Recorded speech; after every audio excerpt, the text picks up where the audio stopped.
Okay, greetings, karibu, and welcome to African Traditions with Tanzan.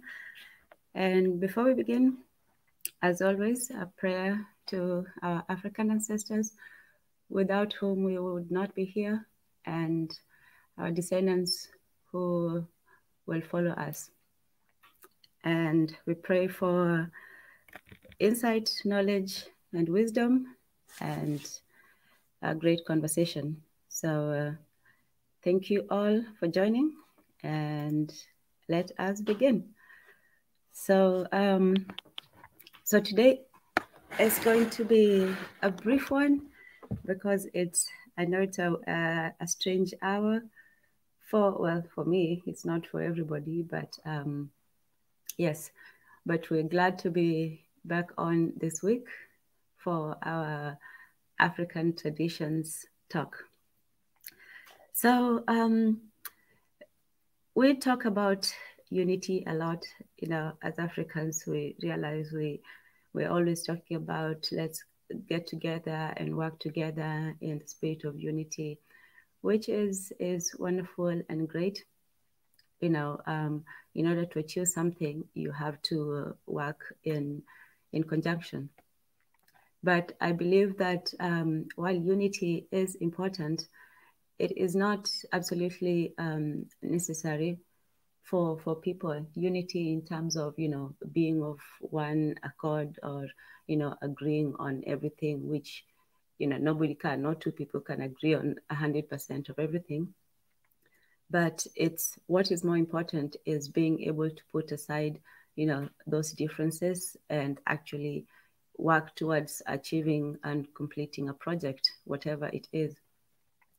But where does that, start from? It's not so much unity as this whole idea of respect. So that's what I wanted to talk about today, respect. Oh, greetings, everyone. Maria Internet is in the house. We have Fitzum. I was not expecting anyone to come today because, it is after all. Thank you, Jose, for joining. Yeah, always a pleasure. So, we want to talk about respect, and one of the reasons why we don't work together is we do not respect each other. We do not have that same level of being able to, take orders from somebody who looks like you, or you feel that somebody is doing better than you, and therefore, they shouldn't. And there's a lot of envy and jealousy. Yeah, it's part of that whole, crab mentality, but it also stems from a lack of, firstly, you can't respect someone if you don't respect yourself. You can't, feel, any sort of like that whole love your neighbor as you love yourself. Well, you can't love your neighbor if you do not love yourself. You cannot respect your neighbor if you do not respect yourself. And sometimes I wonder if we really do, because a lot of us are not just, do not respect ourselves, but we're actively ashamed of who we are. A lot of us stand away from our traditions, from our cultures, from our people, because we do not want to be associated with it. We look at it as some sort of, stain or something to be overcome. And so while we are proud, of where we come from, of being Africans, of our lands and, artificial nations, we do not bear that same, esteem within ourselves. We do not look at each other as worthy of respect. And that is why, we're always seeking that validation from white people. We're always seeking to be patted on the head and to be told, yes, you're doing right, and so on. So if somebody who looks like you tells you that it's A plus B equals C, you won't believe it until, someone else tells you that it is. So that's part of that, lack of confidence in ourselves, lack of esteem, and just general, yes, indeed, Jose, there is no respect without self-respect. And I think a lot of us do not really have it. That's why we resent seeing, that sort of, we resent seeing some sort of betterment in someone who looks like us, because we realize that, it could have been us, but it's not. So we're not happy when one of us, achieves something or goes further, because it's almost like, what did they do to deserve that position? We don't ask that of other people, but we ask that of each other. Oh, what did they do? And we can't accept that, greatness can come from us. That's why we're always so proud to point at, oh, look, that's the first, Black person who did this and that, the first Black person who invented this, and so on, which are great achievements. But at the same time, it's also still, in a way, still seeking that validation. Like if you're being proud of one, the first astronaut, and, somebody can come and say, well, we had 100 ones before that. It's still a good achievement. I'm not taking away from those who have that individual success. It's just to say that if it's such a rarity, it means that there are so many more who are not, in those positions. So, the importance of respect, and why should we respect ourselves? Why should we respect each other? A lot of the times also when you look around, respect seems so undeserved. You look at the state of Africans around the world, and we're always somewhere at the bottom. We're always chasing after, after everyone else. We're always, almost disadvantaged in a lot of the situations, especially when it comes to economic and political terms. So it's hard to respect ourselves as a people in that position, in our global position. And it's also hard to respect ourselves when individually, most of us are not where we want to be. So respect is something that you have to also merit within yourself. You have to ask yourself, despite all that, do we still deserve to be respected, to be esteemed, to be, to be proud of who we are? It is, and it is something that it comes from, from character, from achievements, from history, and so on. So how do we, as Africans, learn to respect ourselves firstly, and how do we learn to respect each other? That was a question for today. So if you have thoughts about it, you are more than welcome to join, so that we can have a discussion. My thoughts about it are that, and greetings, Marie Antoinette. I know you were here earlier. You said you're stepping away from a moment, so that's cool. Karibu and welcome. Before we truly begin with the before we call in and start the conversation, I have to give a moment to talk about the current campaign. Swahili Nation is still working towards getting the office in Tanzania, and we're working towards getting the funds for the office and looking forward to it. So just a reminder, we're still on the campaign. But before we do that, let us talk about reimagining Africa. So this is also, today's discussion is also in terms of the Reimagining Africa campaign, because when we talk about Africa, we're always seeing it in somebody else's eyes. We're always portrayed, as poor, as backwards, as, just war, famine, disease. Those are the things that are associated with Africa. But we have to remember that a lot of that is, it's somebody looking at us. How do we see ourselves? That's also part of our respect, is because respect comes from one's self-image and self-esteem. How do you see yourself as a person? How do you see yourself in the world? And how do we see ourselves as people? So in terms of that, we have to be, in charge of our image. We have to take control of how the world sees us, how we see ourselves, and how we see each other. So when we talk about reimagining Africa, we're talking about reshaping it, re-identifying it, and reminding ourselves of who we are, before all this, and who we can be after all this. So let me just go ahead. So the lie began from the very beginning of time, right? And I can ask you one question right now. What does history tell us you about Africa? Who discovered Africa? If you write right now on Google who discovered Africa, you find out that is one white man that he came and discovered Africa. And you can ask yourself that how can you discover a place that already exists? How can you discover a place that people already live in that place?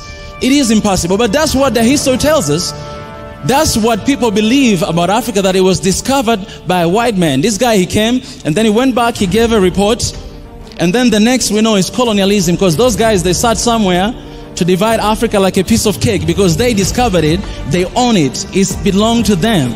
But that is us. We discovered, we're the first people to know. And today you have a lot of people around the world that they think that Africa was discovered by them.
So that is reimagining Africa, reimagining who we are and taking control of our image and defining who we are as a people and not letting someone else, tell us who we are. So that is the vision and the mission of us Africans, that when people think of us, not just, in the right now, but in the future, this is who they're going to look to say, well, who were the Africans? Who did they say they were? Who did they think of themselves? And sometimes when all we can say about ourselves is, we are all the misery and doom and gloom and all that. Yeah, it's good to be, to look at your prospects. If you're going into a match, for example, it's good to assess your strengths and weaknesses. It's good to look at, the other teams and say, how can we go into this with a good strategy?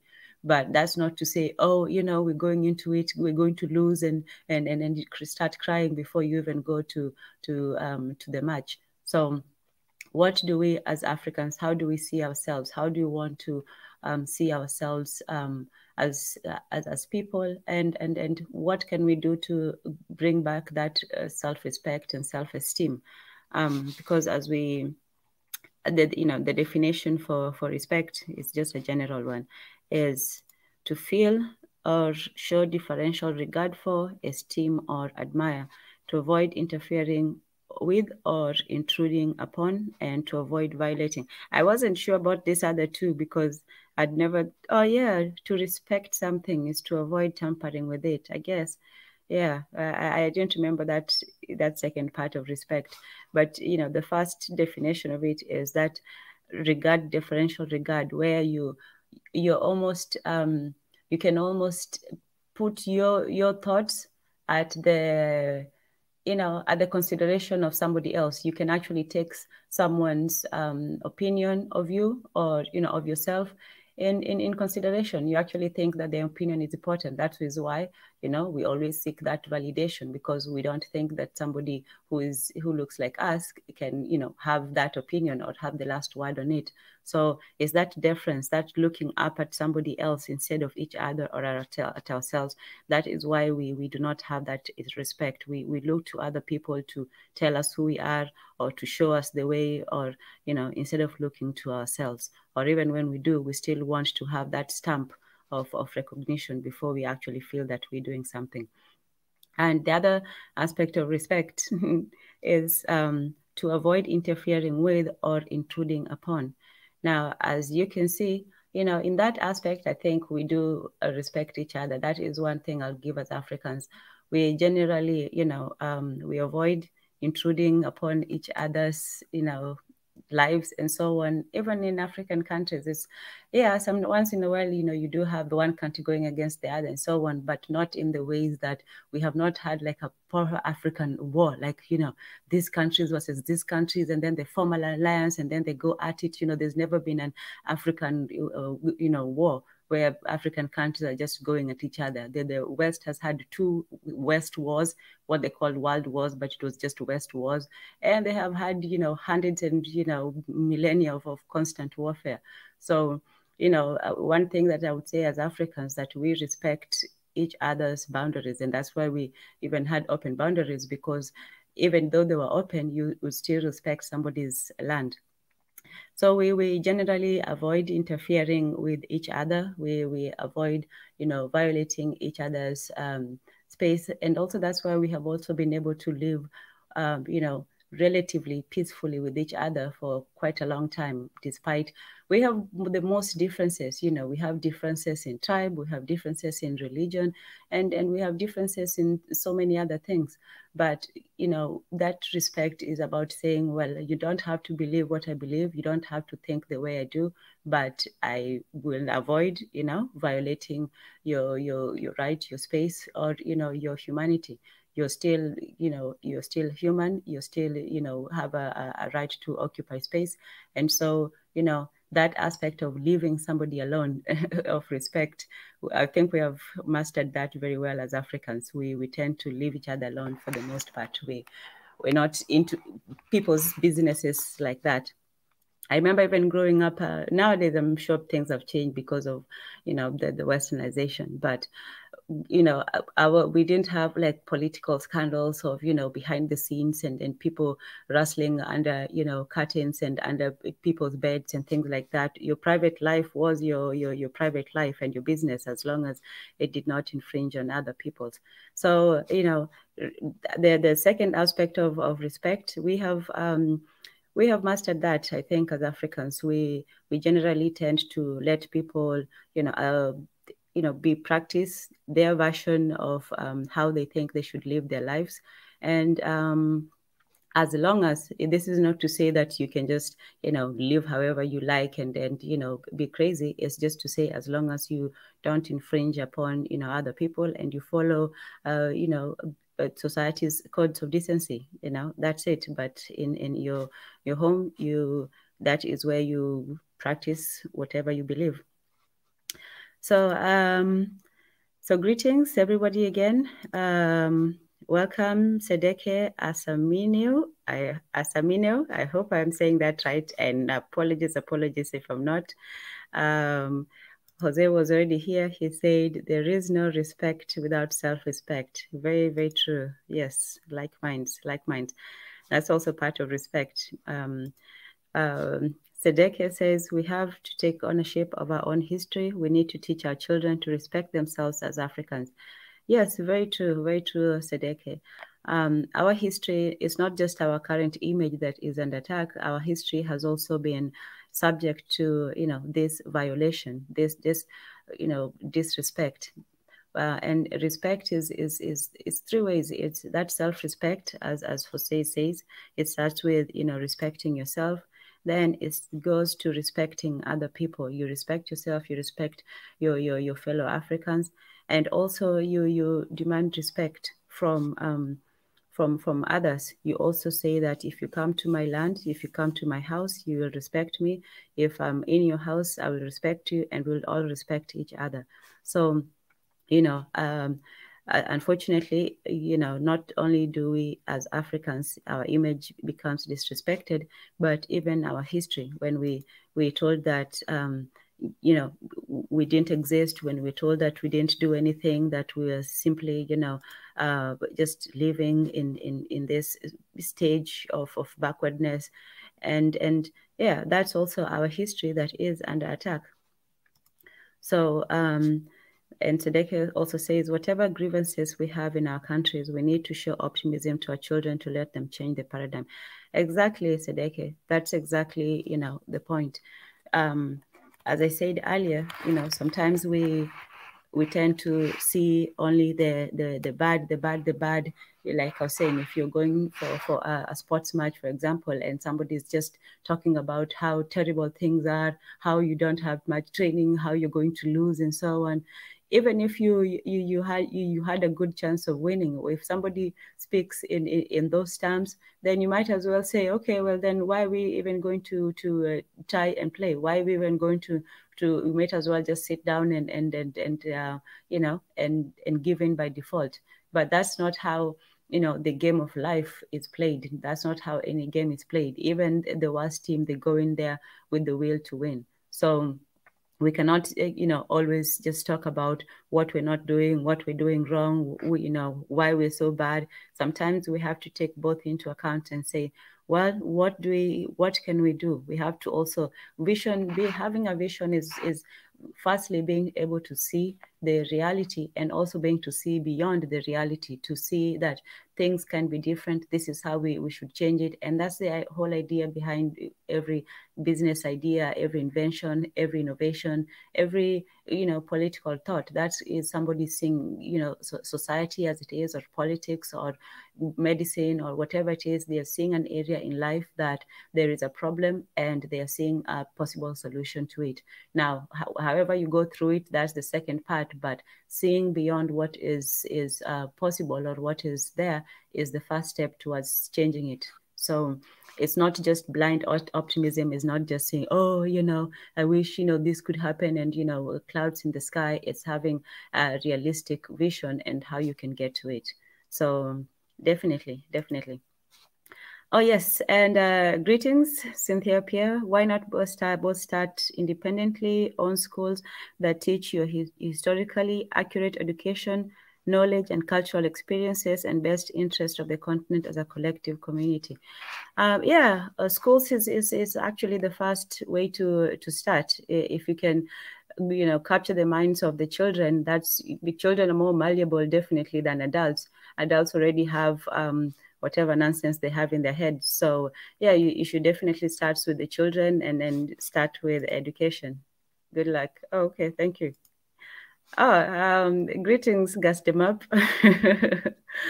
Thank you for joining. Brother Bakari is also here. Yes, good morning to you. Good morning to you, Brother Bakari. Okay, this is real, says, are you the one who cried for men? I do not know what that is. Okay, back to the, to the regular programming. So start with schools. Yeah, that would be the best way, one would think, because for the most part, I think that somebody who's reached the age of 12, 13, that's when they say language acquisition starts becoming more difficult. But you can start with children. The only problem with that is, unfortunately, even if you teach your own children, or a few children, it's going to be very difficult to combat the societal influence upon them. But that's a good way to start, because, if you let your child sit in school for hours, that's another form of indoctrination. At least indoctrinate them. So that's one way. But you also have to remember that you are not in control of what happens beyond the home and the school environment. You're not in control of their society, their friends, the whole world that is in their screens. So there are individual solutions, that is true, and that's where it begins. But we also have to acknowledge that it's monumental societal obstacle to overcome, that even if you try to, shield or guide or educate children towards a certain way, you also still have to prepare them for the world that, that goes against pretty much everything that you try to teach them. So that might be one of the curriculum courses, how to handle the outside world. One thing that that religions have done quite well is to prepare people for that. They have this whole thing about do not be unequally yoked with unbelievers, or they have rules about how you associate with people in your religion or in your group, even, Jehovah Witnesses, this is just all religions versus how you associate with people on the outside. So the outsiders, either you're supposed to treat them civilly, or you're supposed to try to, show them your truth, or you're supposed to leave them alone. But in any case, there is a certain difference between, the people who are in your circle versus the people who are outside. Sometimes, it changes. Sometimes they're treated, politely, sometimes with hostility. But in any case, that difference amongst, the congregates versus the secularists is also always defined. So that's why you have different, you have denominations, because some people might start thinking differently about one thing, and then they branch off and they have their own people who agree with them, and so on and so forth. So yeah, that's how we start. Okay, we have a new person in the house called This Is Real. Wow, you have a lot of questions, Mr. Real. I'm guessing it's a Mr. But if you are not, let me know, so I do not call you by the wrong gender. So yes, I don't know how to answer all your questions for today. If you wish to come up and ask a particular question, you're more than willing to. Today we are simply talking about self-respect, the respect that Africans have for themselves. We're talking about how unity is good. It's a noble concept. It's something that we work towards. But unity comes from having respect for ourselves, from having that. And respect, we said it was two parts to it. The differential regard for and esteem, admiration. And then the second part was avoiding interference with or intruding upon. And I said that Africans were pretty good at the second aspect of it, that's avoiding interfering with other people or intruding upon other people. We're not generally, nosy in your business sorts of people. You leave people alone, and I think that's the greatest respect that we give to each other. That despite our differences, in tribe and language, and recently also in religion, that for the most part we do respect somebody's right to disagree or to live their life, with different traditions. So that aspect of respect, we do have it. The part about the differential regard for and esteem for ourselves, I don't think that we have reached that part yet. Not most of us. I don't know whether we really admire ourselves, whether we really respect ourselves as people, as Africans. There are people who are ashamed of their languages, where they come from, of our practices. And yes, I know that this program is African traditions, and from the beginning we say that we look at the traditions of Africa, who we are, what we practice, and then even those we look at them with a critical eye. We say this worked for us, this didn't work for us, this is relevant, and so on. So we take our knowledge and we run it through the modern and the future system, and we look at what works and what will ensure the survival for our children. So this was the whole, you don't just, take in the new, you take the old wine bottles, but if you can still use them, you see what use you can still make of them. So it's to take the tradition and apply it to our life and see how we can make it relevant. and even to critique it. It's not just to worship the past and say, oh, the people in the past were perfect. No, they adapted to their times. In fact, to even call them the past is a bit of a misnomer, because we have the advantage of, I guess, of progress, not progress in terms of, going forward, but just the progression of time. So we can look back with that advantage of retrospection and judge them and say, oh, look at them, they did this and that. But that's not always entirely fair, because the environment, the situation, and things that people are adjusting to were very different than, what we are dealing with. And just the fact that they were able to survive, whether in big numbers or small, that means that they must have done something wrong. They must have successfully adjusted to their situation, their environment, for us to be here. So we have the responsibility to do the same, to not only adjust to our environment, but also prepare it for the next generation. Okay, so I will, yes, so good morning, Brother Bakari. Gastimab says the children are lost like their parents. Well, yeah, but the children have better hope of being saved than their parents. At least if you start with the children, you have, you're starting somewhere. So, yes, good morning, Brother Bakari. No, I'm not, I'm not even on those sides. Do you think men and women are equal? In what terms do you think men can have multiple wives? I don't write the law. The wage gap, I don't know. You're a man. Yes, see, I guessed right. Okay, good. Okay, I sort of guessed right on that one. Well, I'm not a genius. I had, A or B. So, yeah. Do you think women respect men nowadays? I don't know. Maybe not as much as before. The Western and social media have made us lose our respect and live in delusion. Yes, that's also part of that reimagining Africa. Our image is in the hands of somebody else, and they're shaping it behind the scenes and giving it back to us. So what we see is curated, not just to make us see the worst of ourselves, but to make the world see us as, as one way or another. So yeah, if you want to respect yourself, you have to make your own media, and you have to portray yourself as you imagine yourself, as you define yourself. And you also have to realize that, the other the Western media is not there to make you look good. They're actually there to make themselves look good, or to propagate whatever, story they want to run with that day. So yeah, you see, even in those, when they have, when they're trying to help Africa, firstly, they just say they're going to help all of Africa, like it's one big homogeneous place. And then you see, celebrities getting up there and talking and doing this whole song and dance thing as if, and sometimes they even shed a tear or two, but not too much to spoil their makeup. But what you don't see very rarely is, is the Africans up there, the people that they're trying to help. Those people are invisible.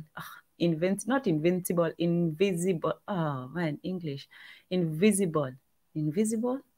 They are not seen.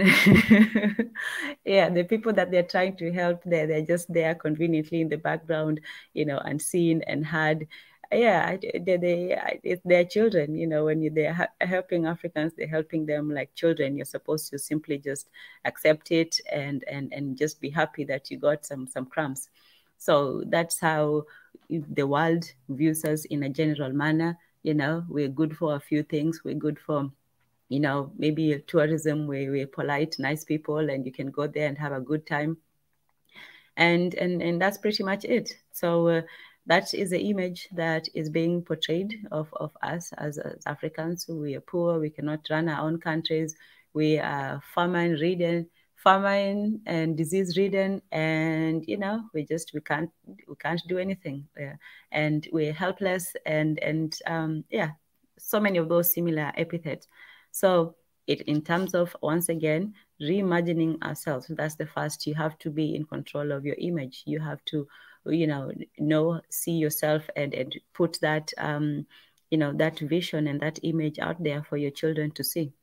and not see them. I'm not even going to talk about those representations in film and so on. Those are that's tokenism, wanting to have, one black character in an all-white movie, or waiting for that one black movie per year. Yeah, that's also another form of validation, because you're waiting for them to give you something. And then when they give it to you, that's when now you're happy. It's like you can't do these things on your own. You can't organize and even have, this African pride without them giving you, Wakanda. Like, oh, do they even have to imagine everything for us, even our stories? Like, can't we even create something that, some of us can have access to? No. All we sit back, and then even when we were candiding all over the place, everybody's going to see, those other, movies that are going. They did like 100 movies, Marvel movies, those superhero movies in oh man, the last couple of years. The only good thing about what happened in 2020 was that they ceased the production of a few films. It's gotten back up to their regular, but it slowed down quite a while. Oh man, there was a time we were just bombarded with those flashy, colorful, loud, explosive. You can tell I'm not a big fan, but in any case, then you have one, Wakanda movie, and everybody's excited, which just shows you how much demand there is for it. That if somebody kept that and supplied that demand, then they could make a killing instead of waiting for somebody to do so. In any case, part of that respect is being able to not only be in control of your image and the sale of it, but also being able to influence your own people towards it, being able to tell your own stories instead of waiting for somebody else to tell it for you, even if they try to get it to be as historically accurate as possible. And that's why, I will give Nollywood this, that they did not just wait for Hollywood to produce a Nigerian movie. They went and said, okay, we will produce our own. No matter how terrible they are, we're going to produce our own films. It's also respect to them on that. They created their movie industry. And guess what? They also supported it. You cannot create without an audience. You want some people to be able to consume the product. So your own people have to support you. And yes, and also they banned the foreign models this year, which was great. But why would they be having them in the first place? Like, why would you get a whole, European to come and advertise for you when you have a nation of 250 million people? In any case, it's still a step in the right direction. But yeah, they took control of their image, and they created their own movie business. Same thing with with India and so on. So that's what you do. You if you want to see yourself on screen, you put yourself there. You don't wait for somebody else to do so. So yes, Nollywood, that's part of reimagining ourselves and respecting ourselves, so that you can look at the screen and say, well, I want to be like that person. You can show your children that you should be like so and so, or not be like so and so. Sorry, Alase. Oh man, I hope I'm saying. Is it Ashe or Ase? Let me know. I have learned we all think very differently in a day-to-day life. Any group of African people that at least try for our good as whole, you will see nothing but love from myself. Okay, let me see. What was that? I have learned we all think very differently. Yes, that is true. Any group of African people that at least try for our good as a whole. Yes, so any group of people, of Africans who are trying for our good as a whole, you'll see nothing but love. Yeah, so yeah, let's support those people who are trying to help our people, those people who are actually, investing and working and doing some good. That's also part of what we can do to respect ourselves, to respect each other. We don't get the credit. I remember there was a young man who invented, it was on SNN, he invented like this glove that can translate signals for the deaf into words for the hearing, if I remember correctly. So, that's a big step. And guess what? You won't hear about these things. Some European, biotech companies probably going to come and take that idea from him and make it their own. And that's also a part of what we are deficient in as Africans, is that we do have those instances of bright ideas and people who want to do. We just don't have a way of connecting the inventors and the business people and the promoters and, you know, the suppliers and so on. There's so many steps in the creation and production stage that we have people who are good at one thing, but they're not able to connect all the dots. So that's also something that part of that self-respect is also being able to respect others enough to be able to work with them. Not like them necessarily, but just to work with them. This is real says, nowadays we're having weak men, and weak men creates hard times. Okay. So weak men and disrespectful women. Do you know Africa's name was Ethiopia before colonizers renamed it? Well, I know there was an Ethiopia. I don't know if the whole of Africa was Ethiopia, but yeah, Wakanda was based on Ethiopia. Okay. But that's also what I'm saying, is that you're waiting for someone to make you a Wakanda based on Ethiopia instead of us just making a movie about, you know, about Ethiopia or mocking it. Oh, greetings, Marie Internet. Karibu, welcome. Hello. Hello to everyone. Hello. Good to have you. Good to have you. I've been rambling on here by myself, so I appreciate you coming on. I came to support, really. Thank you. Thank you. What are your thoughts so far on this idea of respect? And yeah. Well, I have a prediction to make. I think the show will somehow, what should I say, be redirected into a gender argument, not only because of the comments in the chat, but also because of certain observations that I've heard recently. Yes, I attended a webinar recently, and it was a group of women talking about solutions to the unemployment problem on our beloved continent. And on the same day, I saw a group of men speaking, and they were talking about the physical features of different African people on our continent. And it's obvious that there is a problem. Someone has asked whether women have lost respect for men. Are they earning the respect at the moment? You see, everybody should be in problem-solving mode right now. Going back to the topic for today, respect. I am seeing women having webinars and respecting each other, respecting one another, even if there's a difference of opinion. And I'm not seeing that when men are having conversations. So I was really pleased to see you address respect as an issue of importance, and I would like to congratulate you, Tanzan, because that issue is extremely important. There's a problem in this area of respect. So I'll listen quietly in the background as you continue. No, that's a great point that you made, and the reason why I even brought the subject is, while I said unity is important, it's good to unify and so on. That's good, but I think that respect is more important, because unity, you can work on it forever. You can work towards it and say we should unify and so on, but to work with somebody to get our ideas across or to even achieve anything, we have to respect each other.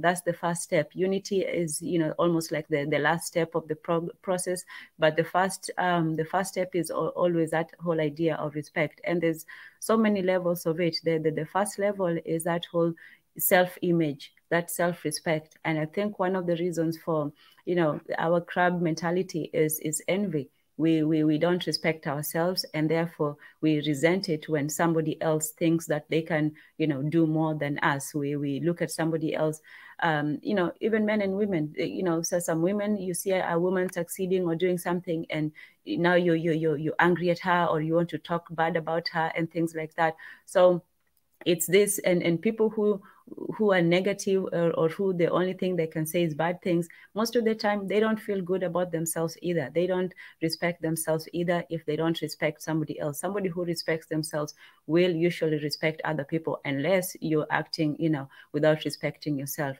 So, and that's also something, if people see that you yourself don't respect yourself, if you behave, you know, in a certain way, and I'm not saying, well, you know, men or women, this goes for just everybody as a person. If people see that you don't respect yourself, you don't respect your image, your reputation, your word, nobody's going to respect you, you know, if you don't respect yourself. So it starts with somebody looking at themselves, their self-image, and saying, what do I, who am I, what do I project to the world? How do I see myself, and how does the world see me?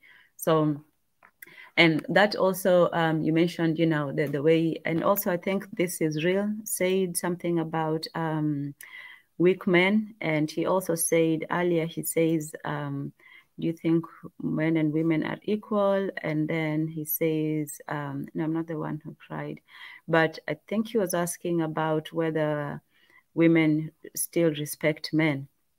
Oh, here we go. So do you think that women respect men nowadays? How would you answer that, Marie Antoinette?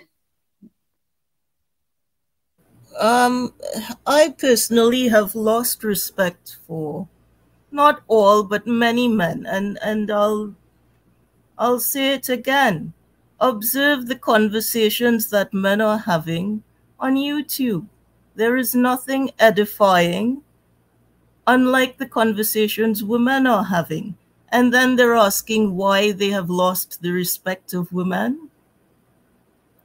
It's strange to me that they need to ask this question. It takes simple observation skills for them to answer their own question.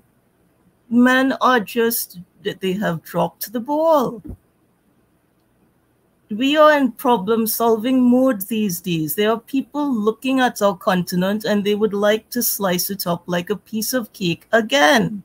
And the men are constantly talking about size of derriere, shape of nose, length of hair, texture of hair, the slant of eyes, shade of skin, over and over on a daily basis. The men, I am actually in shock that this has continued for so long, and then they're wondering why we don't respect them.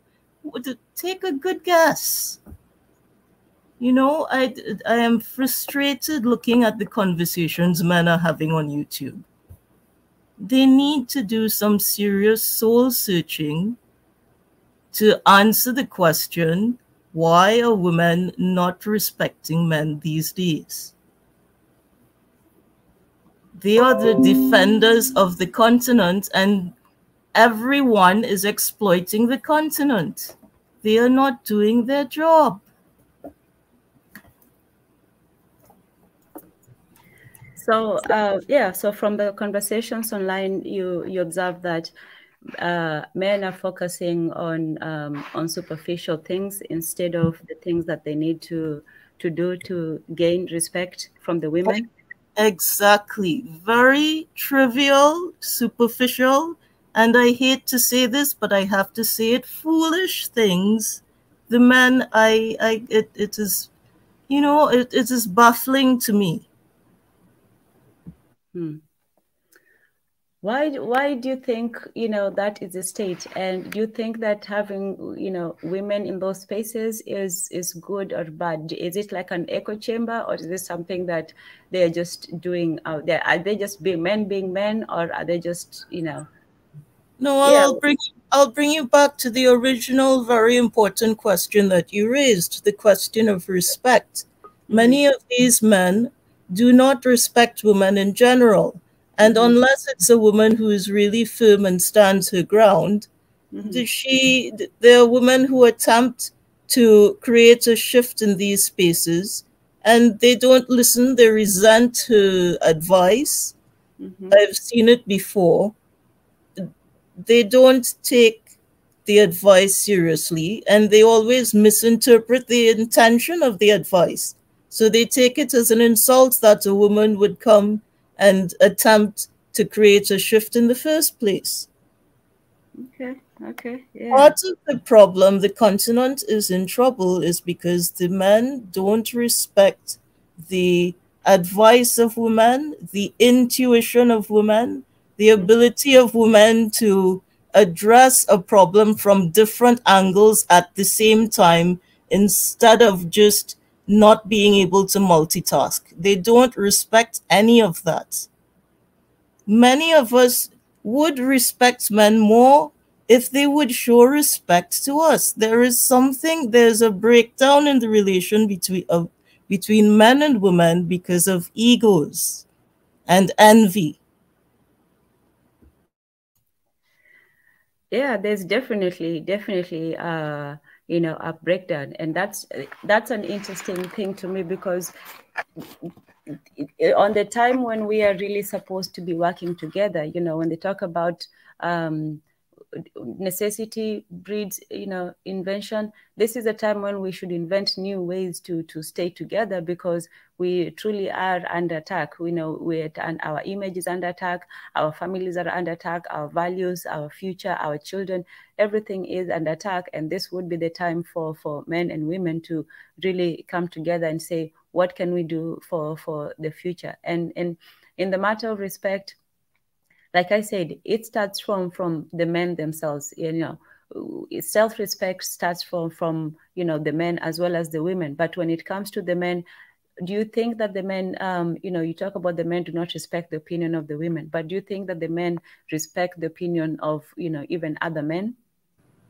With the level of obscenity that I'm seeing simply for a difference of opinion on spaces in YouTube, I haven't seen a lot of respect being shown. So, I mean, I would have to say no, even though it hurts me to say it. I don't think they're showing respect to other men either. Wow. And that's what I was saying earlier, that the levels of respect, you cannot respect somebody if you don't respect yourself. You cannot respect, a woman if you don't respect yourself as a man. And you cannot respect, men if you don't respect yourself as a woman. So for me, the men, the so-called disrespectful men, I look at their relations with each other first before, I even look at how they deal with women. So if the African men don't respect each other, then they're not going to respect the women.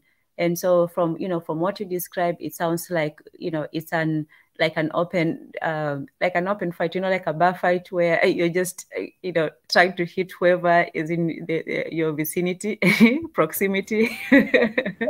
One of the reasons I agree with you, Tanzan, you're absolutely right. And I think one of the reasons that we don't respect ourselves is we have fallen prey to the subliminal messages in the society.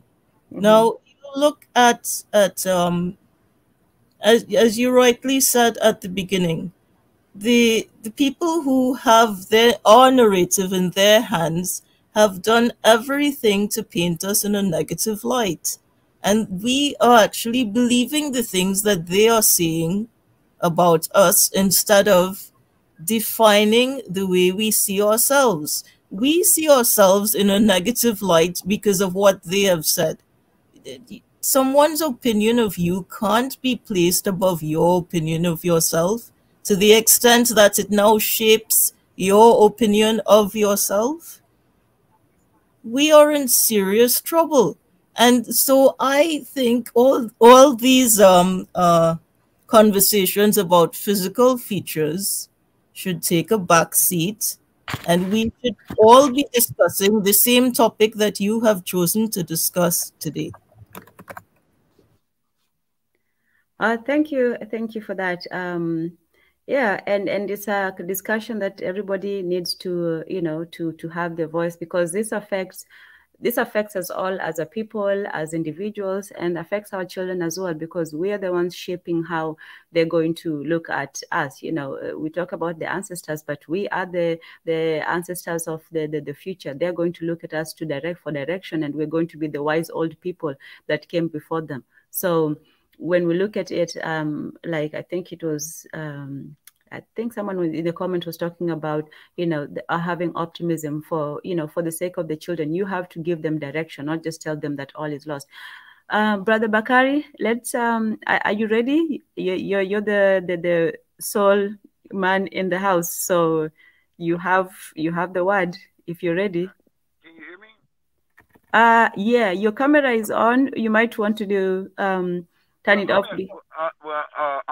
Is this any better? Because I'm in my dump truck and I just. Oh, okay, no problem. Yeah, go ahead. And I only got a couple of minutes because I got to get back to work, and my truck is really loud. Okay, no, we can hear you actually. We can hear you. Just yeah. But the you know how I feel about respect, Tanzania. You know, I think everybody, the man have a role: respect, love, provide, and protect. But then the role it goes both ways. But it's man role to provide and protect for his family, and you can't do that without any respect. Now I know I'm not on the continent. I'm an African in America, right? Born and raised here, right? But I can say, sound like the continental, my continental brothers and sisters have the same problem that my African American brothers and sisters have, where the men is just focused, where she said they're focused on what they look like. There, here we're just focused on everything negative to create division between the black man and the black woman. I think a conversation, this is something that truly needs to be had. We do need to do a show on respect, and we do need to have men and women that come in that have respect for one another, right?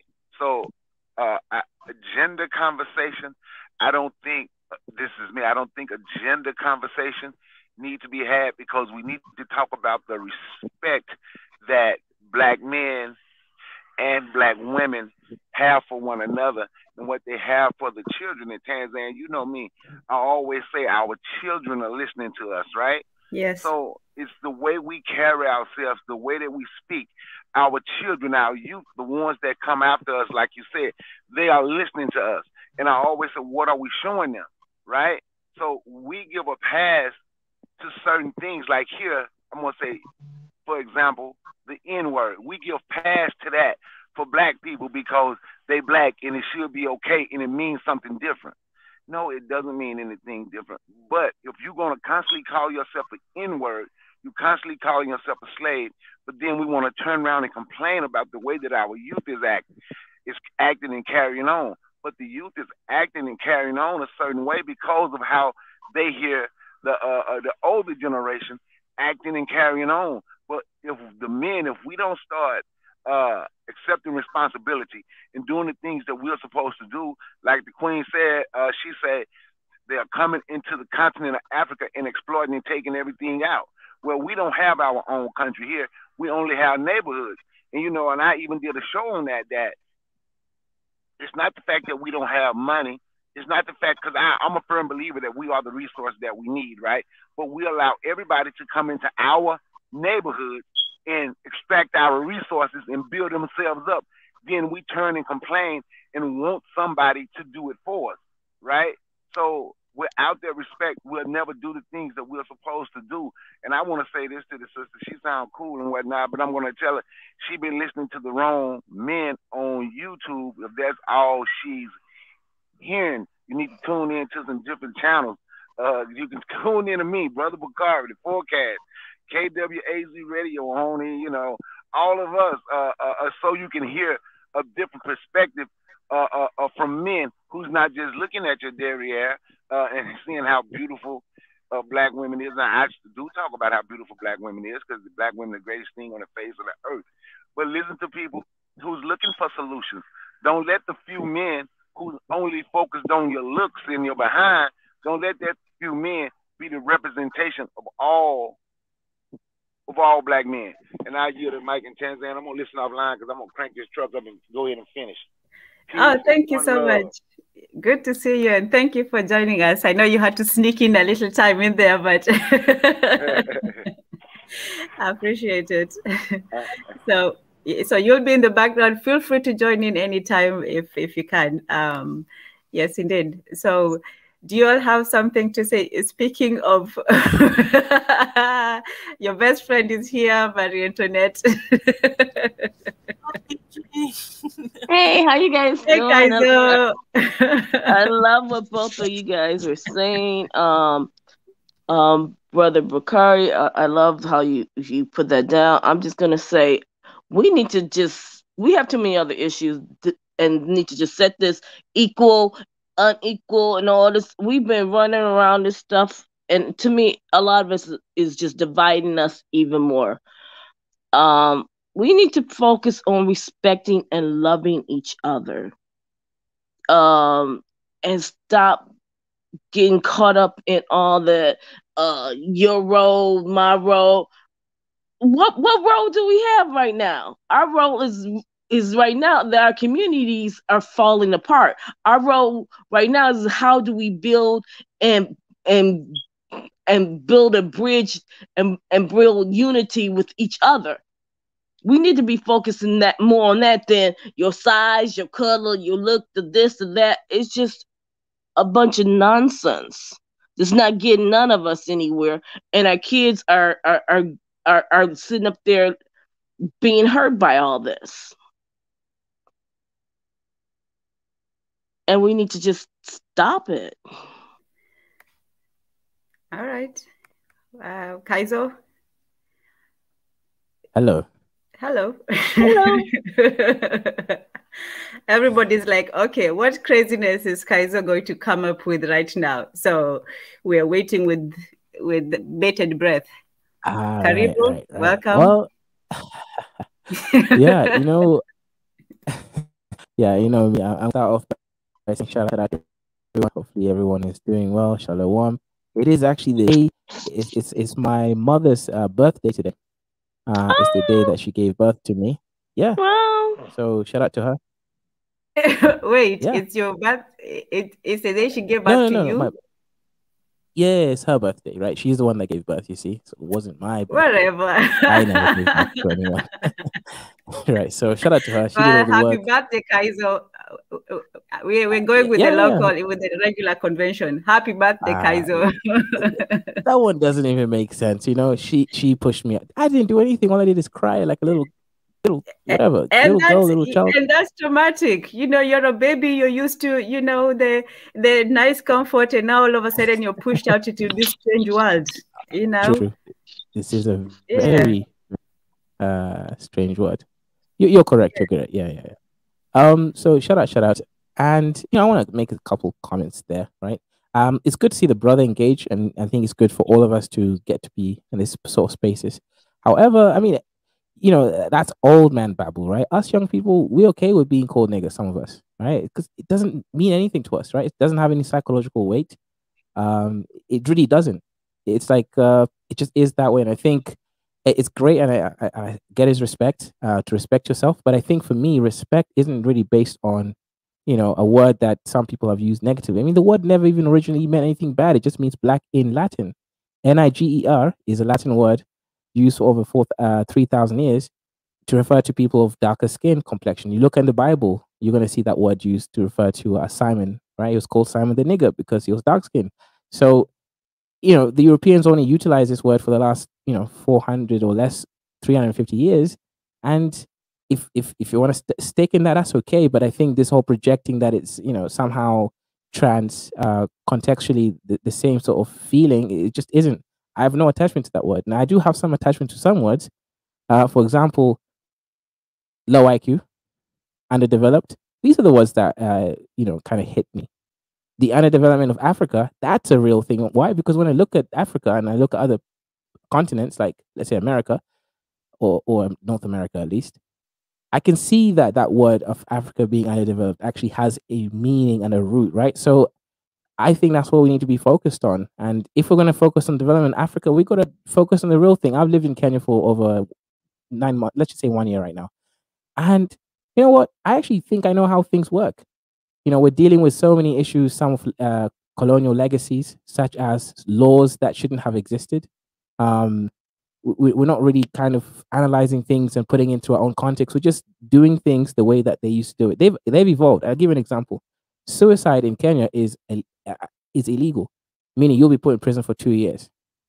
And that's what initiated by the British, right? They don't have that law anymore. So the point is that the colonial system is still operational today in Kenya, even though we are no longer those same people. So you see my point? The colonials have improved, but we've just adopted their defunct system from the 1800s. And I think that's where the issues stem from. Look at our prison system, right? We're putting people petty crimes into gulag conditions. Kenyan prison systems are atrocious. There's no space to even sleep. And these are some people who are poor, right? Poverty, the whole concept of bail. How are you going to tell a poor person who, again, you could have falsely accused them, which is actually happens often for power and control and also corruption. You putting people through a system that's not designed for them, and the other systems have evolved. So this is what I mean by Africa, is that we have specific issues of not having evolved past the colonial legacies. And then also the corruption. I think corruption is so heavily understated. We say it all the time, but it really is not stated enough. A lot of our underdevelopment, and if you want respect as a people, we have to start developing. We have to look the part. We have to act the part, and we have to transcend the part. If we continue being dusties out here, having low economic potential and viability in the international market, we're never going to get the respect. All we're going to always be looked at is as a people that make excuses. We bring the white man in as if the white man is consistently doing things. Now, the white man does what he does best, which is international geopolitical espionage. That's what he does. CIA, Mossad, whatever. That's what these groups do. We can't complain about them. That's just exactly how the world functions. We have to accept that, then move forward by building systems and putting people into certain powerful positions so that they can circumvent some of these realities that exist on this planet. So I really don't think in this African space, so we need to keep talking about the white man. We know what he's doing. That's what he should be doing, because that's how the world functions. So if that's the case, we need to focus on solutions. Simple solutions is improve the economy. We actually need to have people that understand how trade works, international trade, how to actually get foreign exchange currencies so that you can now start to improve what you can buy. For example, right now we have this war in Ukraine. Between Russia and NATO within the Ukrainian borders, and we're saying, the prices of wheat has gone up. You know what? I've not heard a single African political leader and or even economics commenter or president say, "Oh, this is a good opportunity for us. We can buy potash from the Afar Triangle within the Horn African region. We can also get potash from Ethiopia, right? And we can then now start making fertilizers. Look at if we can even pay people who are already established in these parts of Ukraine, give them a job. Hey, they're not doing anything right now. Come up, help set up this company. You don't have to reinvent wheels, right? Fertilizer is very basic technology and chemistry. Build your own fertilizers. There's a world market that's right now requiring these products. You can be ready within the next 8 months for the next turnover of crops. That's not going to happen. And I know it won't happen. The oil and gas situation. Nigeria should have been able to how really significantly affected the global world market right now when Russia is holding off the gas, especially that Europeans cannot survive with that gas because it's cold. These are the situations which, if Africans were thinking at a functional level and not thinking like low IQ dusties, and that's what we are, things will be different. The issue is, I know it won't. Okay, to that I'll say one thing.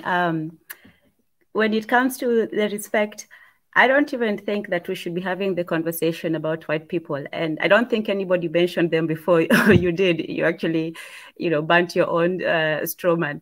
But I started by saying that respect starts from, the self-image of yourself. It starts with your self-respect.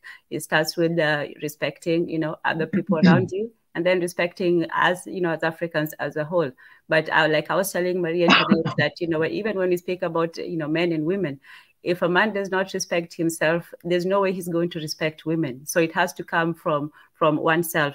And before we continue, let us, Brother Bakari had something to say, and then we do have a few people in. So Brother Bakari, you can go, and then we'll have This Is Real, and BJ or Maria Antoinette can, respond if you have something to say. So go ahead, Brother Bakari. Okay, I'm going to go quite fast, and I hope y'all can hear me. But the first thing I wanted to say was, as we were talked about respect, the first thing he did was come in and get disrespectful. So what I said was a bunch of, that's old people babble or something to that effect, because he saw gray hair.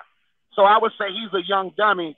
He's not smart enough to listen to someone who has been living on earth much longer than him.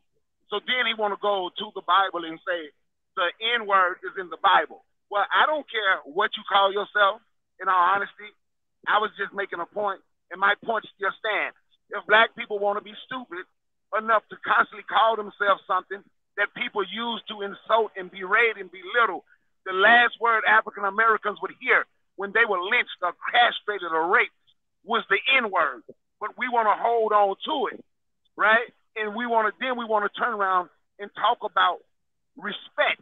So when I say the youth are listening, he's part of that young group that listen to people who make excuses to use the N-word, and there's nothing good about it. See, I'm 50 years old, right? So he say that's old. So for me, I was also raised by someone who fought this fight. I was also raised by a true warrior, a true black rights leader, where the Klan tried to run him out of town, where they come been crossing in his yard, wanting to kill a nigger, where they wanted to kill my mama when they was calling her nigger.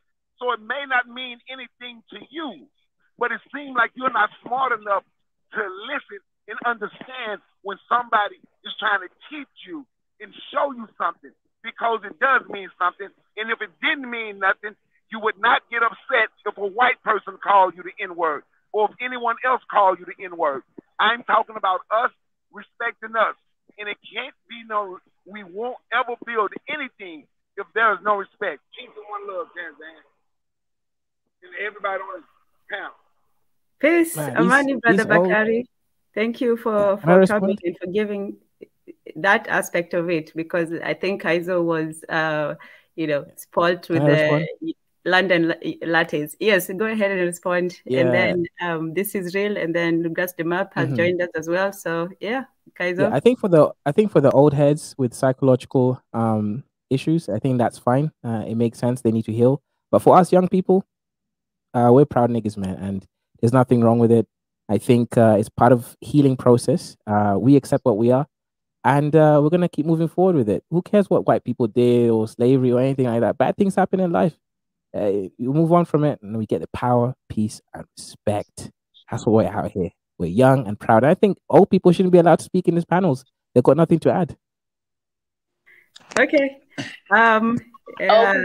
is real. I mean, that's just BJ, sorry, I have to be a bit cut so we can let everyone speak.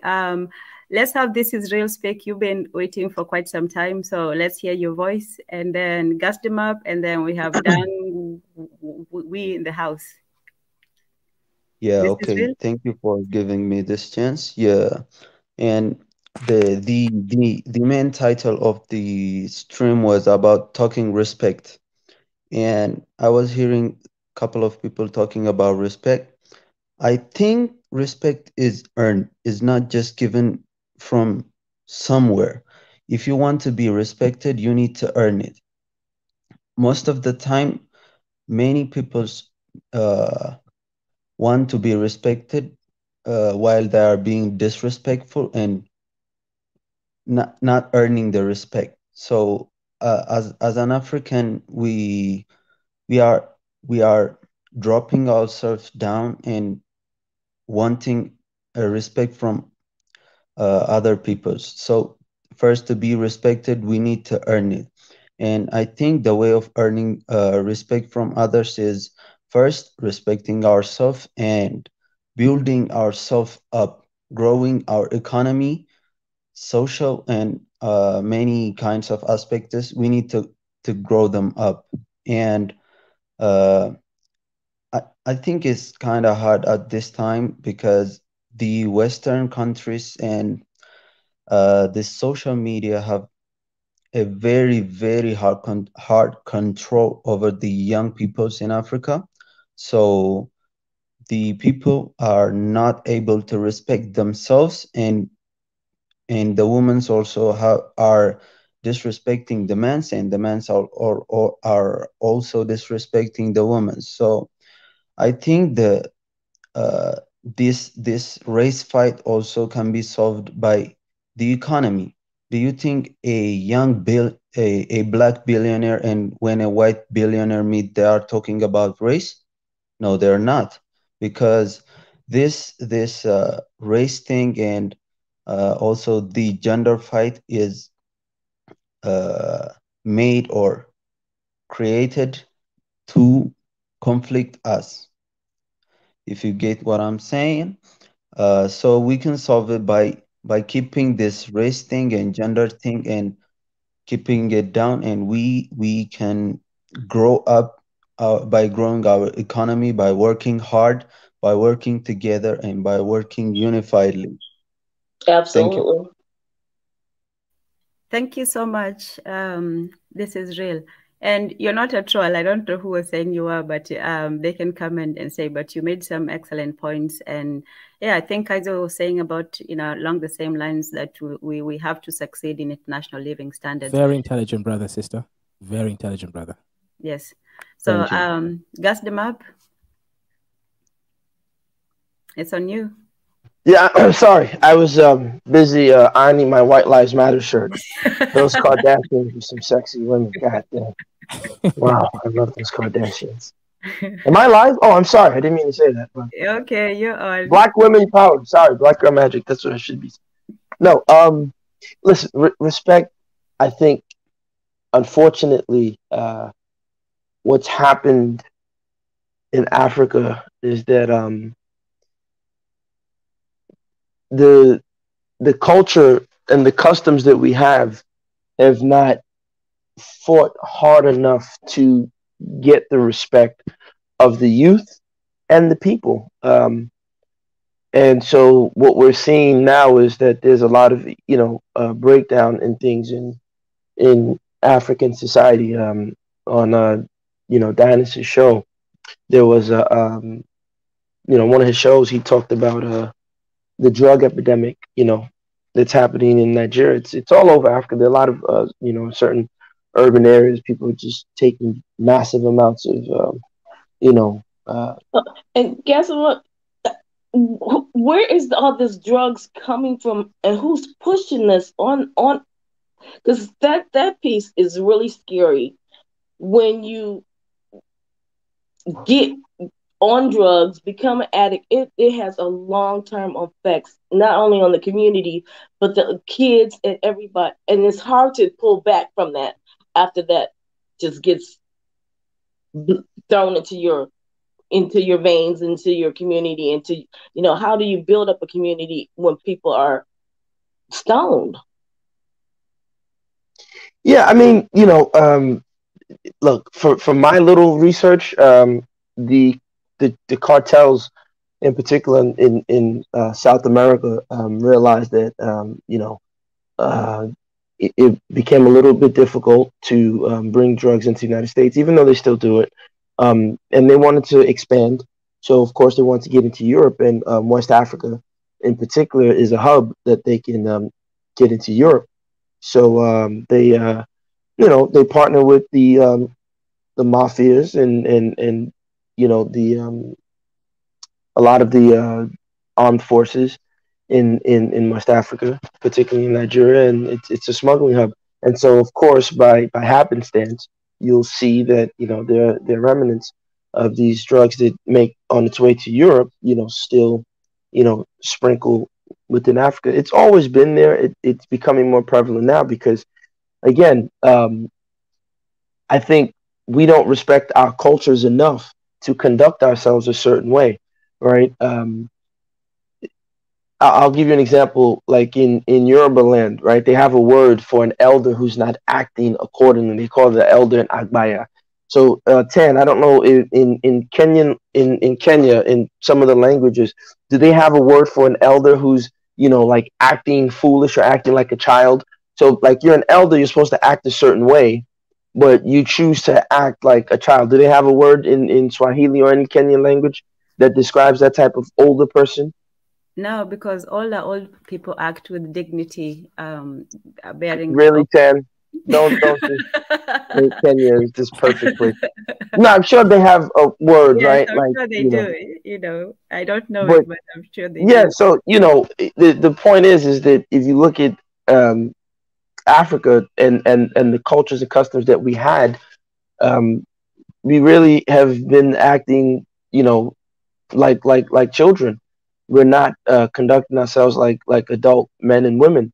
So, it's no surprise that most of the youth in Africa today could care less about they don't even know their culture, right? A lot of them think Africa has always been backward. They have no idea that, 1960s Africa was on par to compete with anywhere in the world, right? They don't know that the IMF created, plans, and there were a lot of coups all over Africa that created the Africa that they are living in today.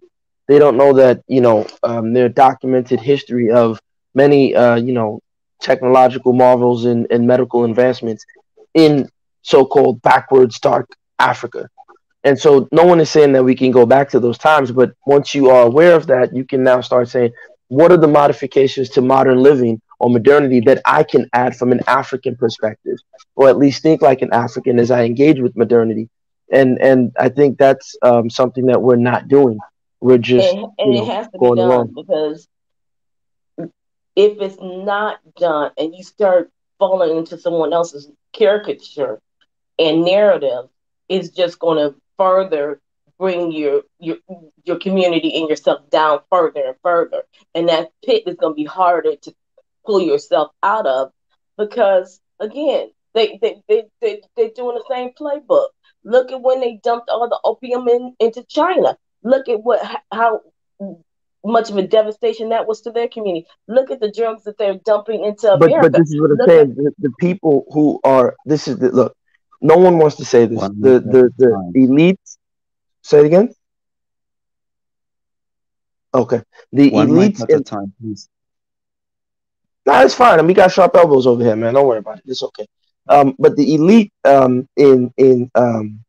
in Africa, the truth of the matter is they don't have respect for themselves. They don't have respect for the people. They don't want to set a good example. A lot of African leaders, men and women, it's not just only the men. Their mentality is they want all the pleasures that come with being in authority, but they don't want the responsibility. So at the end of the day, if you know that bringing in drugs is going to have a devastating impact on your country, your economy, and many things, unless you manage it kind of like like the Netherlands or the Dutch do with their red light districts, and you find a way to create taxation from it and revenue. If you're not prepared to do that, and you just turn a blind eye all in the name of revenue so you can run off to Sweden and get some Swedish bimbo and hide your money in the UK and in Panama and in the Cayman Islands, then how do you expect your civil servants, how do you expect your laborers to have any respect for their country when you don't conduct yourself like a leader? And this thing has been happening since the slave genocide. African people, we got to just sit there and start just doing the right thing. And I don't know how to get that across. I don't think I have an answer for it, but I'll end with that. I think until people start conducting themselves with honor, respect, and saying, yo, look, man, we're Africans, or wherever you're from, I'm proud to be that. I'm going to conduct myself. Now, I don't want your drug money cartel people. Keep it. I'm good. I'm fine. I don't need to drive 30 Bentleys and stun on my people and oppress these people. I'll do what I have, and we'll build something, and we'll be strong, and we'll be united together. No one is, the people at the top aren't thinking like that. So I can't call the people at the bottom dusty when the people at the top, all their kids are in foreign schools taking drugs. But of course they don't have to worry about it because daddy got millions of dollars. He can put you in a rehab program, or he can get you a job at a bank. You study zoology, but you're the head banker of a corporation, right? So, these are the things. And it's like, if you confront these people and say, yo, look, where's the respect for yourself, for your nation, for your people? They might, get their guns and not that they might, they will. How dare you talk to me? You know who I am? I'm the blah, blah, blah. So this is what we're dealing with. You know, we're dealing with people who don't have respect for themselves, who don't have respect for their cultures and their cousins, because they wouldn't be selling out to Europeans or whoever is foreign. They wouldn't be if they did. So I'll end with that. Well said, Customer. We'll let Dang we have a few words, and then this is real. You can respond, and yeah, anybody can jump in after that. So Dang, welcome. Hello. Hello. Fine. Mzuri, karibu. Terrible? Oh gosh. No, I said karibu. Karibu is welcome. Okay. I thought I was having internet issues again. I'm sorry. No, you're good. Okay. Well, I'm glad you can hear my voice clearly this time. I know last time we basically had like a whole conversation. You heard maybe I don't know, 3/4 of what I actually said. Yeah, you are stomping the fields. Oh yeah, I remember. What's up, boss? Where you been? You don't come to our channel no more.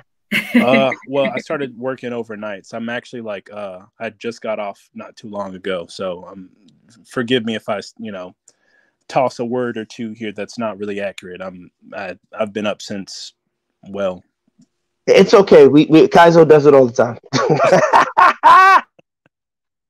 Yeah, I've been working overnight, so I haven't been able to hop in and chat. You can't exactly speak on the phone doing what I do, so but it's nice to speak to you all. Nice to hear your voice.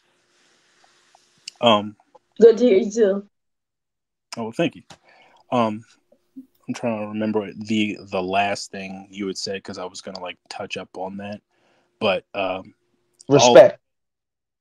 Well, yeah, when it comes to at least when I've kind of really it starts with us as individuals, because that's really first and foremost the thing that we can kind of take care of. But when I've learned, when it comes to positions of power, and I've had this conversation a couple times, I've kind of learned that you can't always, and this is really kind of what I've learned to be true, generally speaking, just with people. It's every now and again when you have a person in position of power, they'll have we'll call it a decent mindset, and they'll want to do right and actually try to do the right thing.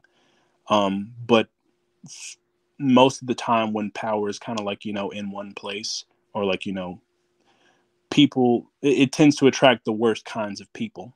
So I've learned that the best way to mitigate that is to essentially build a system that rewards people for doing the right thing and respecting others in the position that they're trying to acquire, as opposed to just relying on them to be what we would expect them to be in that position.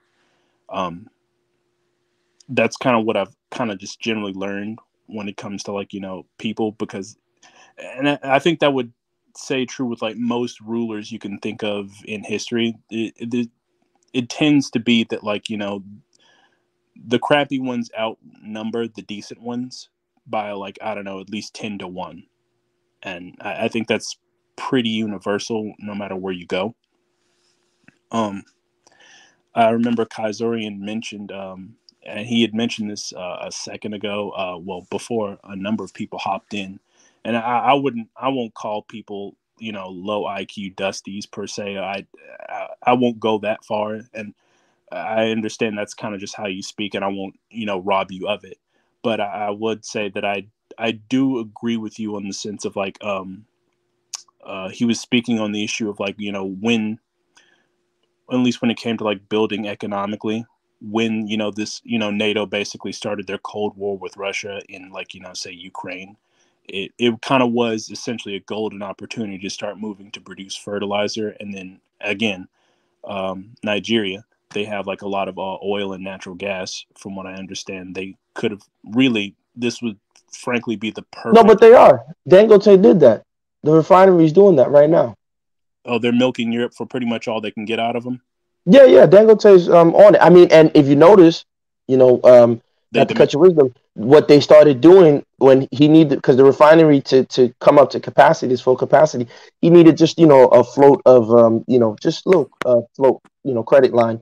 And a lot of the banks, they started writing articles, these hit pieces on Bloomberg. Oh, Dangote's broke. He's this, he's that. Like, you've never heard them write anything about Jeff Bezos or any of these people.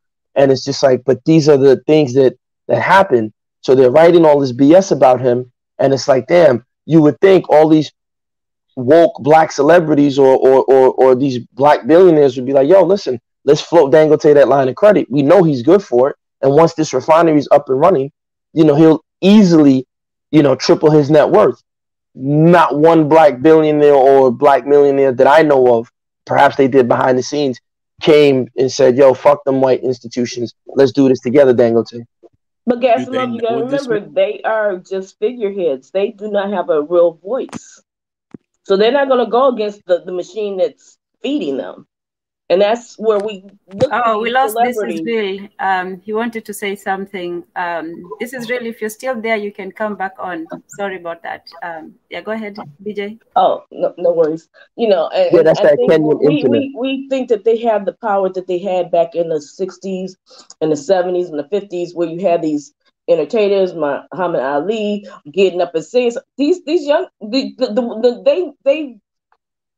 this system has pretty much infiltrated every area of our community that had any kind of power, and literally are trying to destroy it. And when you were talking about the drugs coming into Africa, I'm like, now they're bringing it to the home front. And what the drugs did to our communities in America, we still haven't recovered. I don't even know if we're going to recover from all Africans won't learn. They won't learn. Trust me. Africans, unfortunately, love to copy, so they won't learn. You're seeing it. They're going to do the same thing. I hope they don't, but nah, I don't have any faith. They're going to do the same thing. I've never been to the continent, so I don't know, I guess, what the culture is, generally speaking, with the people there. So I can't speak on it. I'm kind of taking your word for it on this. I just assume sorry, let's let This Is Real have a few words, and then we'll continue. Go ahead, This Is Real. Yeah, thank you. I think at this point, Africans' problem cannot be solved easily, because I think most of African countries are 100 years behind the Western country. So it's really hard solving Africa's problem, but at least we can decrease the damage. What should it come? And I think you may agree or disagree, but most of human beings' problem can be solved economically. Most of African people problem can be solved economically. So the main thing to work on should be on the economy of Africa, because if you build the economy, most of African people's problem is like shelter, clothing, food, and economy related problems. So the main thing to work on should be on the economy more than the social and other aspects. So this is my opinion. So I will say, let's say, the Western world is 100 years ahead. I will kind of toss this out there. That's not going to be the case for long. And I say that it would take a pretty in-depth explanation, but that's not going to be the case for too long. Kind of just wait and kind of just mark my words on this, and then kind of look at the news, and you'll kind of put two and two together when this happens. I will say there are things that can be done, to grow economically speaking, but there are certain things that have kind of, and this is really, the Western world has kind of gotten in the way of a lot of people kind of just doing their own thing.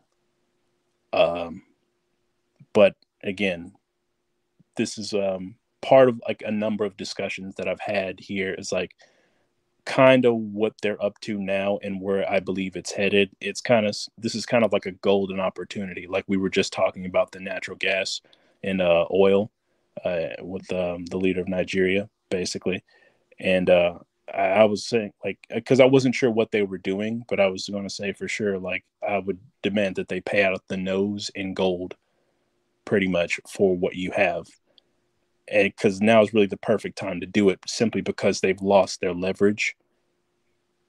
And there's kind of like, you know, the sword of the Western world, aka America, is kind of like they're busy with Ukraine, and we may see something in Taiwan. If it's going to happen, it's going to happen this month. Until then, the monsoon season will kick in, and an invasion of Taiwan won't be realistic, at least until, again, that the next 2 parts of the year where it's like, you know, ceases and invasion is like, you know, plausible. There was another guy who was in here. It was me, Big E, and I can't remember his name, but I know he was studying in Taiwan. I was basically kind of warning him. Maybe Pi? Yeah, I was telling him he needs to get out of there. He needs to spend the month of October not in Taiwan. Because if they're going to invade, that's when they're going to invade until like, you know, long story short, it's heavily defensible. And part of the reason is because of the weather, and there's a monsoon season that kind of like kicks in through like a large portion of the year, and that ends. There's only like 2 months or like, you know, parts of the year where that kind of ceases. And October is one of those 2 months. So we'll see. I don't know. I really can't say for sure what China's up to. They kind of just opened up. So we'll see. I don't know what the whole lockdown thing was even about, honestly. Literally, the world is kind of speculating on that. Well, let because the brother says something. I want to ask you guys on the panel your thoughts on this. I in my analysis, right, a lot of times, you know, the brother may be correct, right? If he says Africa is behind 100 years. I don't necessarily agree or believe that per se. And the reason why is that in 1960, we know that there were no, you know, feed the children, we are the world, $1, you know, dollar a day, fly on your face, blinking, kwashiorkor infected African. There were no dusties that these Europeans could point to, right? And so African nations were thriving, they were moving, they had direction, they wanted to go somewhere. And we know when you, for example, the perfect case study is you can look at Bembela, you can look at Kenyatta, but I think particularly you can look at Kwame Nkrumah's Ghana. Now, Kwame didn't make always the greatest economic decisions, but when you see what he was trying to do with cocoa, for example, and what the West did when they bankrupted, right, his economy by flooding the market with cocoa, right? They created a cocoa glut, and they could afford to outlast him. So he was screwed, right? And then once the money dried up, of course, you know, all of a sudden a coup appears out of nowhere. But what I wanted to say is this, is that for me, analyzing the United States of America, the only magic that the United States has is 2 things. One, they have the military, and they have the most sophisticated tax system in the world. The IRS. Don't forget about the media. Wait, no, I'm not talking about the media. I'm talking about what makes everything be able to function in the United States. They use so much propaganda. No. I know the propaganda is for their marketing purposes. But what I'm saying is, in terms of what allows their state apparatus to function, it's not media. Media is what, you know, continues, you know, their self-glorification and brainwashes everybody else to download that program to believe that they're Great Britain and the United States. But I want to focus on just those 2 things real quick, PJ. So you guys, if you tell me if you're seeing what I'm saying, the military, of course, they spend the most on military. And so, of course, they got the biggest dicks, right? They'll drop a bomb on you. They'll blockade you. They'll starve you out, all kind of things, right? So they'll tell you, oh, socialism doesn't work. Look at Cuba, but they won't tell you the embargoes. It's like, well, if socialism doesn't work, then remove the embargoes and let Cuba trade with everybody they want. And you'll see right next door, socialism is a wonderful system for those people if you can manage it well, because there's really no difference between the type of controls that Cuba wants to implement and what, Sweden, Denmark, and these other OECD countries, if that's the term, right? They're practicing pretty much the same type of socialism that Cuba's practicing, yet they don't have to suffer from embargoes. If you start putting those same type of embargoes that you have on Cuba, on Sweden, Denmark, and these other countries, they'll turn into Cuba in a heartbeat. Probably even worse, because they don't know how to manage and deal with what Cuba's going through. So the United States has the largest military, so they can do that to you. Now, their tax system, even though Trump and other Republicans always try to defund the IRS, but for the most part, they're able to collect tax revenues by every citizen in the United States, for the most part. And this allows them to float bonds. So they call them treasuries, right? So they're able to float bonds on the open market, and people rush these bonds. China has them, Japan, a lot of foreign companies are buying US bonds. So basically they're giving America money up front, and America's paying them like, yeah, we'll pay you on the back end. Don't worry, because we got these taxpayers here who aren't going anywhere. They're proud to be American. They're proud to do their civic duty and pay taxes, right? Well, not that they're proud, but they can't escape it, because as soon as you get a check in the United States, you look at your check, you're like, holy smack, what the hell is Social Security doing taking all this money from me? We don't have, and I've always said this, if Africa, which I don't want, but if Africa wants to develop, for those who, and me and Kaiser have had this conversation, if you want to develop Africa to be like America and not be dusty, well, then you have to have a tax system.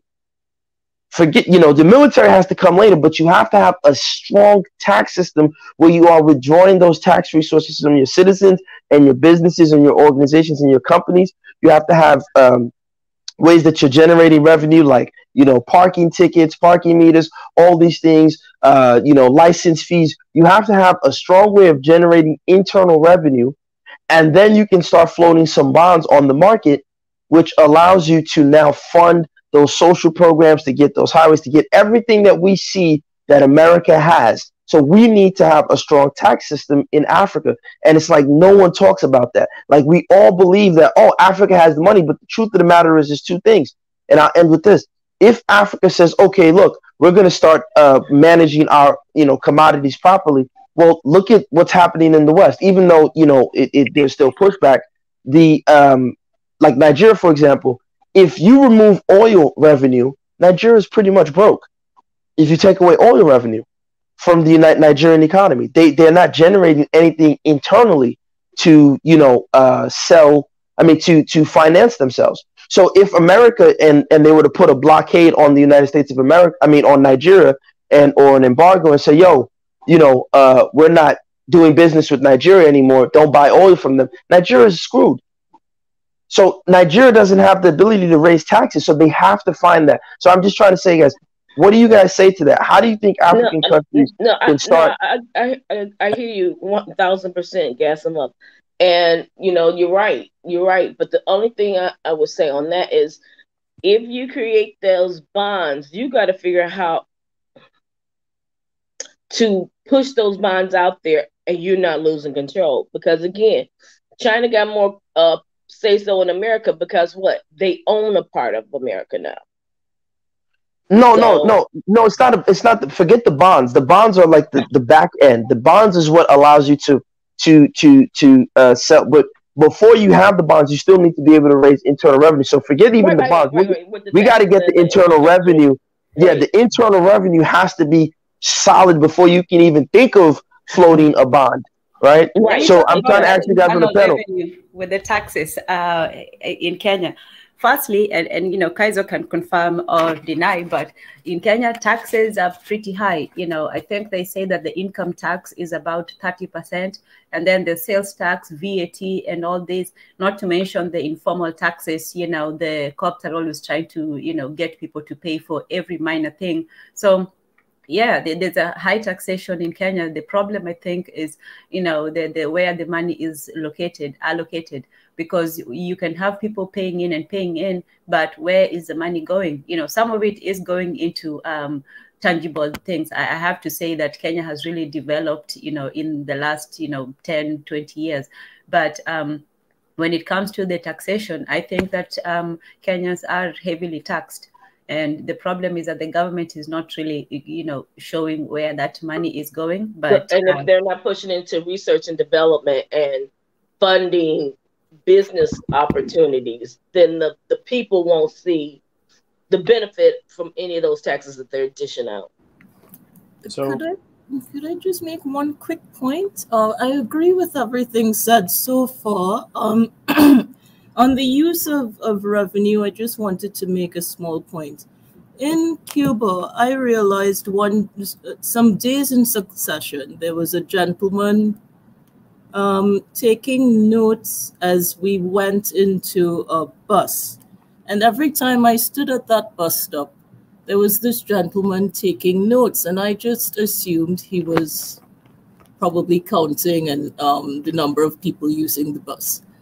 And then some months later, I realized, excuse me, that we had buses at that bus stop in greater frequency. So I think he was looking at the use of the resources, and then they made a decision to allocate more resources to an area in which the need was obvious. And this is what socialist countries tend to do, even better than the more developed, capitalist countries. The second quick point I'd like to make: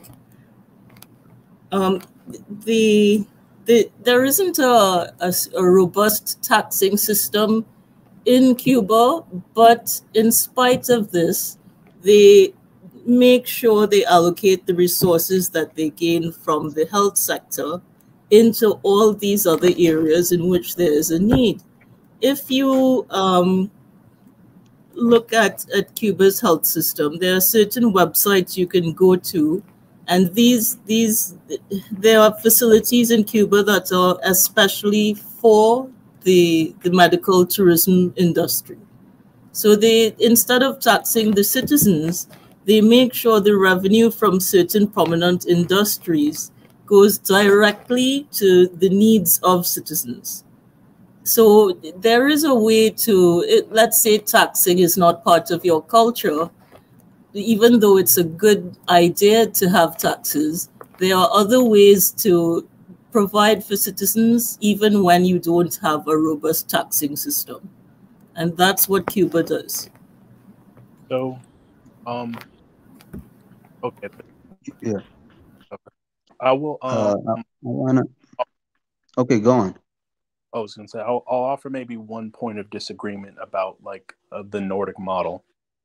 I'll gas them up. He had mentioned a second ago. There's really two reasons why that works the way that it works. When I kind of like look at it, and one, it's like they don't necessarily have like socialism in the sense that like a lot of people understand it. Basically, one, and I think the success for them is essentially the difference between I think it's where America fails. And that's really like the long and short of it. And to explain that is basically they have like pretty much a free market. They just have like really, really, really high taxes, like compared to like say over here. And I mean like it's not like the rich pay taxes like the average Joe, the middle class, and the poor. I think it's like 40 to 50%. Like they all pay taxes. But the thing is like they're willing to pay those taxes because like they're willing to pay taxes commensurate to the level of government that they want. So they want this service here. They're more than willing to pay the money to basically like, have the service provided by the government because they don't want to be responsible for it, which is fine. That works.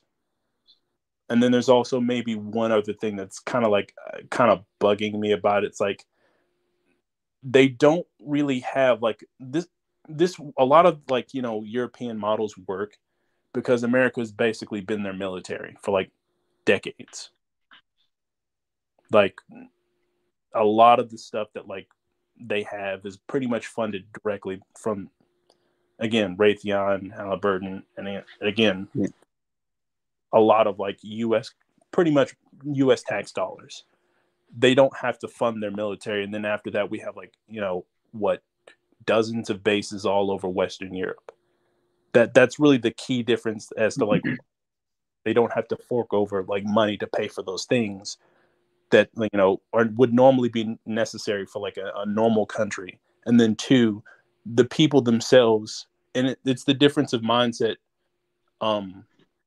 between like, Nordic folk and like, say over here in the US. And the thing is like, we don't know what that will be for Africans per se. So no, wait, are you saying that, because I wasn't saying Africa should copy it. I was saying that if we compare what Cuba is experiencing to the Nordic countries, I'm just saying there's technically no real difference. The only difference is that Cuba is just choked and destroyed with embargoes. Yet if you were to place those same embargoes on the northern countries, they would have the same difficulties that Cuba is facing.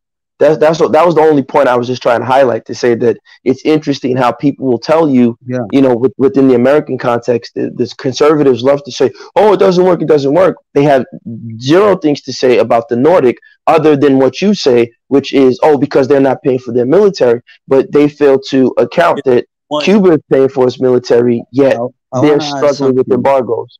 It's one part of it. They basically don't pay for the military. And then two, the people themselves are willing to pay the taxes commensurate for the government that they want. I don't know that that's true for Cuba, because again, Marie Antoinette, she mentioned a second ago, just like what their tax system, like, because again, I don't know all the specifics of it when it comes to like, Cuba. I know the economic model, from what I gather, was different. And the reason that works is why, again, the people are willing. I want to add something, which is necessarily always true, where there's this thing called the Laffer Curve, and it differs depending on the country. But there's pretty much it's the phenomenon. But the Laffer Curve has been proved wrong many times. True though. Say again? It's true though, and that's really why America's in the situation is right now. Basically, America's is in a huge debt spiral. And it's literally because pretty much the government is trying to do what the people are telling it to do. America has always been in a debt issue. Not like now, no. That's not true. Yeah. That's not true. To this point. But go ahead. I don't want to dominate. Go ahead, brother. This is real.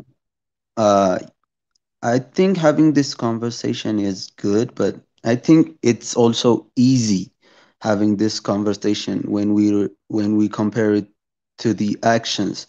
Most of I'm not better than you at the politics or the statistics, but what I think and what I know is that most of African countries and other the world countries are under colony of the Western, and the leaders of the countries of Africa's and the countries of some of Asian countries are under control of America or the Western civilization. So it is really hard to re-inform and the taxes and the organizations of the African countries. So it's good having these conversations, but it's really hard when we come to implementing it and when we come to the action.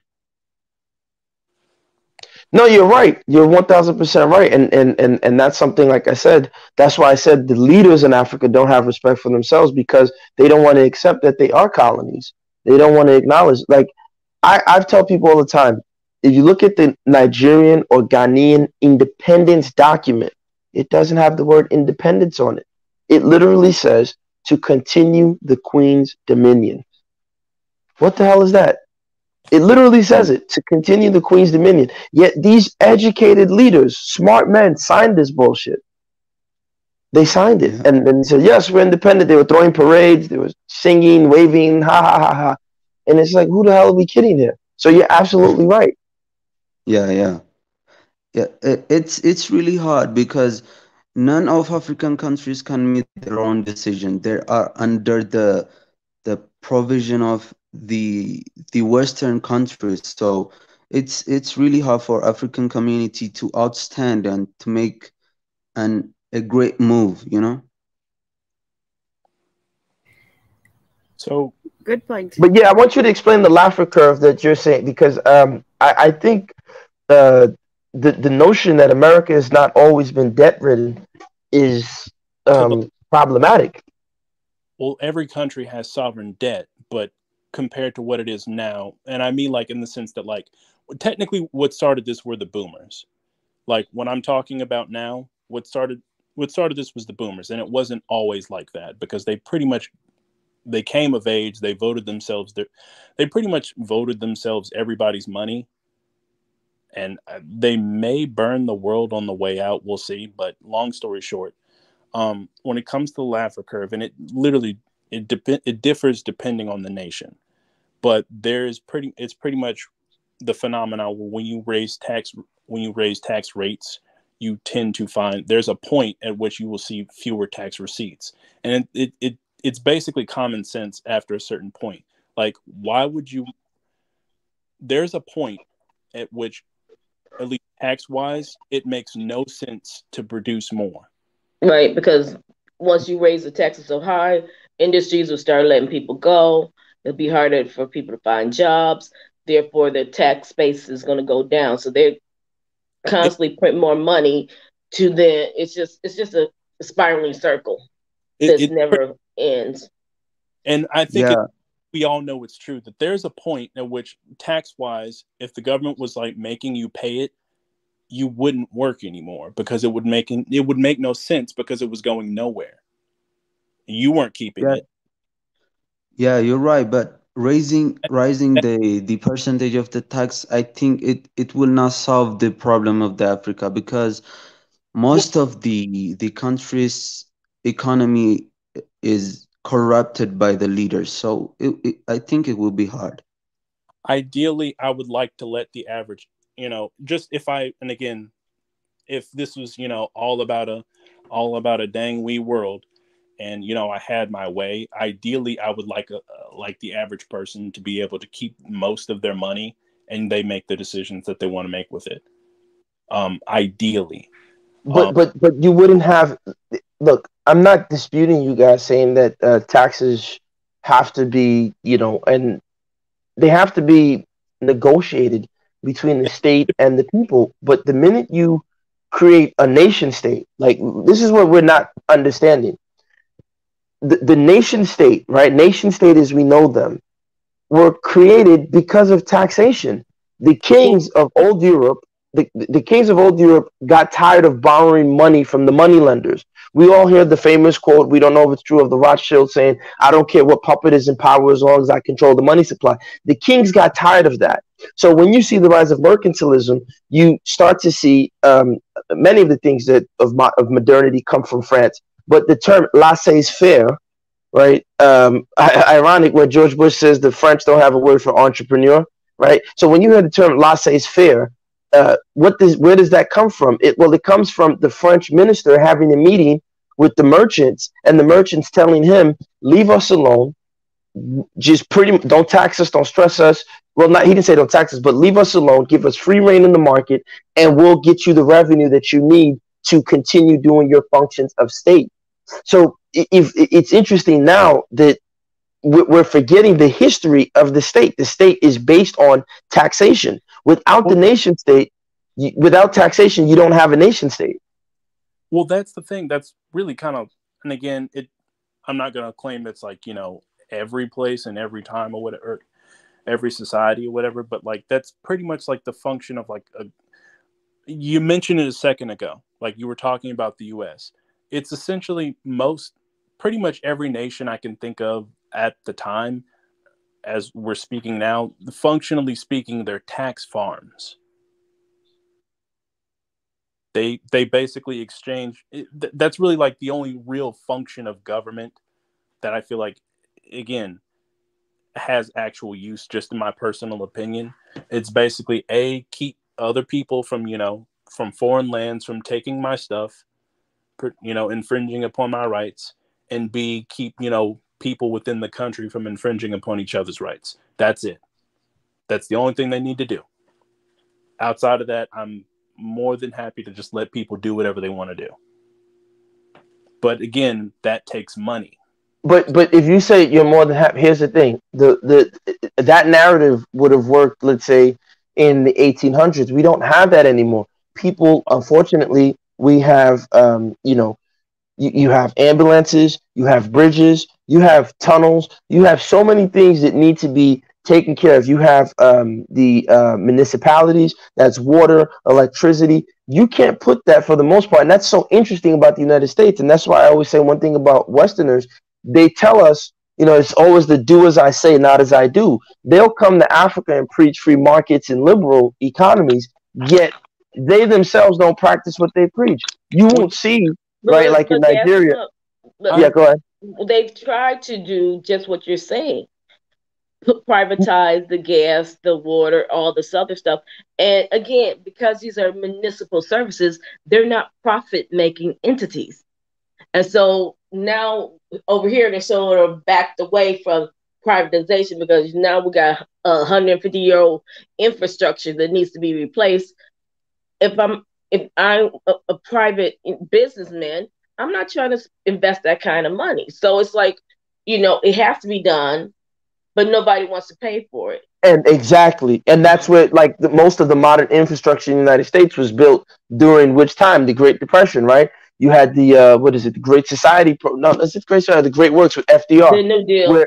The New Deal where you start seeing they're like, oh, we got to build bridges. So this is putting people back to work. And right. So unfortunately, and they have not been able to figure out how to do that in today's time. They can do it. The problem is they don't know how to come to a consensus that makes sense. Right. So it's interesting how, for example, I'll give you guys a modern day example. That's why I think the conservative mantra, as much as I can agree with, being fiscally responsible and being, economically responsible, I'm all for it. Right. I'm happy that they're raising interest rates. Right. I'm all for that. But at the same time, I'm not silly enough to say that it's a bunch of white guys that typically want to be selfish, because here they are trying to make lawsuits, for example, about student loan debt forgiveness. Yet, all these corporations are getting pretty much corporate welfare. They're getting government grants that they typically aren't paying back, or they're rescheduling the payment plans years out, or they're writing off these debts. They're doing so many things. I mean, look at our former president, Donald Trump, right? Shout out to him. He basically gave us the blueprint. Start a company, go bankrupt, and no one will bother you. Pay yourself off the income. Absolutely. Right? And the thing is that these big entities know that they don't have to pay any of the stuff back, because I'll just take my funds, send it over to Cayman, and I'll set up somewhere else in China, Europe, or whatever. So these are the same people who now come and tell us we have to follow the Laffer Curve. And I'm not trying to take a shot at you, brother, but they'll tell us to follow Laffer Curve. They'll tell us supply side economics. They'll tell us this. They'll tell us that. They have all the theory, but then when you watch what they're doing, they're not living by it. And that's why I said in the United States, for the most part, they won't let municipalities be run by private organizations. They'll contract private organizations to do, projects with them, but they will not give the municipalities to private organizations. Yet they come to Africa, for example, Nigeria, and they say, oh, just forget about your municipalities. Give it to the private sector. The private sector can handle it. It's much better. But keep in mind, that's like, giving the private sector your defense. It doesn't make sense. They gave the private sector that the electrical grid in Puerto Rico. Look what just happened with this hurricane recently.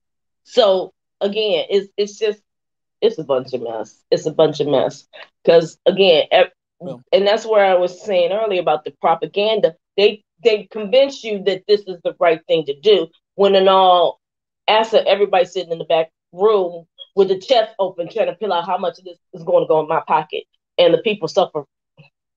So, well, I did have gassed them up a couple questions, but to be fair, I don't. Yeah, no, go ahead. Ask the questions, but I'm here. Okay. Oh, I'll just say to play devil's advocate. To be fair, I'm not an engineer, and I don't know what you would have to do to account for say a hurricane in the Isle of Puerto Rico, and as far as electricity goes, outside of having some generators backed up. There's only so much you can do before nature kind of we haven't conquered things like hurricanes yet, or mountain regions. Like that's why we have to like, adjust warfare when we're like, attacking a mountain region. There's certain stuff we just haven't. And this is just to play devil's advocate. I don't know, because again, I don't know if we have the means to account for that yet. That's just to be fair on that one. I did have a couple questions. And this like, so I agree with you in the sense. I agree with you in the sense that like America doesn't like do a lot of the things like I like. And this is just like because we kind of have this conversation, and you have criticisms of capitalism, and which are fair, but like my thing is like, and this is really kind of like what I'll like you'll say something and I'll be thinking it. It's like America doesn't really have capitalism, and it hasn't had it in a while. Like when you say these things that they push to Africans or whatever, like yes, they don't practice what they preach. Like we haven't had it in at least a little while. We're basically running on the smoldering vestiges of it. We don't like pretty much things aren't decided by the market. They're basically decided by the Federal Reserve and pretty much a handful of politicians at this point. It is what it is. Do you know that the price of gold, literally, you guys can Google this, it's some strange voodoo, right? There's literally a ritual where the price of gold is not set by the market. Price of gold is set in England. Oh yeah, alongside LIBOR and London Bank interborrowing whatever rate, right? It's the funniest stuff in the world. Why are you setting rates? Shouldn't the markets determine the rates? No. Why must you come in a room and set rates? Because the same key players who rule this world want to make sure that it always benefits them. If you get power, that's taking something away from me. This was really, and it's funny because this will literally touch on like because there was somebody talking about the N-word earlier or whatever. Like there was a time, and I don't know if you were there, Tanzan, but like I know Big E was there. Basically, he's from his accent, he sounded like he was from Jamaica or from one of the islands or whatever. And would it be I Can't Fire? Maybe. I'm not sure. The person who called you the N-word, yes. Yeah. It was you feel me? You feel me? It was kind of, it wasn't that he said it. It was kind of like the way that he said it. It was kind of like as if you weren't one of us. It's like, I guess. Yeah, he's definitely black. Yeah. Oh, okay. I find that Caribbeans don't really use that word as much. Yeah, it's like they use it to refer to, I guess, my little isle of the slave people, I guess. Yeah. Well, for me, like we were saying with the other definition of respect, where you avoid, getting into people's businesses. When it comes to that word, I just, I don't touch it. Wait, so he called you the N-word, and he was talking about the economy? I'm kind of lost. So basically, we were having a discussion, and again, this is why it came to mind, because I was basically saying maybe it's not wise to basically have like central banks in the same way that the Western, world has done. I don't believe you need a central bank to basically have one currency in one area. And I feel like pretty much doing it is like mimicking the same stupidity that the Western world has, pretty much went down. And it wait. What do you mean stupidity, man? The West is rich, Africa is dusty and poor, man. You gotta substantiate what you're saying. Hold up. That's not true, Kaizo. The West is not rich. Don't let Kaizo bullshit you guys. No. So, the West earns $50,000 a year on average or whatever. Africa earns $2,000. Hold up. Come on. Hey, yeah, but you're not taking into account the outliers and the wealthy people that push that to where you're seeing those numbers. But go ahead. I want the brother to finish his point. And so my thing is with what he's saying is let's say, let's say we agree with Kaizo. You don't seem to know where this is headed, in its entirety. If you knew the entirety of it, you wouldn't be, and again, you wouldn't be saying it the way you're saying it. But that's just that doesn't make sense. Look, Africa, because Kaizo's not sitting down there doing those feasibility plans. Yeah, give me a second, guys. I haven't spoken for a while. You see, this is the issue with these, fake Pan Africans and all these Babylonists, right? Babylonists because of Babylon, right? The devil's land. I am an African. I live in Africa. I struggle because there's no hospitals here that are available to the poor person. It's expensive. Yeah, we have insurance and all that stuff, but the equipments aren't always going to be as good for the average poor person.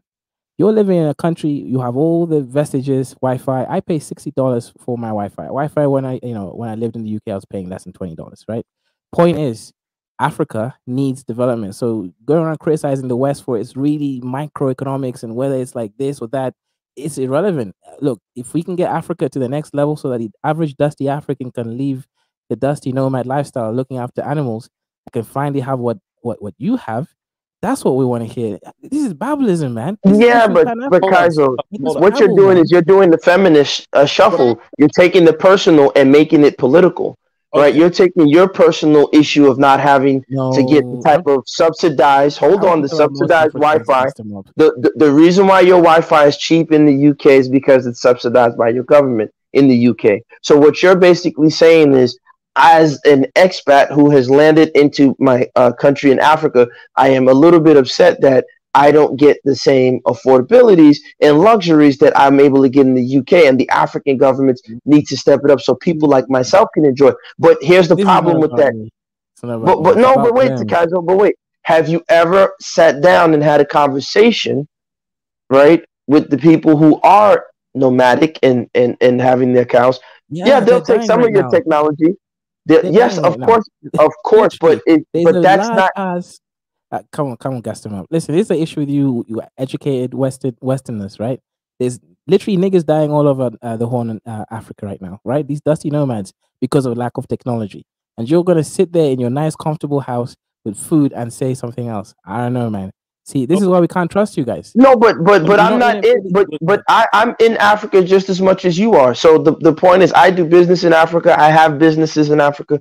I'm there consistently. The point is that when I'm going to Africa, I'm not coming there with my Western expectations trying to shove it down the people's throats. The only thing I can do is say, hey, listen, perhaps we can have a dialogue about ways we can, make the systems function better. And keep in mind, prior to the IMF having structural adjustment programs, most of these African countries that you're calling dusty were not dusty. Maybe, but Can I join it? Is well, go are ahead. you a Yeah, dusty go ahead. African? Person, Let's join in, just take join in. a Yes. moment to welcome what's new tube. Karibu, welcome. Okay, thank you. Oh, Just you're a lady. Oh, wow. I thought you're sorry. I was right. I identify as a lady too. That was sexist. Whatever. Yes, go ahead. And then next, sister. Go ahead. Yes. Thank you. It's very nice discussion. I just want to say something and just go out because you're pinning the right pointers, teaching the right points. So I just want to say that whatever ideas we are generating or we are initiating, it's very important that we provide our perspective in order to so that any discussion, any people listening could understand from what point of view we are objecting or we are rejecting some idea, and then from what perspective we are providing another suggestion. So just my area is research and technology. Uh, I'm very interested in, of course, Which part of my Ethiopia are you motherland, from, sister? Africa. I'm from Addis Ababa. Hey, don't answer his questions. You don't need to put your personal life out there. Don't let the CIA tap in, please. Just let her Yeah, speak. don't let her speak. You don't need personal. It's The only okay. one speaking is Gaston, not me. Go ahead, sister. Yeah, so is my English clear? Can you hear my sound? Yeah, we Perfect. can. All the way Perfect. through. Nobody interrupt the sister until she stops talking. So yeah, that's the rule. Thank you. So just my point is all of what we are discussing right here, uh, even the capitalism and other theories or economic theories is far away from me, a little far away from me. So I'm not going to touch on that. But the key point I want to talk about is research is basic. Whatever we want to create something new, new ideas, new principles, new concepts, we have to put it out there uh, in basic for research purposes, because we have to bring it to some point, right? We have to put some of our footprints, right? So let us really do the research and then suggest some ideas that we can put to the ground. Whoever is watching this video, so okay, what capitalism is bad, or we don't need the money, we need only maybe Bitcoin or something, some currency of Africa. So what should we do? What can we do about Yeah, it? That I sister, think that is should be the focus. sister, let me Yeah. just warn you about these people here. Some of these people don't want development for Africa. You see, people like me and you, we are both technologists, right? We want Ethiopia to be powerful, people to have food, right? Have access to the technologies. Do you agree? Yes. However, the people on this platform, they want. Now that's called Wow, that Ethiopian was internet. Gas them up. brutal. Damn. That was that. Okay, gas them up. That's the internet, not the sister. So we have to be careful of people like this who don't want Africa to evolve, and they want Africa to remain backwards. That's the thing. So we have to first agree: do we want Africa to evolve? That or not? Some of these people don't want that. So we need to know that these are our enemies in progress. So, Kaiser, Yeah, and you sound like you would sell me into slavery. Though that's exactly how the slave trader sounded. so See, Kaiser, they didn't listen, fight me. Yeah, go ahead. Go ahead. I'm not gonna like disagree and say that there's not room for improvement.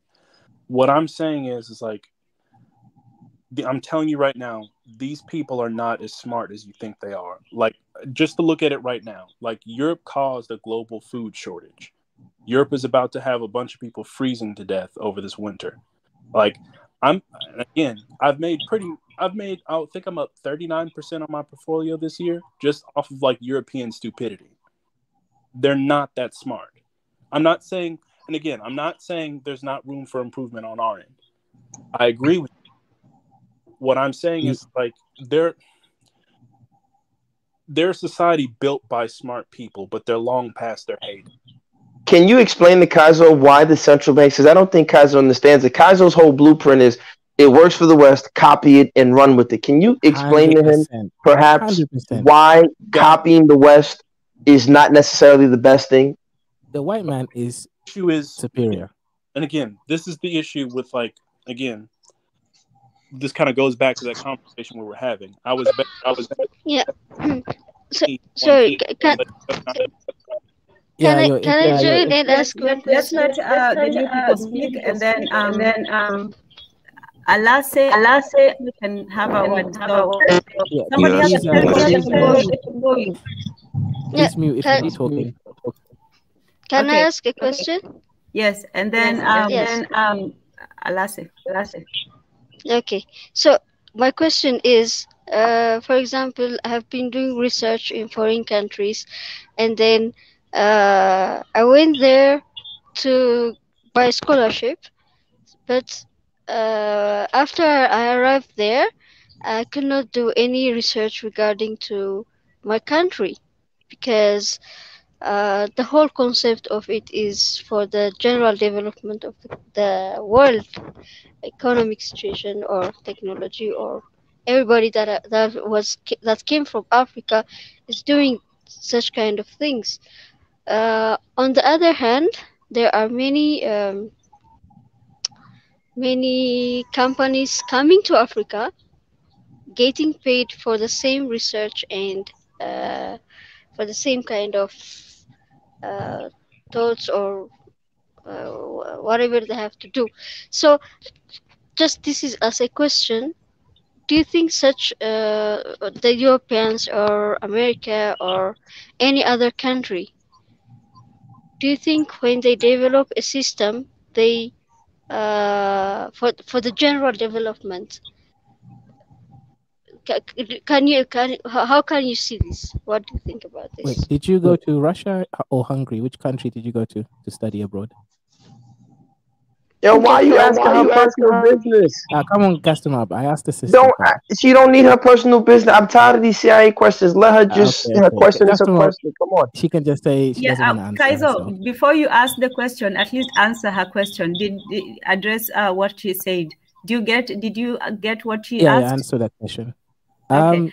And then real quick, because we also want to and I do want to know how it's said. So let's before we do the Kaiser, let me just welcome Alase. If you can, go ahead and speak, and then let me know how you pronounce your name. Yes, you are pronouncing my name right. Okay, cool. Yes. Go ahead. Okay. The one thing I want to say is I'm very big into the stock market and everything. So there is I'm very limited in what I can say. So but what I can say is the global economy, it is not as centralized as you would believe. The foreign currencies are not. It's becoming decentralized. That's the word. The markets are becoming decentralized. Countries are starting to have their own power. You're going to see more and more countries starting to back their own currency. Right now, the U.S. currency is the reserve, but here in the future, you're going to see that more and more countries, you're going to start seeing it come out, that more and more countries are going to start backing their own currency. It's not as centralized as you would, as you're being led to believe. Behind the scenes, what you're saying, brother. Can you explain? All I'm hearing is babble. I just explained it. I can't explain it any further than that. I just He's explained basically it. saying, Kaizo, that the currencies of the world are going to start to fracture, and you're not going to have the type of global reserve currency of the dollar. And a lot of countries realize, for example, the UN was just telling the U.S. Central Bank, hey, please don't raise interest rates so high. But the U.S. Central Bank is like, we don't give a damn. We got to raise interest rates because we want to protect our economy from inflation. So if the global economy is facing that, a lot of banks and a lot of central banks are saying, you know what, we're going to have to create alternatives to, for example, the SWIFT system, right? Like Russia is trying to create alternatives and things of that nature. So he's basically saying that as things, are starting to play out and unfold, we're starting to see that it's not as central and as organized as we thought. And I think that's what the brother was trying to tell you earlier, Kaiser, that following the West 100% can lead you down a rabbit hole. And then what happens is, like I always say, what they do is do as I say, not as I do. They'll do a complete 360. You're still reading page 43 of Milton Friedman's book, and they're doing something else, totally the opposite. And like, well, Absolutely.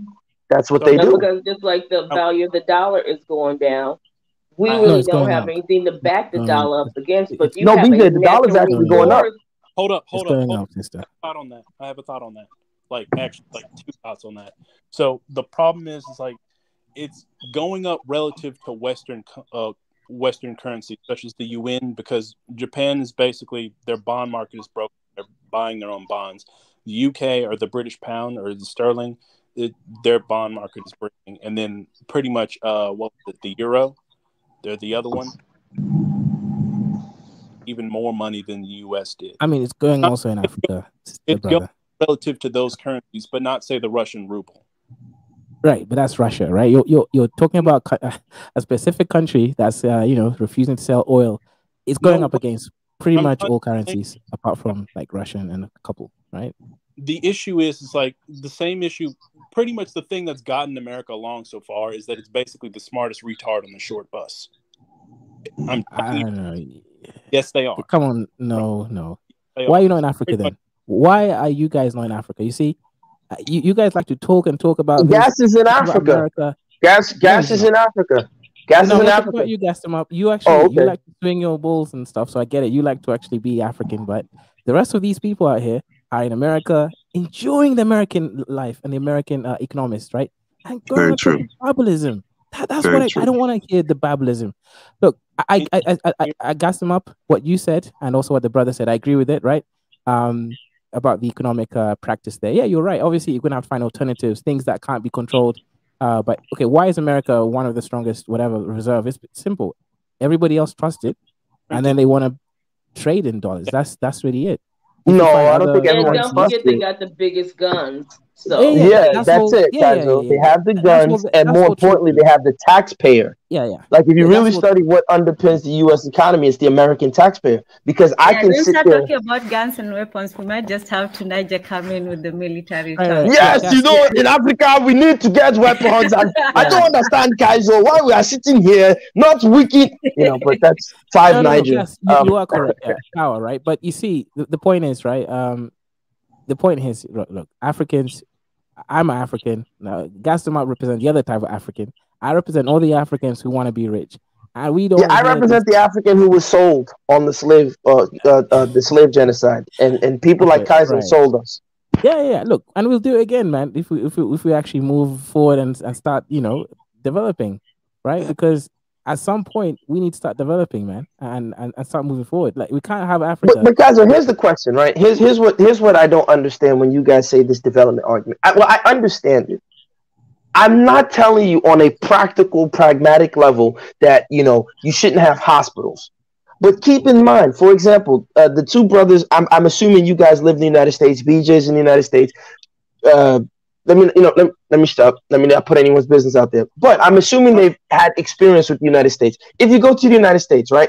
You go, especially in many of these places, the hospital system is a business, right? So you'll have, for example, the university, let's say University of Alabama, they'll have a hospital system that provides jobs. It's tied into the state and federal and local governments. So Africa can do that. They were doing that. IMF came in, people like Milton Friedman said, don't do that. Let the free markets reign. Yet in America, no one takes him serious. They wouldn't implement Milton Friedman's policies. So what I'm saying, and that's why I mentioned the tax thing, because if Africa is to do what you're saying, Kaizo, and I hope it doesn't do it, right, to your degree, then they have to have that tax base. And so, the tax system is already at 30%. It's already at 30%. So they have to figure out two things. How do we get more revenue?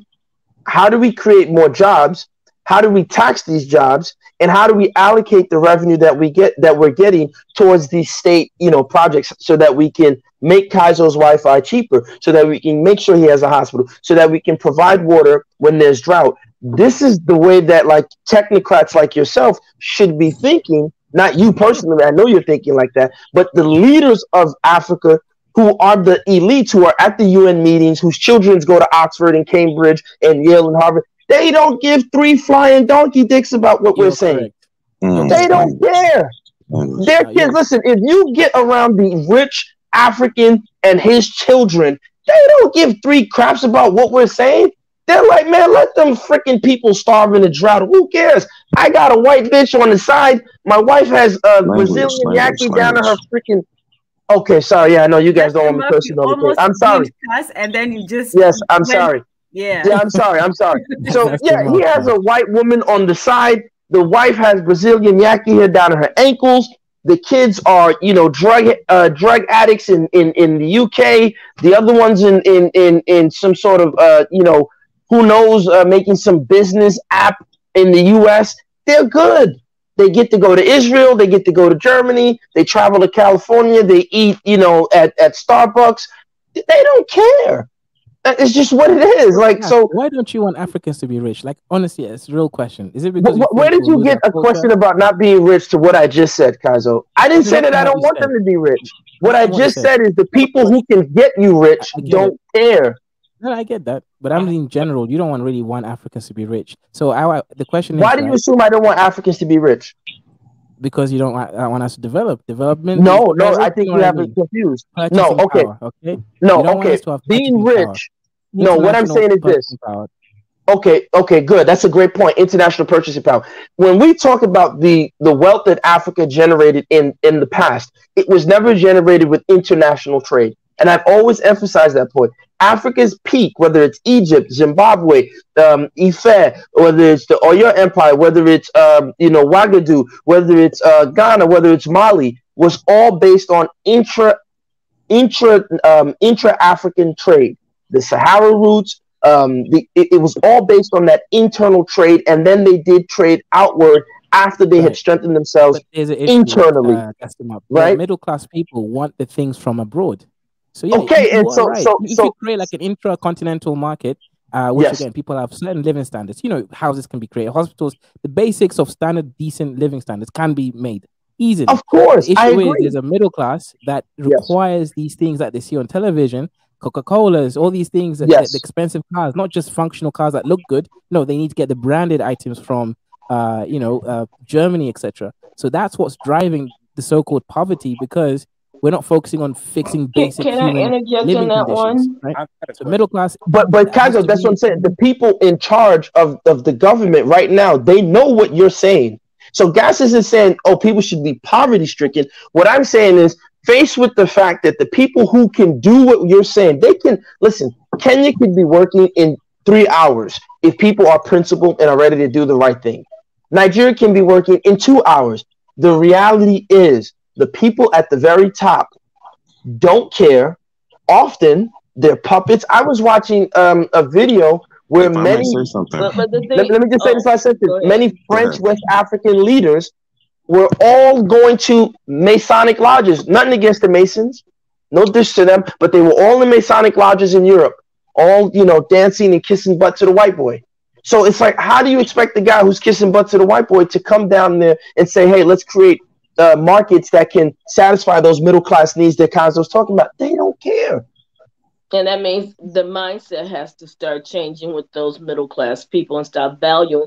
Again, intellectual property. I mean, that Coke can has more value than the actual contents within that can. And it's been being reinvented for generation, meaning the structure of the can. The content stays the same, but we put more value on that versus, a local cola. No, this is not that. Once you start seeing that there's no difference or your stuff is better, then your money is going to go. And they know that once they got you hooked, that's money for generations. Now, if your people are going to start buying into the Sonys and these names, the value of the products are pretty much trash. You're buying a name, and then you're looking at your own stuff as being less than. Then how do Exactly. you build up your economy? How do you build your infrastructure? How do you build up your community if you taking every dollar you have and put it in somebody else's pocket? So that mindset has to change. And once that mindset changes, then your communities will build. But as long as you keep seeing somebody else's name on the back of your jeans, on your purse or whatever, it has more value than anything else in your life, you're going to always be destitute because your money is never going into your own pocket. So there was a question asked to me by Gas that he wanted to answer, and then I also had a couple questions, if I may. So Yes, you may. okay, thank you, Tenzin. He asked a second ago, pretty much why we shouldn't mimic. I'm sorry.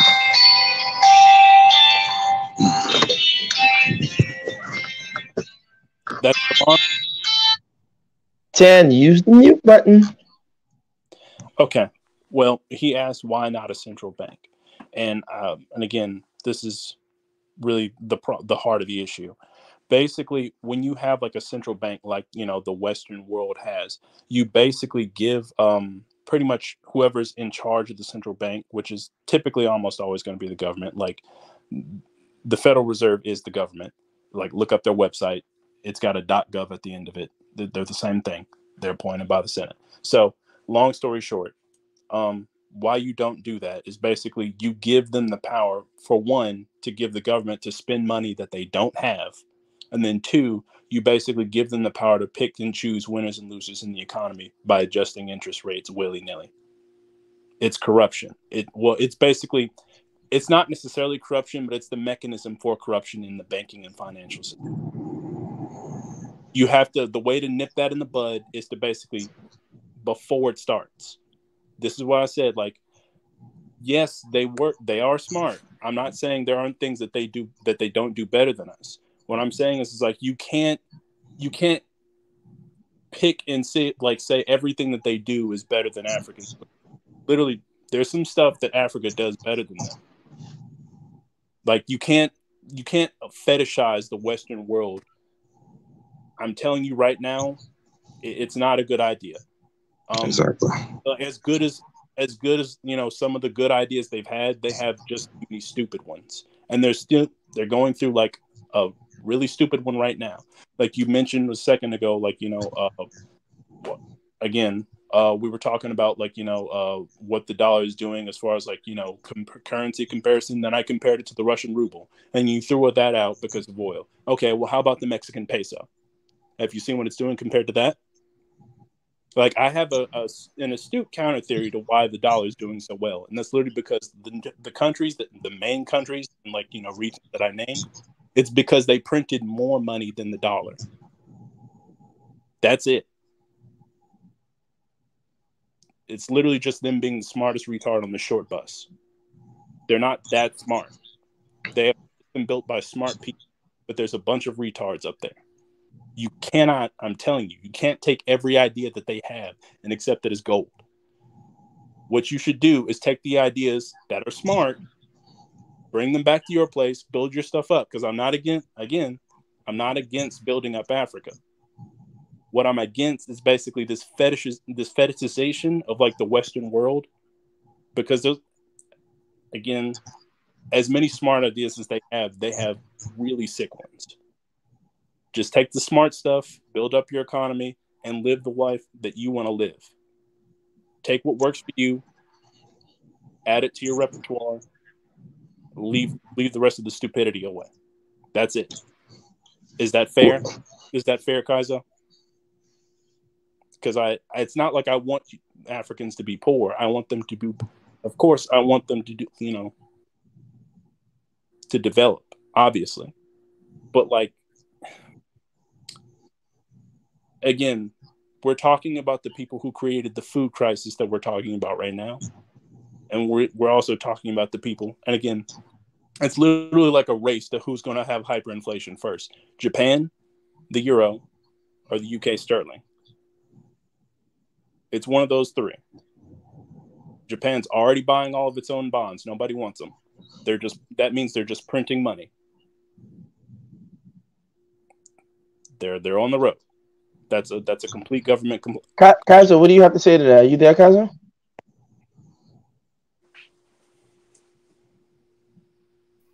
Kaiser, don't you do a Kaiser right now? And again, this is like where he goes to sleep. It's the issue of like you threw Russia out. It's like, well, okay, yes, they're a commodities exporter during a commodity super cycle, but what about the Mexican peso? What's the dollar doing to that?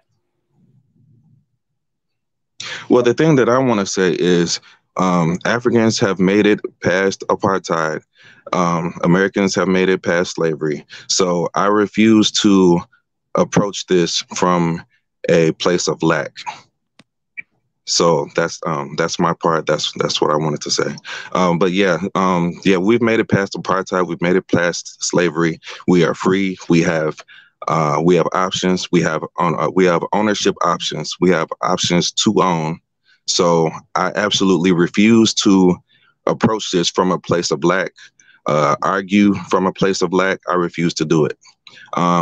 We can strive to be wherever we want to be. And,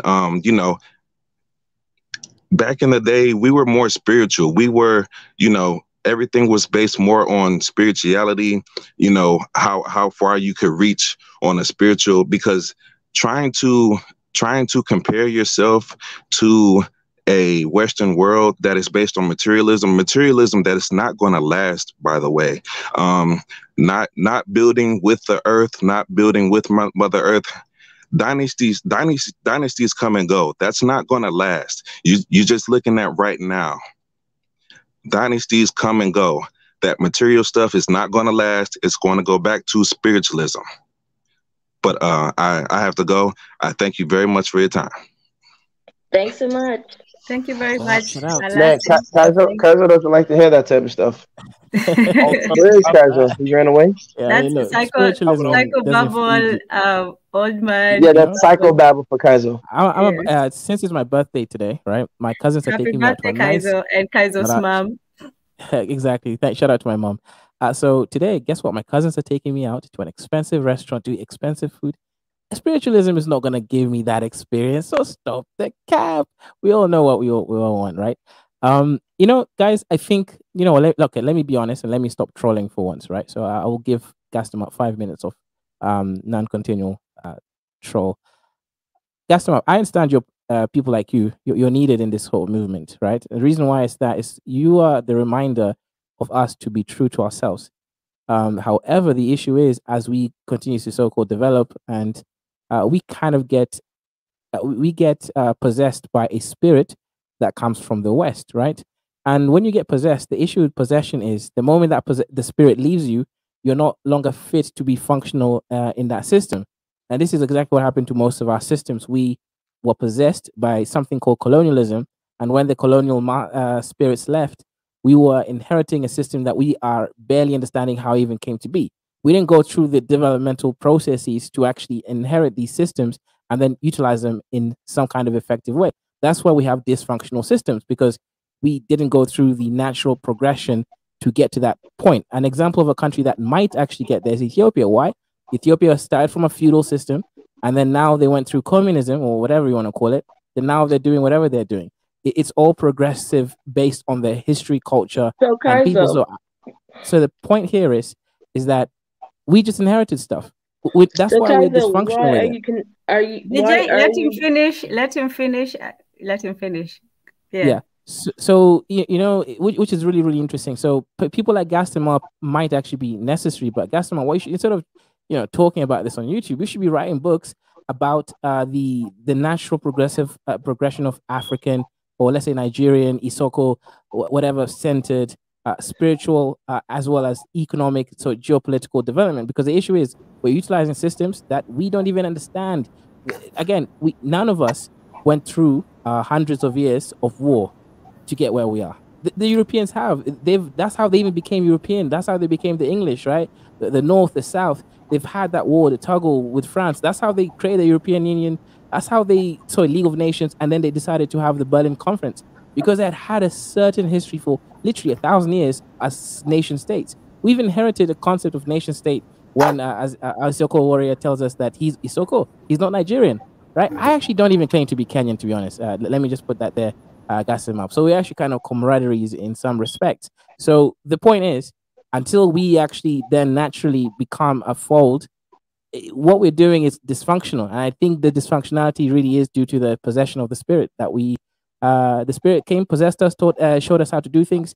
When the spirit left, we do things in a way that the spirit would have otherwise done things. So I will throw one thing out there. The EU was created to compete with the United States economically because they rushed. Which, again, their currency is going to go before America. Wait, what did you say about America? Sorry, yeah. Oh, I said the EU was created to, if I'm not mistaken, as far as my acronyms go, the EU was created to basically compete with America economically, and their currency is going to go U.S. is. Well, I guess we'll see what happens with the EU, but yeah. We will see. Yeah, gonna be a fun winter, buddy. I've lost a lot of money by leaving my money in the British pounds. I've bought some dollars now. I lost a lot of money, man. I got you, bro. Hold up. Buy what is it? BNO and wait for the winter to start. BNO? Okay. Yeah, it's a commodities futures index fund. specifically Brent oil. Basically, it's their contracts for oil, basically. Okay. That, and again, don't go like looking for like specific futures or whatever. Like, be careful, just stick to the funds, because if you don't know what you're doing with like, futures, you're basically going to get a phone call when the contract is up, and people are going to be asking where you want your oil. Just stick with the fund, wait for the winter, make your money, dip. Okay. Yeah, I'm gonna look into the Brent oil fund LP. Okay, I'll look into that. Thanks. Yeah, United Brent Oil Fund. This is gonna be pretty fun. I'm kind of like, I'm already up, so like I'm pretty like it finally came back this week. It's like, yes. Sweet. It's like basically they need that oil, and if they don't, people are gonna die. So that's where you want your money, commodities futures. And I think it might be fair to throw it into like a broad commodities futures index fund, but that's simply because and again, I'll throw this out there, a lot of the futures contracts for like industrial metals, like that's subject to whether or not China is opening or not. Like China's opening up, but like again, I mentioned earlier, what they're doing is like very unpredictable, and because there's like industrial metals, and they're like the number one consumer of industrial metals, like the price of those funds are subject to whether or not they're open or not. So bear that risk in mind. Yeah, thanks. I'm gonna definitely look into that. Yeah, man. Interesting stuff. Oh, and we do have Pi in the house. Oh, BJ, you left. Did you? Oh, okay. Well, you can come on anytime. I love BJ. Yes. She's We lovely. all love BJ.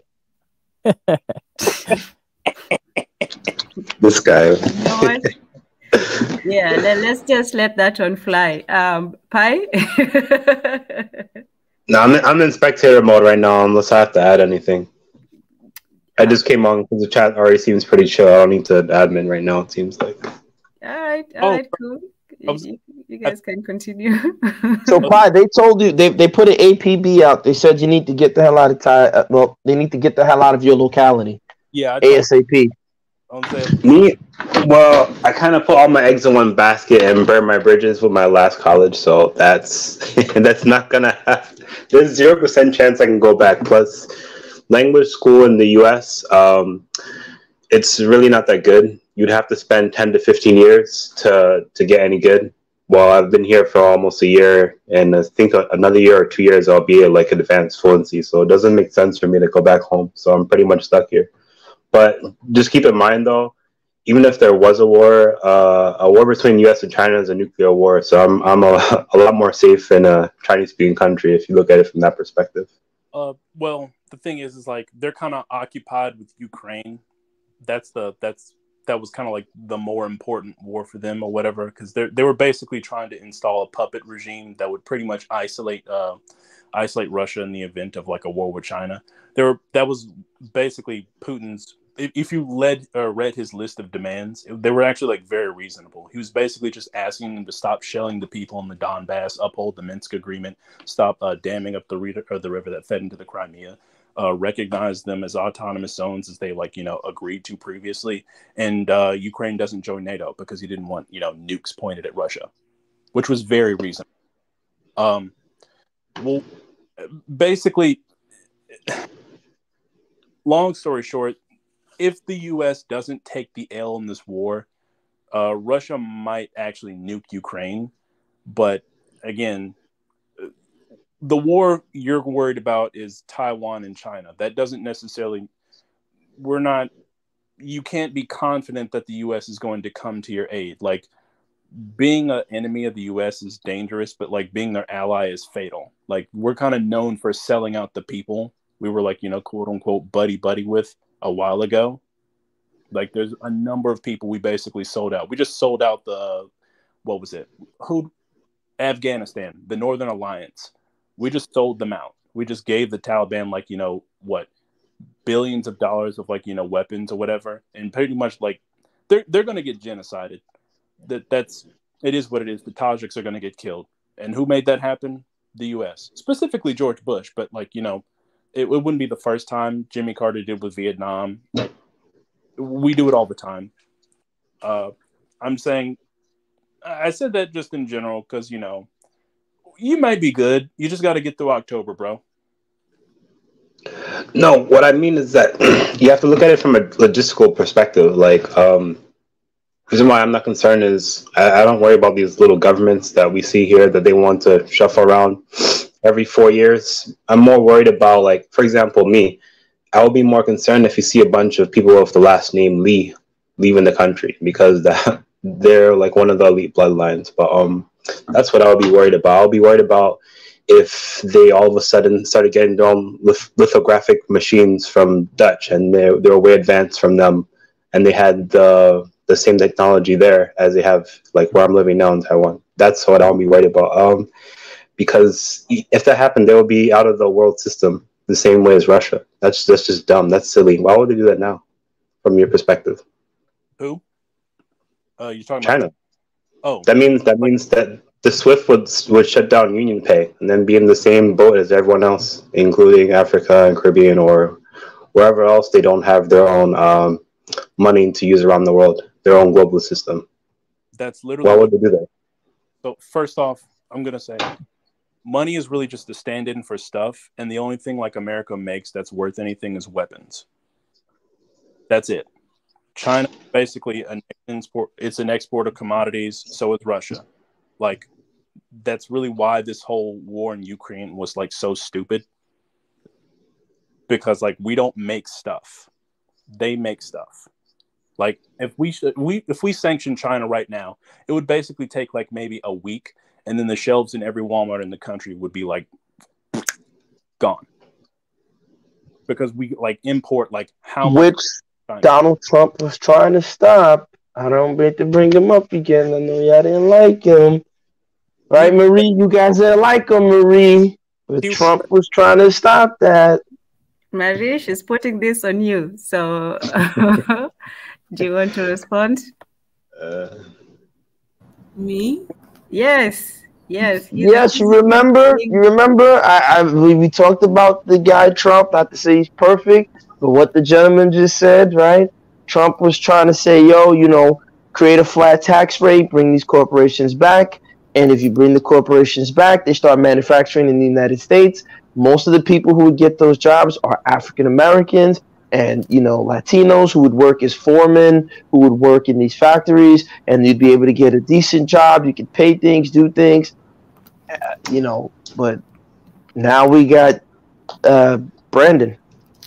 I'm a China supporter, so I probably shouldn't answer this question because I wouldn't be objective. I support China over the USA.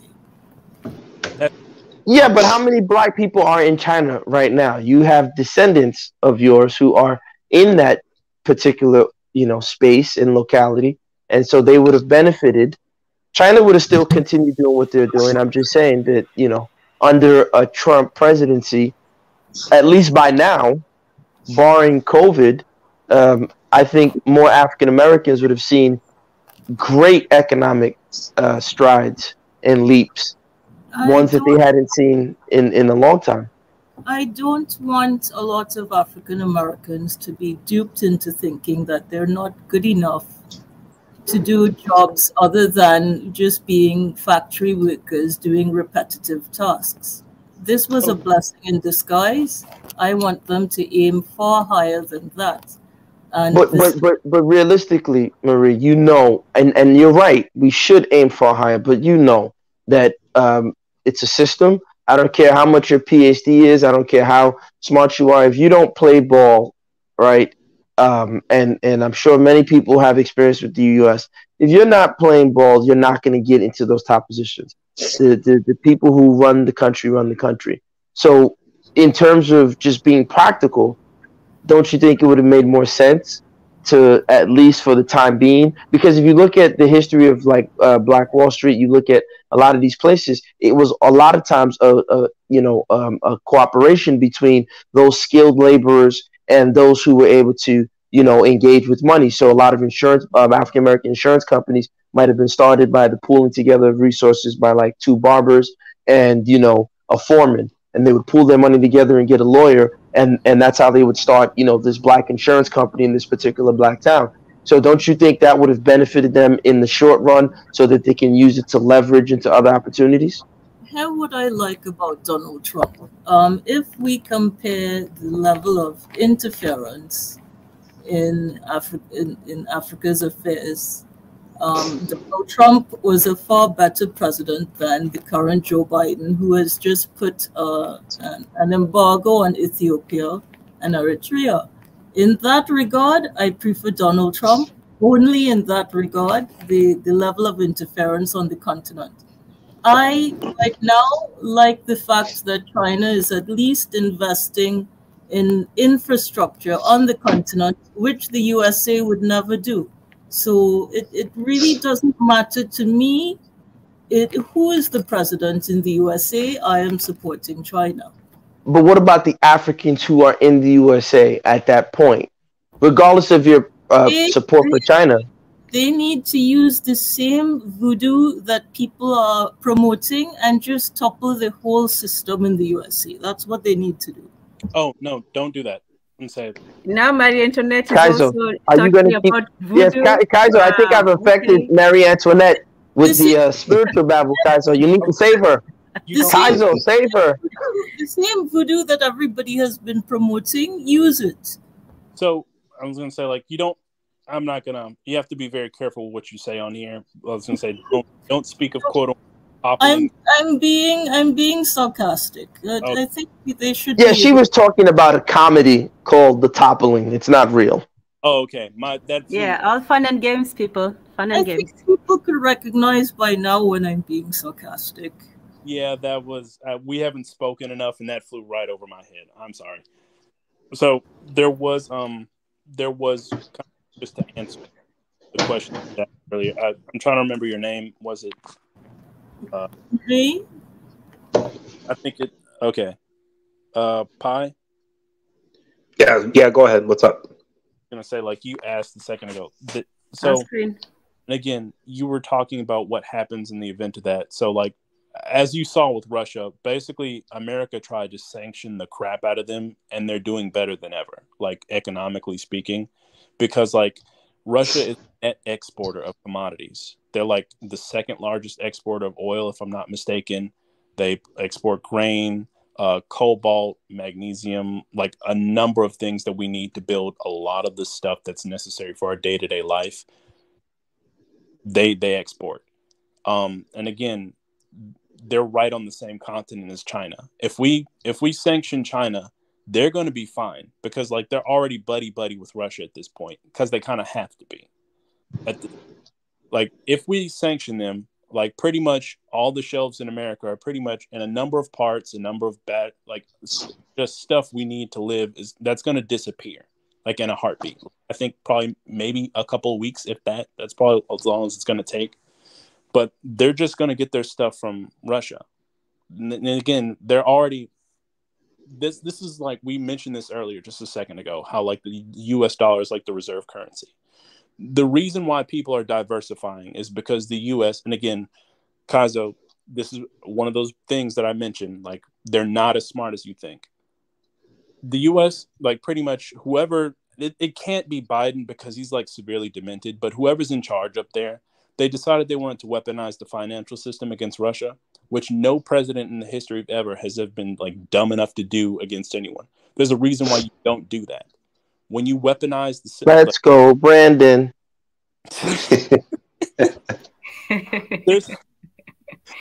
there's a reason why you don't do that, and it's literally just because like it causes a run on the bank. Like this talk of BRICS and these BRICS nations, people wanting to basically create a currency outside of the US dollar, that was literally brought about by the weaponization of the US dollar. Until then, nobody had a reason to. And that was the only reason 2007 wasn't the end of America. We had the petrodollar and we were the global reserve currency. Those are the only reasons that we didn't fall apart there.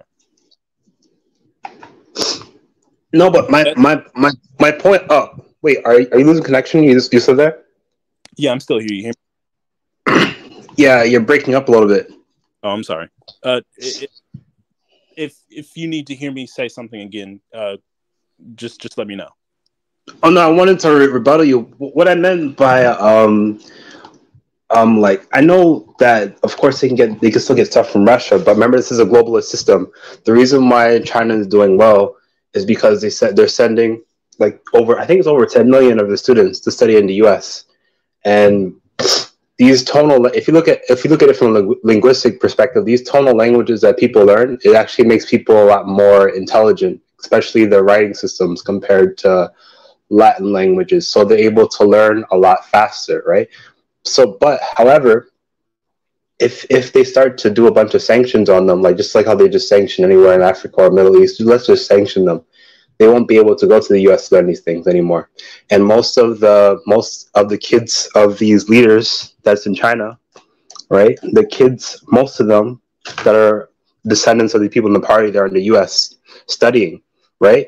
And at least if you look at it from Africa's perspective, not everyone's using, although they have the system set up to an extent, like outside of the BR ideals, no one's really using the RMB like that, the Chinese dollar. So if they sanction them and they put pressure on these governments not to use the RMB dollar, they're screwed. They can't do anything. So at least if you look at it from Africa perspective, that's an opportunity right there. Well, yeah, that's one of the things I've been talking about, why I've been saying like this is kind of a golden opportunity, because like America's never been weak. Like, and that's effectively the sword of like the progressive empire. So it's like I said, like, if I were China, and again, well, okay, discounting the real estate collapse that they had over there, like, if had that not happened, I would say for sure, like, I would invade Taiwan, like, because why not? Like, basically, like, what's the U.S. going to do? How's Ukraine going? Not too well. Like, how did Afghanistan go? Not too well. Like, they're kind of 0 for 2 right now. Nobody wants to join the military. Like, they've been. But I don't think that's the purpose. Personally, I think the goal is, if you think about jumpstarting the U.S. economy, conflict is always tied to the U.S. economy. So no conflict is bad. All conflict is good. That's the military-industrial complex. That's Raytheon, Halliburton, all these companies that make money off of war. That's not necessarily the American economy. That's just like one sector of it. Yeah, but now, go ahead. No, I just want to make a quick point. I mean, if you look at the history, they've only been out of war only 5% of the last almost 300 years now. But yeah, go ahead. Guess. Yeah, you get to say, like, they need war in order for the U.S. economy. I mean, if you think about it, what got, the Great Depression, some speculate, that a lot of the things that happened after the Great Depression were doctored and manufactured, because war was what, created wartime spending. And that wartime spending created the baby boomers, right? And everyone points to the baby boomers generation as the greatest time in world history for the West. America was thriving, Britain was thriving. Say again? And say, like, it was. It's just they kind of like destroyed the world and kind of ruined it for us. But well, of course, but like I say, do as I say, not as I do. So that's my only point to Kaizo, is that Kaizo, how does Kenya create a baby boomer generation without the ability to stimulate or manufacture wars, right? So we have to at least take a different path if we're gonna and that's the danger, Tan and those people who shout out to Tuna. And I'm not saying we don't need to be able to defend ourselves, but that's the danger, because if we take that path of massive military expansion, these state entities become leviathans, right? And the larger they get, the more they need to consume. How do we control an African military industrial complex? Let's say all things granted, Africa wakes up tomorrow, right? Tan and Marie, I want to hear what you guys say to that. How does Africa prevent a military industrial complex from from rising that doesn't have the same issues that we see here in the West. I mean, like Pi just said, they've only been out of war 5% of their existence. I have an idea on that one. Yeah, because I really don't. Okay, good idea. So it's an issue, and it's people aren't going to like it, but basically it's how you well. So as far as like, you know, the leader of the military or whatever, we would agree, or at least over here, it's pretty much the president. He's pretty much the person who pretty much has the power to send like a bunch of like, you know, 18-year-olds to go die in some country that we've never heard of. So, and this is just my personal opinion. This happens, and this kind of goes back to what I said earlier. Like, you need to build a system that like makes it advantageous to do the right thing. Of course, you obviously want a strong military, but you don't want a military industrial complex waging pointless wars, wasting again your own citizens' lives over nothing. And this is just my opinion. I would say pretty much the president needs to be like elected by those who are willing to serve in the military. They're the only people who get to vote. So basically, because their lives are the only ones that's actually being risked in said war, or like, you know, in these battles or whatever, they nominate themselves. They basically vote for the president that is A, what's going to be capable, and then B, not going to, you know, throw them in a pointless war and waste their lives. Basically, the president is responsible directly to, again, those who are in the military. And I don't think this should be closed off. I think the average man needs to be able to like join the military. I would always. So how do you stop, for example, Kenya takes, you know, charge? What stops Kenya from becoming predatory in its expansion? Knowing that the minute they start expanding, that means, you know, they get to, you know, sell more armaments, more government contracts. They can do all these things, and then, you know, what stops Nigeria from saying, okay, we don't want the Kenyan expansion to affect us? So then they start doing the same thing.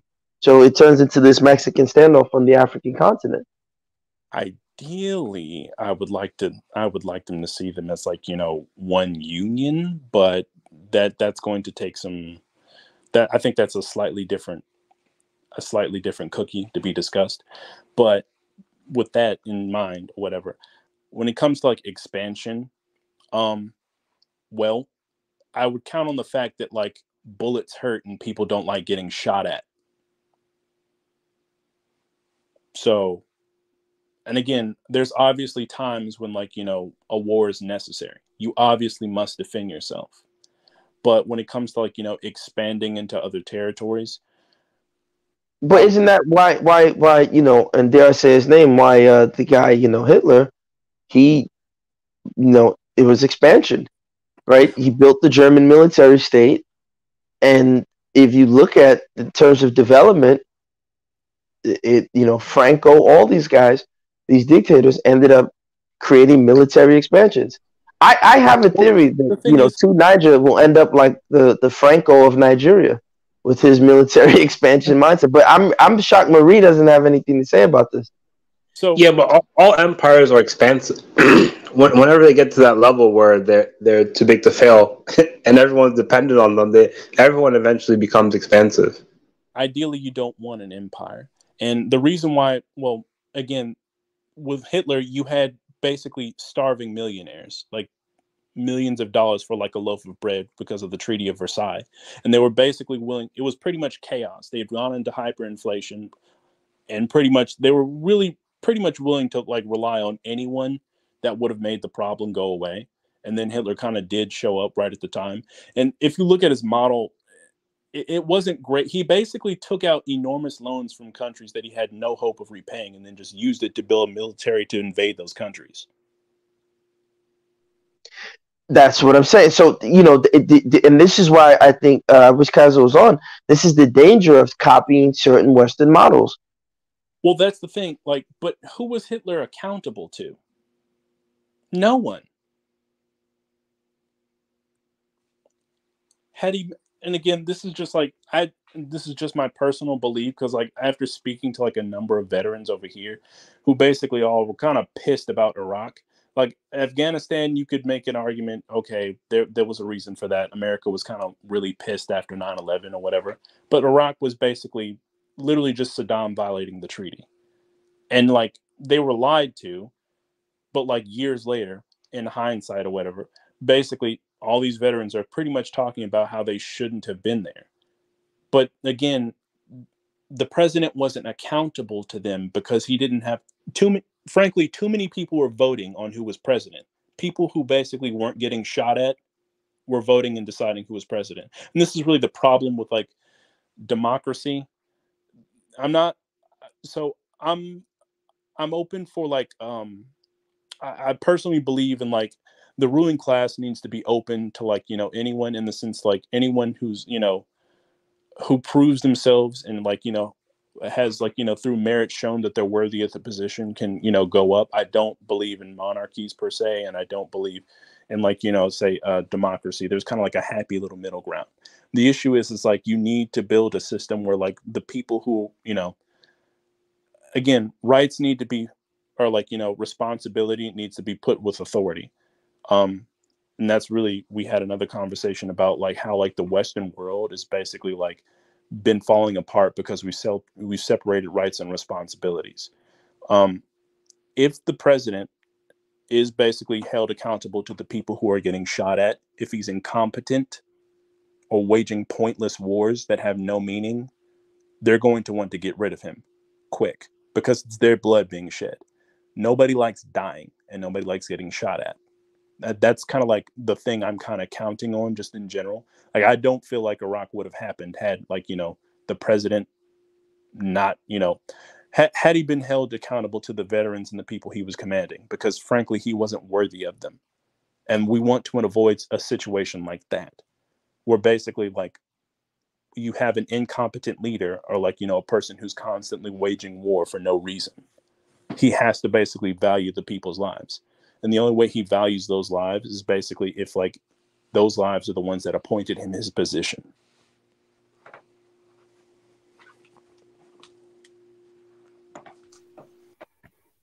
That's okay. No, I think you made everyone just sit back and listen. So yeah. No, it's a great point. It's an excellent point. And I think those are the things that we need to be contemplating as we're developing. But I would like to pivot because what do you guys think about gender relations and respect?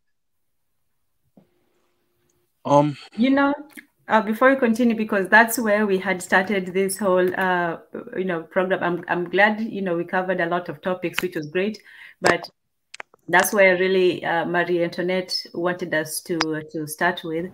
So I'm glad we started. We might have to start over next week because we're already going into the third hour, but I think that's an excellent start. So Marie Antoinette, since you were here from the beginning, I'll let you go first, and then if Kaiser's still up, which I doubt it, he can go, and then Dang, I'm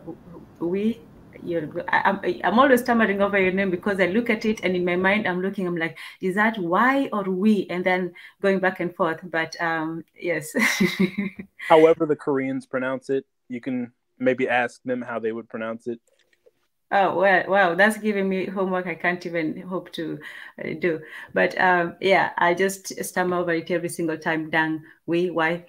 Marie Antoinette, easier to say. Yeah, it wasn't that I wanted to discuss that. I just saw that it would be inevitable that the conversation would take that turn. One, because of what is happening at the moment with discussions in spaces run by women, tackling problems such as unemployment and crime as a result of unemployment. And on the other hand, having spaces run by men just starting off on a serious note and always, without fail, veering to the trivial and the superficial.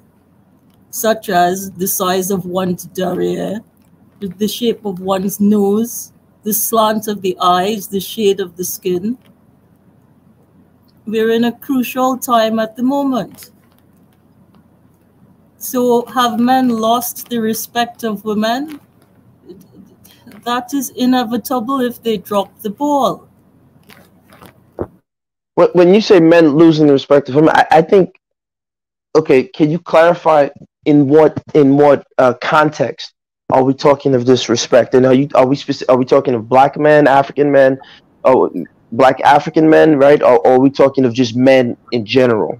I think these days it's men both on the continent and in the diaspora holding discussions that are trivial at a very crucial time in our history. So they're having conversations about, like would you say Kevin Samuels was an example of a trivial conversation and things like that? Definitely. Yeah, but I think listen, on one hand, one can look at the larger aspect of, yes, we're faced with global issues, but then at the same time, when you're at home with your woman and you're going through problems with her, the price of wheat in Ukraine is of no consequence to you. When the woman that you're laying next to is conducting herself, or vice versa, your partner is conducting themselves in a manner that is not conducive to the well-being of the family unit. So I think it's easy for us to poo-poo those men, but like I always say, it's very interesting, Marie, when it comes to any other business, the customer is always right until it's black men, particularly men in general, but particularly black men. When they voice their opinions to say, hey, we want this, shut up, don't talk. You must be gay. A real man will just tolerate it and accept it. It's just weird. Yeah, I was gonna say, like, the question is like, have men lost the respect of women? It's like I come for a community where the women generally don't respect the men. So it's like, oh yeah, but like, hey.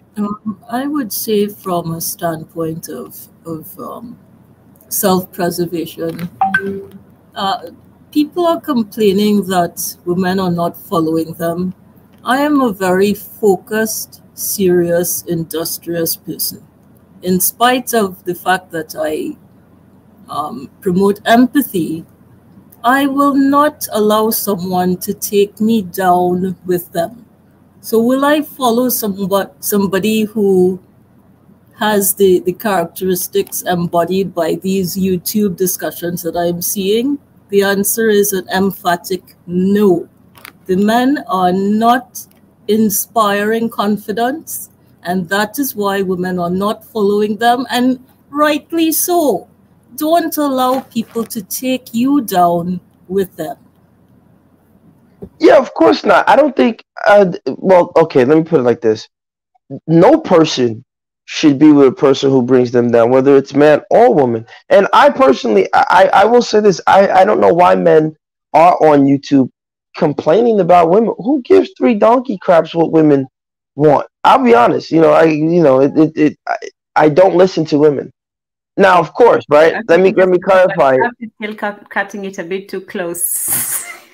No, listen, I'm not worried. Look, I will say this again. I don't listen to women. Now, if my doctor is a woman and she says, "Hey, Gas, this," of course I'm going to listen. She's a doctor. She's in her field, right? That's not what I'm saying.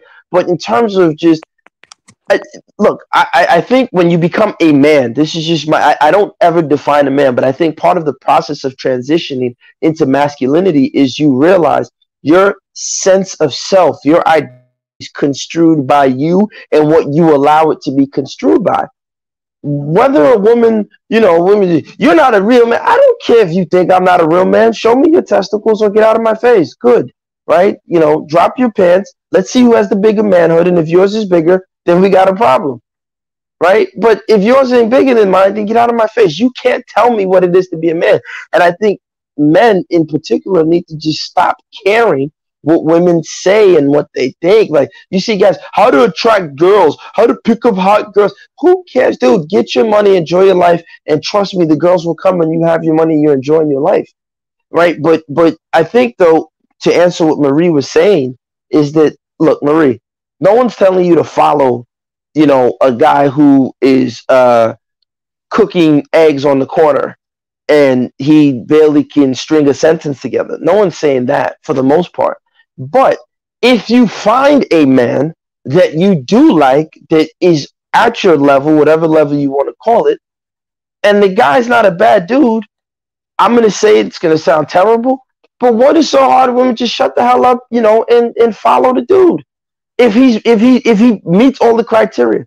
Now, if he doesn't meet the criteria, then don't talk to him. That's another part. Like, the responsibility, the onus has to be on women too, Murray. Why are women talking to men that don't meet the criteria? Stop talking to those type of men. Find a guy who meets your criteria, and you should have no problem. And I think this is where, and I didn't agree with everything Kevin said, and with this sentence, he did make sense where he was like, look, if you're you're an educated, qualified woman, whatever, you feel you bring things to the table, the men who you want are asking for a certain type of approach. The customer is always right. So if the man that you want, if he's your customer, give him what he's looking for. I don't see what's difficult in that.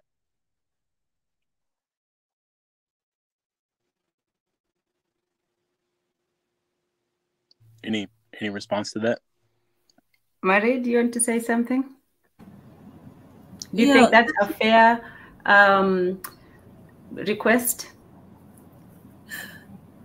I have already given up on that whole process, so I don't have an opinion on that. I think they are lost, quite frankly. So it's not a matter of which men I speak to. I don't speak to any. I don't speak to any, full stop. And that's okay. Thing is, we have, as Black or African people, a crisis of men dropping the ball. No, we didn't drop the ball. That is why the Europeans have been able to make the kind of progress that they have at our expense. No, listen, look, you have every right to engage how you want to engage. If you don't see men as, particularly Black men, as anything, I've always said, and I will say it clear as day, I personally think educated, successful Black women get white guys, get Asian men, leave Black men alone. I'm just being real. Get you an Asian, get you a white guy, get you everything else but a Black man. Because realistically, we're not going to live up to whatever it is that you think we should be doing, right? But again, I don't know why any Black man would want to try to convince Marie otherwise. I think Marie is right. So I welcome her to find what she's looking for in the arms of a good white man or a good, non-Black man. Or it just might be she's content being by herself. It doesn't have to be with a man, right? So, it's fine. But those Black women who do want a Black man and who do want to work with a Black man, you're just going to have to understand that the responsibility is on you to find the man that meets your requirements. And if you want to keep him and work with him, what men typically are asking for is submissiveness. And if you can't deliver it, that's fine. Get a man that's not Black. What's difficult in that?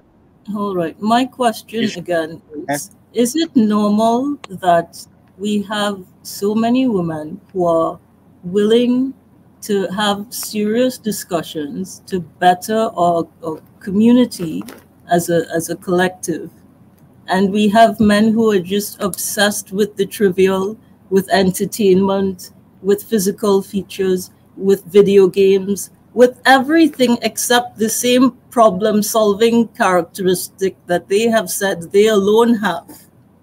But the women are doing the same thing too, right? The women are getting butt shots, liposuction, lip injections. The women are doing the same trivial stuff too. They're going on Shop Till You Drop, Hot Girl Summer. There's I'm FNF. baby daddy, I got murder on my mind. They're going to the abortion clinic. The women are doing the same thing too. So my whole thing is, again, if these men aren't up to standard, why not just get? Because look, what you're saying is right. There's a lot of triviality with black men on YouTube, but you see the white guys are talking about how to invest in real estate. So my question is, why aren't the educated black women just going to date white guys or Indian guys or Chinese men? Get the men who are doing it. I have been observing that at the moment, and my concern really isn't in the romantic sphere because, as I've said before, I'm not interested. I am interested in the problem-solving aspect of our community, and I'm not seeing it taking place. You can't have a community without man, woman, and child. And so I am not discussing that aspect because I personally do not want that. I am concerned about the fact that our men are not protecting, not they are solving protecting. problems. But how is it the EU can fund the AU and get anything they want? Because we are under the same subjugation that the Indian man is under, that the Mexican man is under, that the Argentinian man is under. It's just the most interesting thing that it's only the women that deal with us that are talking of divesting, right? When the Chinese man was under the thumb of everybody up until Nixon came there and decided to move African American factory jobs over to China, you didn't see the Chinese women saying we're going to divest. Right? You don't see Mexican women saying that they're going to divest from their Home Depot, job getting husband, in the United States. You don't hear Argentinian women saying, "Oh, the economy has crashed again." What's that country that accepted Bitcoin as their currency foolishly? Now they're crashing. Is it Ecuador or one of those countries? Their currency. Venezuela. Yeah, Venezuela. No, it wasn't Venezuela. The one that accepted Bitcoin. What's that country? Was the one that had hyperinflation. El Salvador. El Salvador, yes. You don't hear El Salvadorian women saying, "Oh, the men dropped the ball. We're going to divest." No. So listen, we're all under the Western expansion problems of the world. And if the women don't want to stand by the men and fight together, that's fine. Get the white guys. Then leave the community. It's not hard to abdicate. Like, I don't understand why they just don't leave the community and just go, sire children with men of different backgrounds and let those children eventually stay, and be a part of their community. So we should leave everyone to be trivial. That's the solution? No, I'm saying black women should just leave black men alone if you don't want to be with them. Get the white guys. They're not trivial. They run the world and they have the power. It's literally 1 + 1 is 2. It's the most logical conclusion. I think the continent needs to start engaging in our problem-solving mood and stop the triviality. So, and say, Nana Dream says, ladies look for a hypergamy black man, not the irresponsible ones.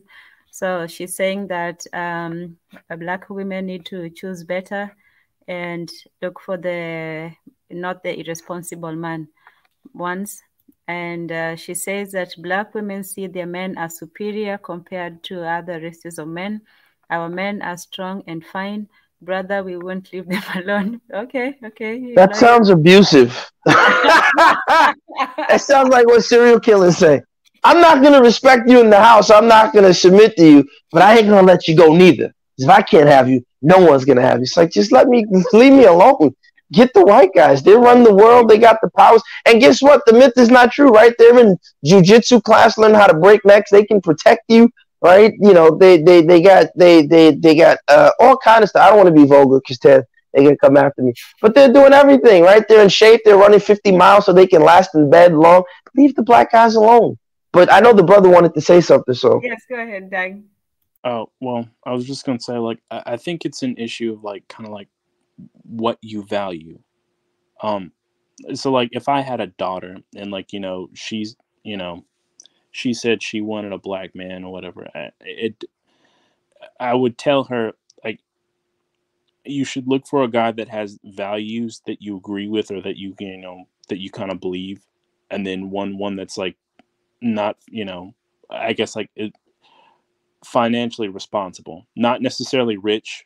I don't think a man has to be rich. It's just like he can't spend his money like an idiot. Like, what's his credit score? Simple things like that.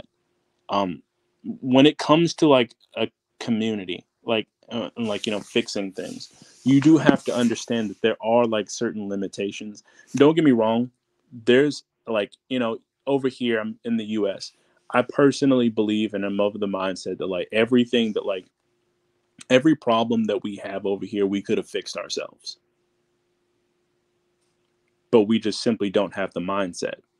And there's no kind of getting around to it until, like, I guess I would say until the environment changes. There's no really addressing the issue. I can't speak for like really any African country, because I'm not from there, and I don't know the situation of politic or really in community in general. But like just in general, like me personally, and this kind of like well, I can't remember his name, Vano or something like that. He was like talking about like and this is kind of like what he was kind of going on, like he was kind of like asking people what they were doing and where they were or whatever. And it's like I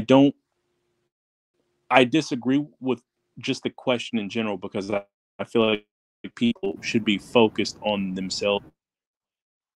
It's like it kind of takes, first we have to get every individual to be able to stand on their own. Then we kind of have to be able to like move towards building communities. That's just like my listen, small take on it. I will tell this to Marie.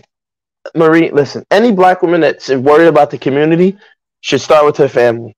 You don't hear Islamic, let me not say Islamic, but you don't hear women from Bangladesh who are also facing depression saying, oh, we got to worry about the community. And they're not, and again, I'm not talking about you personally, because I don't want to know anything personal about you. But look, any black woman that wants to worry about her community, as long as she's biologically able, start a family, be under her husband's authority. That doesn't mean be stupid and let him run roughshod all over you, but start a family, be under a man's authority if that's what you're interested in. And then, yeah, you can, talk, that's how you get the community. And then you work with your family, you guys build your business credit, work with your brothers, your sisters, start buying properties and assets and creating businesses. That's how you effectively, take charge of the community. If black women are worried about that, but I'll be frank, I don't think they are. I actually 100% agree on that. Like the thing is, at least over here, the issue with us, we don't really have a community because we don't. That's really the.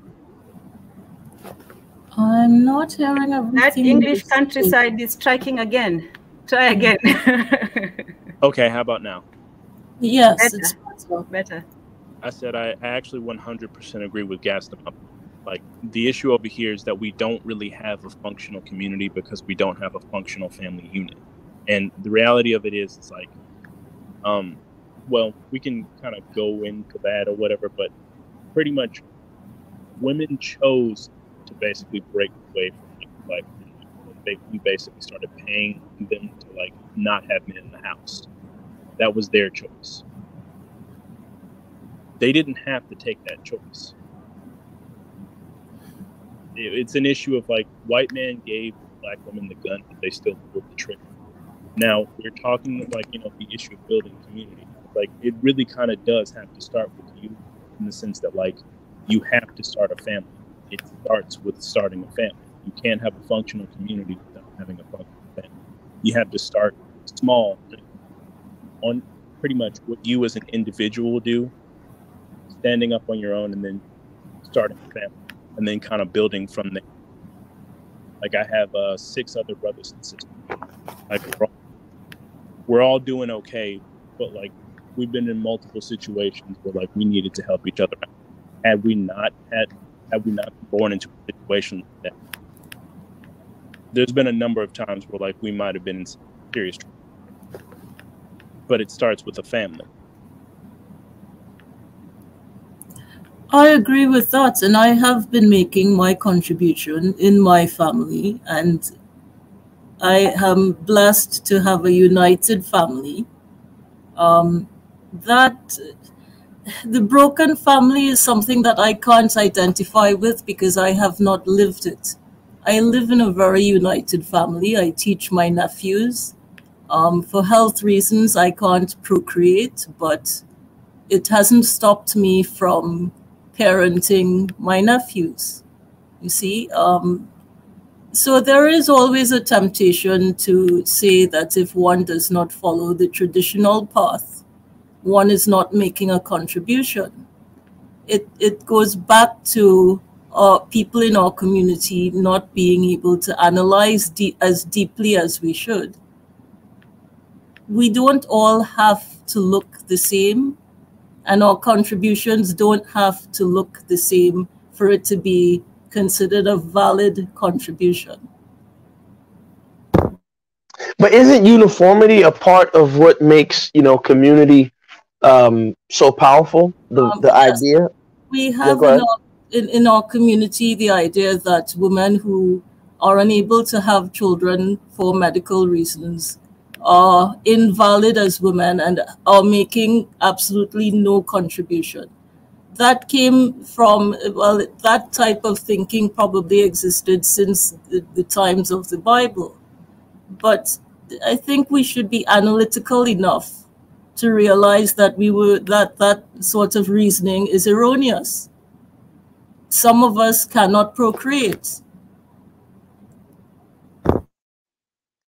Well, Yeah. Well, go ahead. I won't say like I agree with that, but I would say the genesis of a family is like when men and women get married, for one. And I understand. I'm not. I understand your situation. That's out of your control. But I would say, like, technically speaking, the genesis of a family is when a man marries a wife. Go ahead, Gaston. You had something to say. No, I was just gonna say that I'm not gonna comment on anything personal, but all I'm saying is that the truth of the matter is, if we want to start combating the the the people who are oppressing us, we have to find ways to strengthen our family units, our community units, our extended family units, and then people can start making what do you call it? At least defensive postures to combat whatever it is that's being promoted. So, for example, you got in our end, because I know Tam wants to wrap up, but you got the voting video with Trina and this guy. I don't care about them. I don't know anything about anyone, but I'm just saying, like, if there was a real control of the community, it'd be like, okay, cool, you can do that video, but that's not for us, right? I don't think you would ever see them make that video to the Mexican community and specifically America, or to the Hebrew Hasidic community or any other community. It's only this community because there's no control. And so, I think that's what's important is finding ways to wrestle that control from the state and the media and the other organizations that are hell bent on keeping the black man and woman down. So that's all I have to say on that. But Tan, I know you said you want to wrap up, right? No, we can go for maybe another until the top of the hour, but yeah, this is an excellent and just to Marie Antoinette, I think that what you said is very important. And sometimes people see what they don't have and then they fail to see what they do have. So just you being the best person for your nieces and your nephews, that is not something that they take for granted. Sometimes we think that it's only the people who are directly related to us, and we forget that we're not just mothers and fathers, we are uncles and brothers and sisters and cousins and all that. And we forget that our relationships are not so so linear, and they're not so simple. And we have to remember that we are we are related to a lot more people than we think. And so strengthening those ties, both with the old generation and with the new one, we have that responsibility. So I think that's a very noble thing that you're doing, and you're always the voice of empathy, here. So we appreciate you very much, and for your spirit, your empathy, your wisdom. So thank you so much, Marie Antoinette. It's just always when we come together, it's not just to talk, it's also to share, it's also to to hear our experiences and other people's wisdom, and we appreciate each other. So I appreciate you very much, Marie Antoinette, and everyone who was here. And Dang, one day I'll learn to pronounce your name. I also appreciate you joining us, and despite the terrible English countryside Wi-Fi, you're here. So feel free to call in and to join us. We do need all the voices of wisdom, even from all the way in the English boondocks. Yes, and shout out to all the men who were cupcaking, especially Oni. Wow, of the pro-black perspective, the professional cupcaker. He makes Twinkies look bad with his cupcaking. He makes Little Debbie snacks look terrible. He is the quintessential great cupcaker. Wow. You know what, Oni? You have to answer that one. You can't just let your reputation be spoiled. So hey, the challenge has been put, and it's up to you now to answer it. So go ahead, Marie Antoinette. Let's not forget the importance of the extended family. When I was taking chemotherapy in New York, I used to walk to help to, relieve stress as well as maintain a certain level of fitness. And one of the things I did on these walking trips, I would buy books, children's books that I knew I would not be able to get in my own country when I returned. And I now have a collection of books for my nephews. And you see, these are the things that a busy parent who is occupied with the basics like cooking food and getting the clothes ready for the children would not have time to focus on. The extended family is extremely important for the development of children. My nephews have the best books in my country. I guarantee that. And I will be reading them to my nephews. I would agree. And that's a wonderful thing. Like I can account, like at least on my end, there's been at least 3 cousins. We're working on another one that my family, I have like 6 other brothers and sisters that we effectively helped raise in my family. We're about to have I guess my first set of nieces pretty soon. And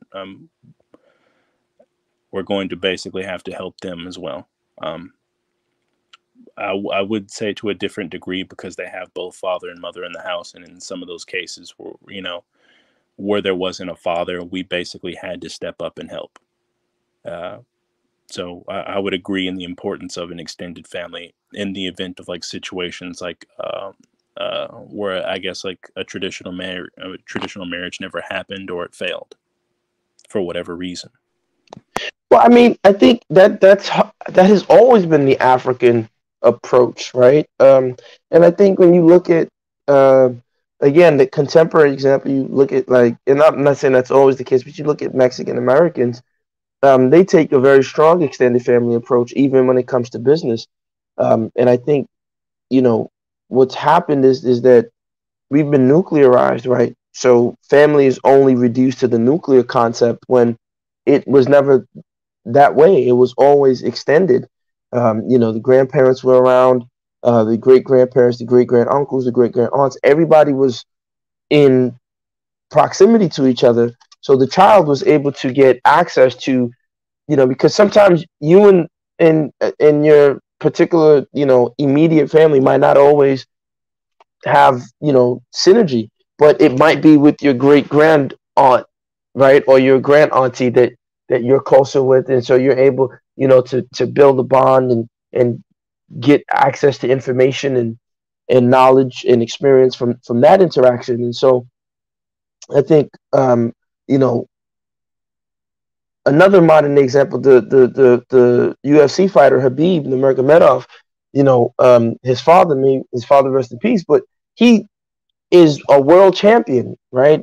Been, fought all over the world champion, and him and his wife still live in the house with his father, right? No one in that culture is saying, "Get out of my house. You're 18. Get a job. Be a man." It's like, no, you're going to be a man, or you're going to get a wife, but you're still here.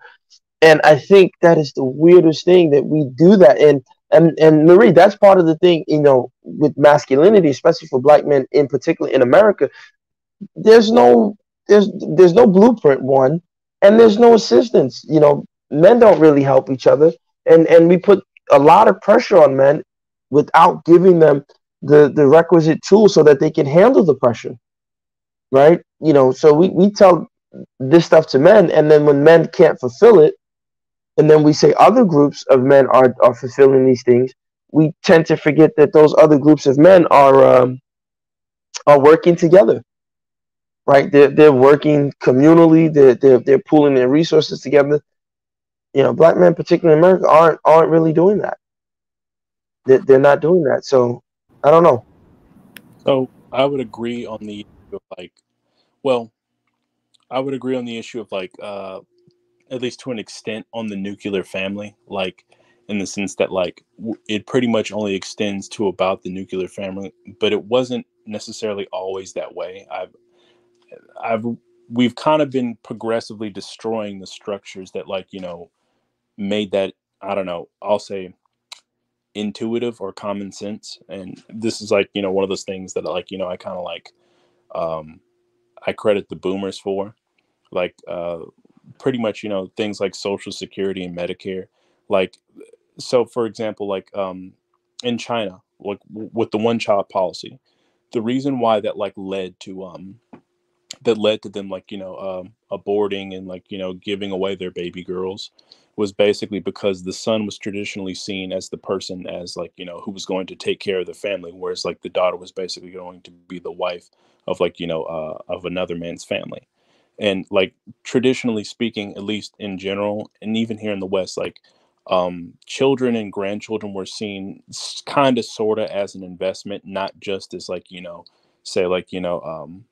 just a bundle of joy to have. It's because you kind of do need somebody to take care of you when you get older.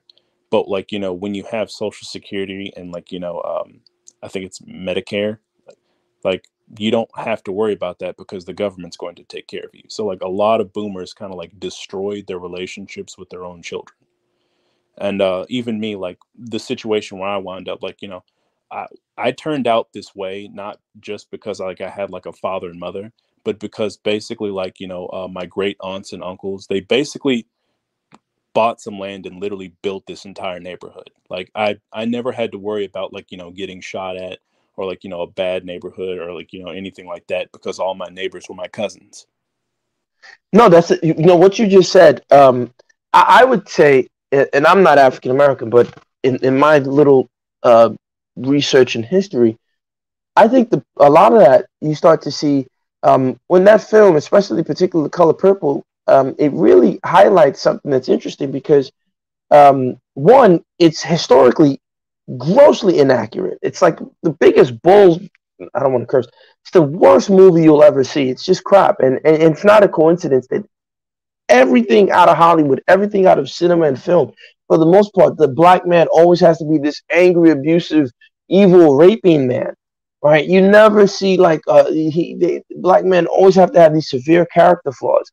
You never just have a film where it's just a traditionally masculine Black man. Yeah, he's just a good Black dude. He take care of his kids. Even if he have another woman on the side, he does it honorably. There is one guy, Denzel. Forget him. I'm just saying, they won't make. Why can't they make a film, right? Because I wish I had the funds and the finances to do it. But here's the thing: it wouldn't sell business wise because Black women wouldn't relate to it, even though it's a reality. Make a film where there's a black man who has 2 families, and he's doing it honorably. He's working 2 jobs. He takes care of his family, right? He takes care of another. He meets another woman, and he's taking care of her too. And they're navigating, the dynamics of him having 2 families, because a lot of black men are in that situation. Black women will watch that film, right? But here's the funny part. There's a show on TV called Billions, right? Billions is about the billionaire Bobby Axelrod. Now, one of the characters on the show is called Dollar Bill, a white guy. He had 2 families. He had 2 families on the film, basically practicing polygamy.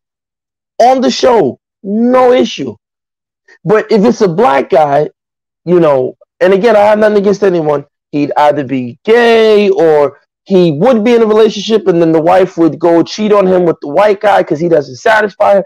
It's just and this is the issue. So, I was saying about The Color Purple, a lot of people ran away from that communal setting that you saw in The Color Purple. You were on your land, like you said, the families built it, the cousins were there, everybody was there, and you're able to have that interaction. So you're not worried about getting shot by your own cousins, right? There's familial control, there's familial understanding with each other there.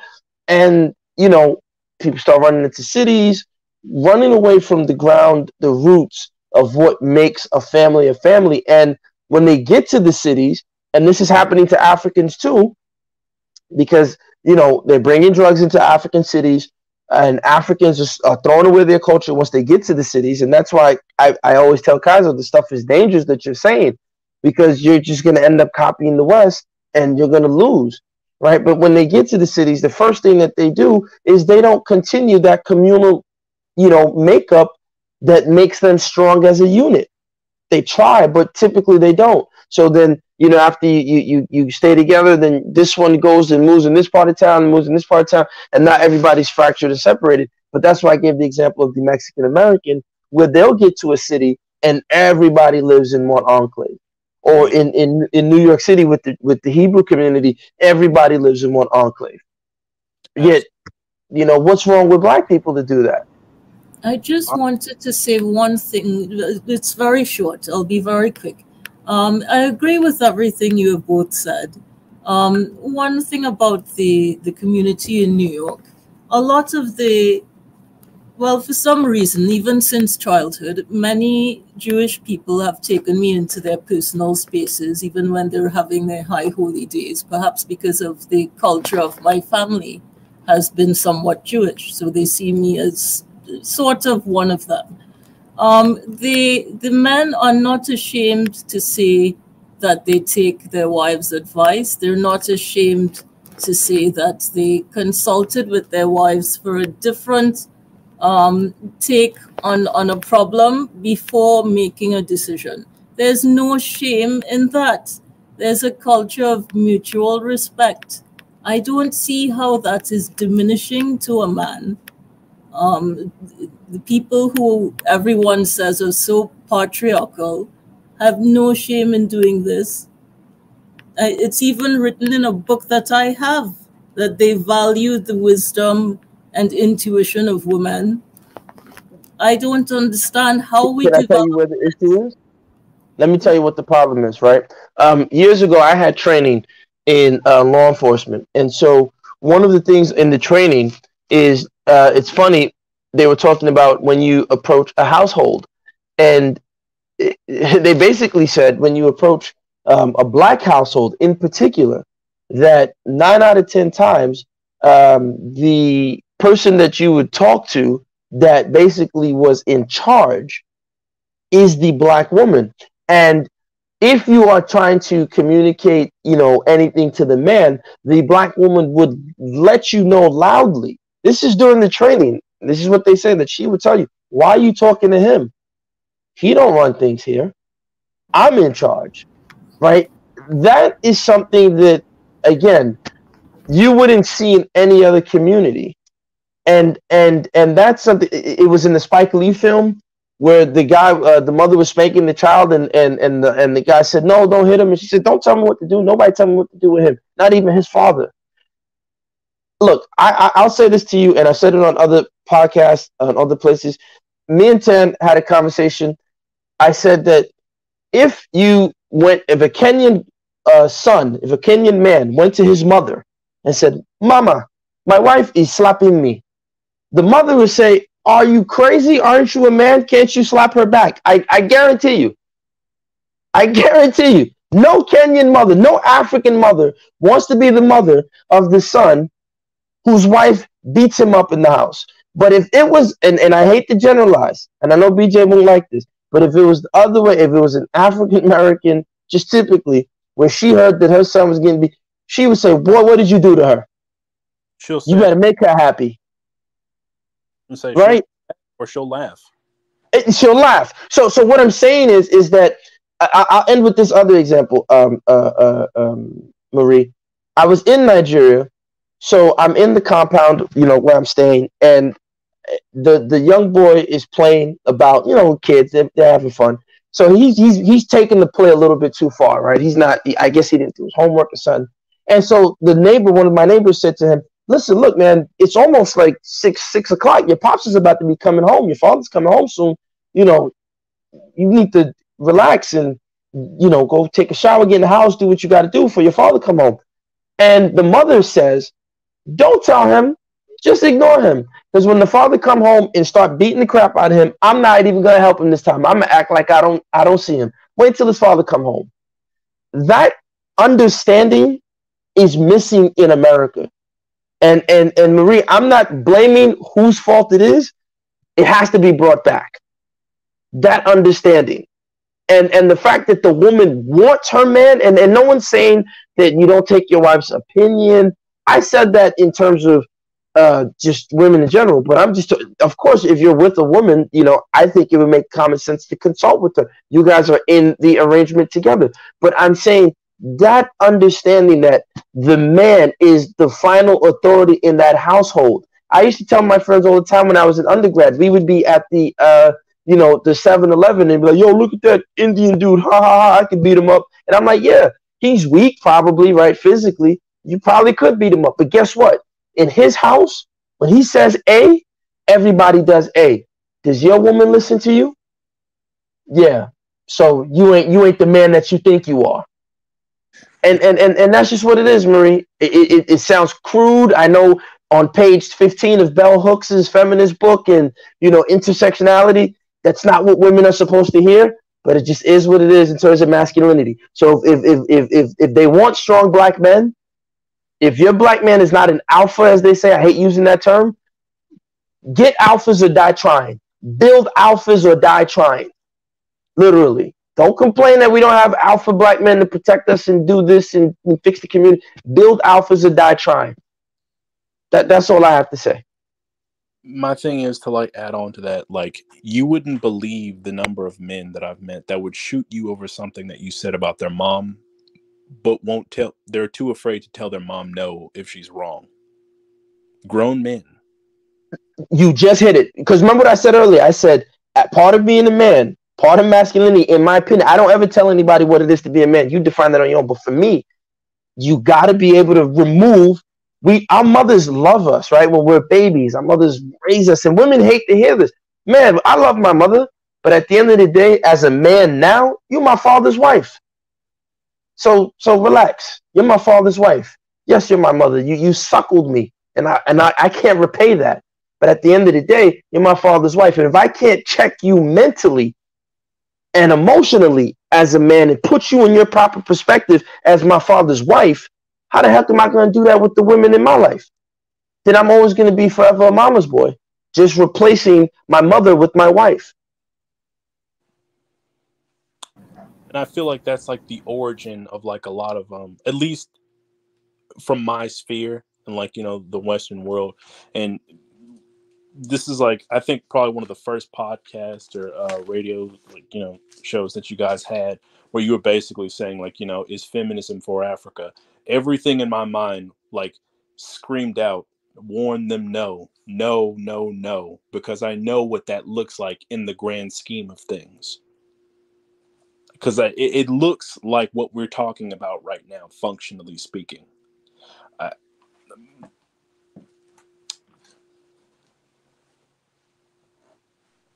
I think your Wi-Fi went out. You still there, brother?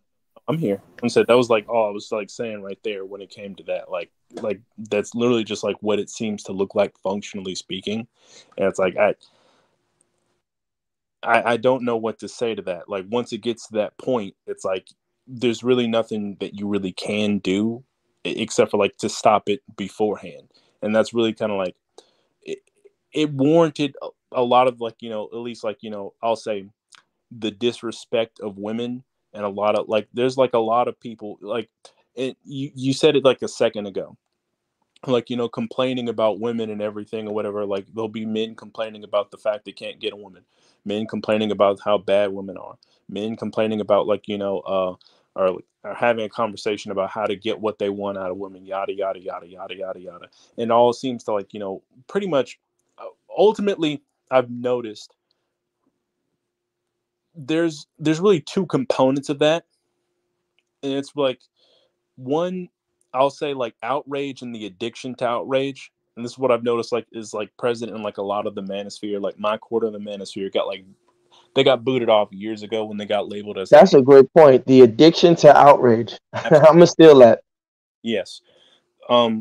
Basically like well, they got labeled a hate group by the Southern Poverty Law Center, and then we got booted off the internet. But so like we kind of just like watching from like the outlines and everything or whatever. But a large portion of it is again the addiction to outrage, and then B, like a lot of it is circled around female validation. So like when you see so much of this, it stands to reason that there's going to be some sort of backlash to like the idea of like female thoughts. And I don't even like I don't even like agree with like everything like that's being said. Like I agree with like the idea that like the average man shouldn't care about what the average woman thinks. Like he shouldn't. He kind of does need to like live his own life and live for his own meaning and purpose. That's really the long and short of like what he needs to do. Obviously, if he's in a relationship with a woman, he obviously, I agree with Gas them up. You should take into account like what your wife wants and what she thinks, because like she is kind of like the person supposed to be following you essentially to the grave, not like dying with you, but until you die.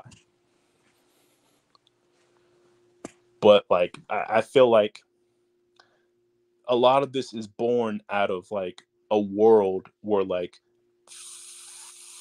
female wants and needs pretty much supersede the rights, and I'll say the rights and thoughts of like both men and children. Basically everybody, not them. It's very the term is used gynocentric.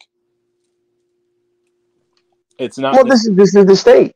This is what happens. The state came to replace the man, particularly the black man. And so, people saying, "Oh, the black man can't compete." How the freak do I compete with the U.S. government? You can't. I can't. I don't care how many. You can't satisfy as good as Uncle Sam can, man. That's just what it is. It's just what it is. But like they can point guns and like produce just as much money, if not more. You can't. And they don't want to acknowledge that, and so that's why I say it's easy, and isn't it funny that it's mostly men who come on these panels and say the black man is no good and the black man and no woman. It's just like, man, why are we so quick to just this self-flagellation? It's just like I'm sick and tired of this flagellators who just come on here and beat themselves, and say we're no good, women are the greatest. It's like, what are you talking about? I have a question. What do you think of the Cosby Show? Of what? Say that again. The Cosby Show. What do you think of the Cosby Show? So it was a great show. I agreed with like the concept of the show, but like to give you like a kind of a sign of the state of the world. Like I've literally talked to black people who think that the Cosby Show is like propaganda to like fit black people into a mold that they're not. I don't know. I'm like fudging this quote. Fit more or less to like fit black people into a mold that like they don't. That's not natural to them. It's like a functional family with a father and a mother. That's interesting, because I know of a lot of Black families, including my own, in which both parents are still together after about 40 something years. This is me talking from Black America. Like this is kind of like us. Like, this is why I was like saying you don't want a lot of the stuff that comes out of the Western world. And like, this is really what I was talking about when it came to what was his name again? I can't. Kaizo. Yeah. Like some of the stuff I was talking about from the get-go, like. But he doesn't understand that. He wants a strong African state, and what they don't really understand is a lot of times a strong African state will mean independent African women, and you're seeing that play out. Key example: look at South Africa. I remember when I used to be on Kaizo's show a lot. There were a lot of guys from South Africa telling me about these single mothers. They get money from the state, have kids, different. They don't care nothing about marriage anymore, right? And no one is analyzing that and saying, wait a minute, this is going to turn into a disaster in the long run. But you know, I'm with the Cosby Show thing. I'm not impressed personally of people have to be married however many years, because even in Africa people got divorces. You know, they didn't stay together. But I'm saying it's the mentality of. Reminded us if he was here, like you. Say that again. I said, as Mondatezi would have reminded us if he was here, he always liked to say, people got divorces in Africa. Yeah, no, of course they did, you know, but the difference is that even if you got a divorce, the fact of the matter remains that it's the expectations on both parties as to behavior within that marriage. And if both parties are not producing that for each other, they separate and they move on, right? And they find someone new. I'm just saying that it's just something that in the US it's missing in terms of masculinity. And that's what I'm saying. Like, these guys come on here, they're either complaining about women, saying women aren't submitting to me. And it's like, dude, who cares if she submits to you? Fix your own stuff, enjoy your life. Like, I don't know why men don't just want to enjoy their life. Like, they spend their life, we spend the first, 18 years of our life under our mother, and then we throw the rest of our life under some other woman. It's like, don't you enjoy your freedom? Don't you want to travel and have a good time and enjoy the perks of your hard work, right? That's one. And then the other part is, like, you get the ones who come on here and all they know how to do, because they're so used to being, their sense of self is created by their women. They only know how to parrot and say things that make women feel comfortable. So, Marie, I know you've seen it, right? You'll get on a panel and maybe one guy says something that might not be necessarily the most polished thing to say. And instantly you hear so many other guys, let Marie talk. How could you say that? There's a woman here. Tan is here. And it's just like, dude, I'll be honest. I don't even think you really want, need, or like that type of pandering. But I'll let you speak for yourself. Does that really entice you as a woman? You or Tan? Do you guys get enticed by that type of pandering? No, I don't. No, I don't. So it's for the record, gentlemen. Stop cupcaking. They just don't want to be disrespected. Marie just doesn't want you to come on here and call her out of her name and insult her. I'm assuming the same for Tan. That's what they want. They don't need you to pander to them. Oh, Marie, you're the queen of the earth, mother goddess, shea butter, Orisha, rub the moon, Trinidad, stars and stripes. What the hell? What is up with these men? What I'm trying to figure out right now, and I haven't figured it out as yet, why is it there are so many African Americans looking at the worst characters of the society and claiming that, and anything that is positive or that's not us, that's not accurate. When I watched the Cosby Show, it felt very much like my family, a stable environment with both parents who cared about their children. There was nothing so foreign other than that it was American, and I'm not an American.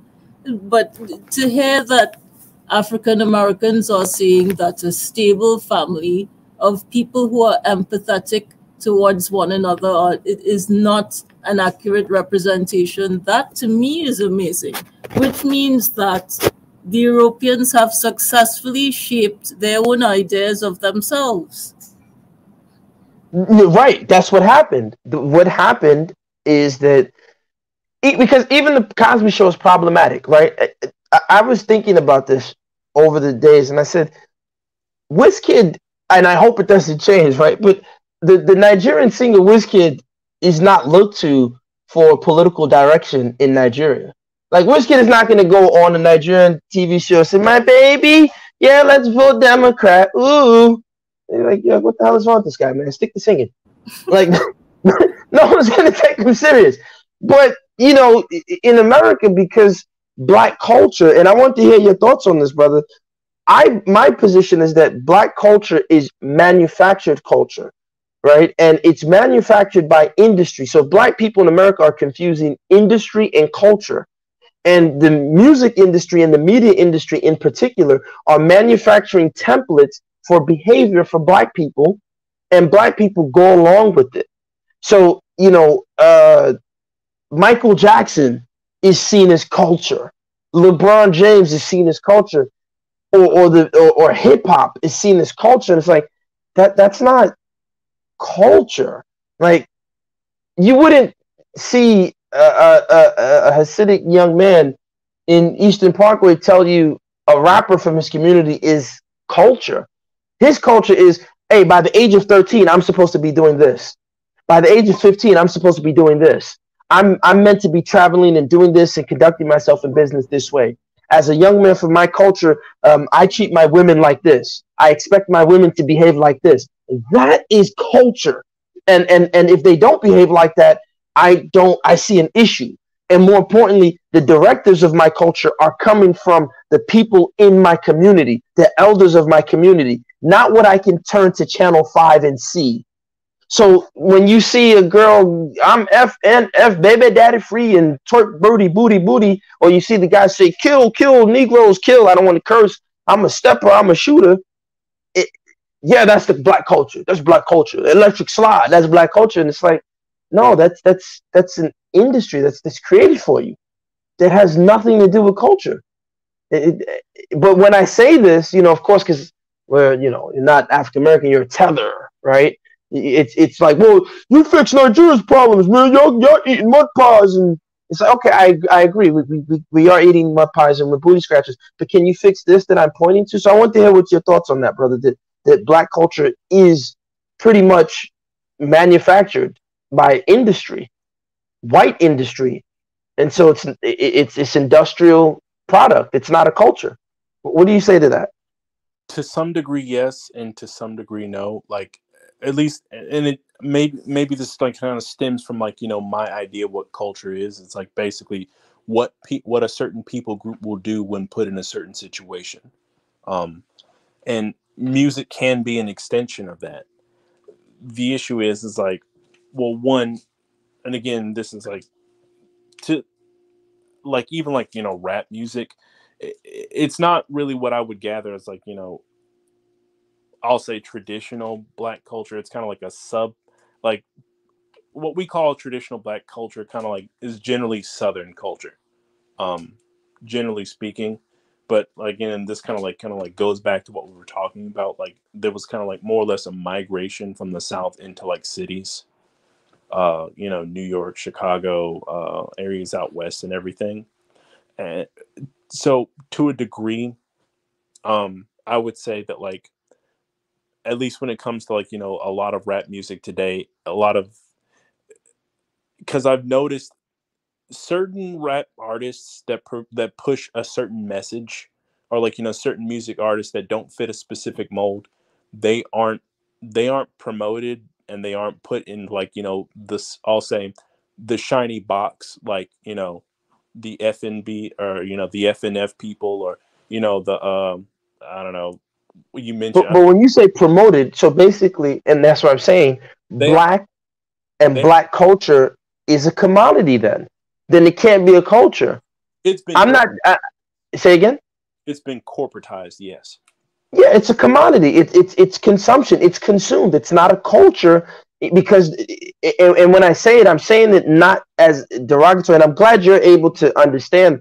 I'm not saying it derogatory or to insult. I'm saying that, look, as Marie's saying, look at what has successfully been done. They've taken these people who had, control over the community. They were getting married even after slavery in 90 something percent. They had Black Wall Street. Look at what these people had. Soon as integration, soon as you put drugs in the community, and as soon as you say, okay, I'm going to create the Black exploitation era, where you're putting them in film, right? Think about this. There was something called Jive Talk, Jivetalk.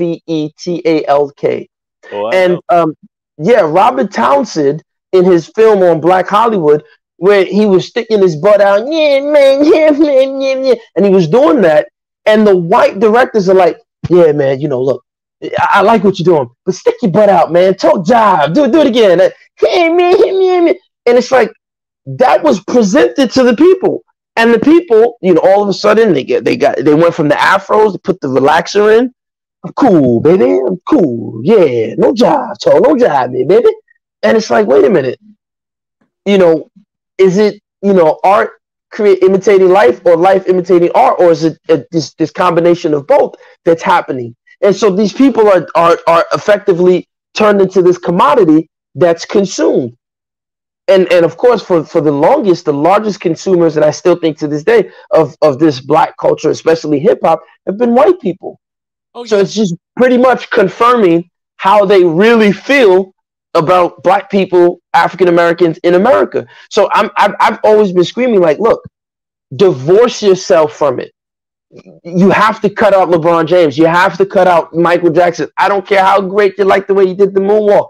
Throw them in the trash bin and start coming up, because, like, well, the good artists aren't promoted. Of course not, because it's an industry. It's a commodity. You don't control it. But if you say, oh, okay, Trina, you want to dance and tell me no voking, no vucking, or whatever you say, that's good, but you're not one of us. So that might mean having to become tribal, which I don't know if you're familiar with these FBA guys and ADOS. They're doing that, but I think they're doing it in the wrong direction. It's like, no, become tribal so you can start to eliminate the ones amongst you who will easily be co-opted into that, corporatism and that commodity, fetishization that they're trying to do to Blackness. Weed those people out and come up with this new Black identity that says, this is how we will behave ourselves. This is how we will conduct ourselves. And this is Black. And if you don't do that, you ain't Black, right? Joe Biden voice? I don't know if that makes sense to you. I want to say, you're actually touching on something because this kind of touches on like a thought that I've had, like, just in general, like, because I was thinking about like my upbringing and like why I kind of turned out the way I did.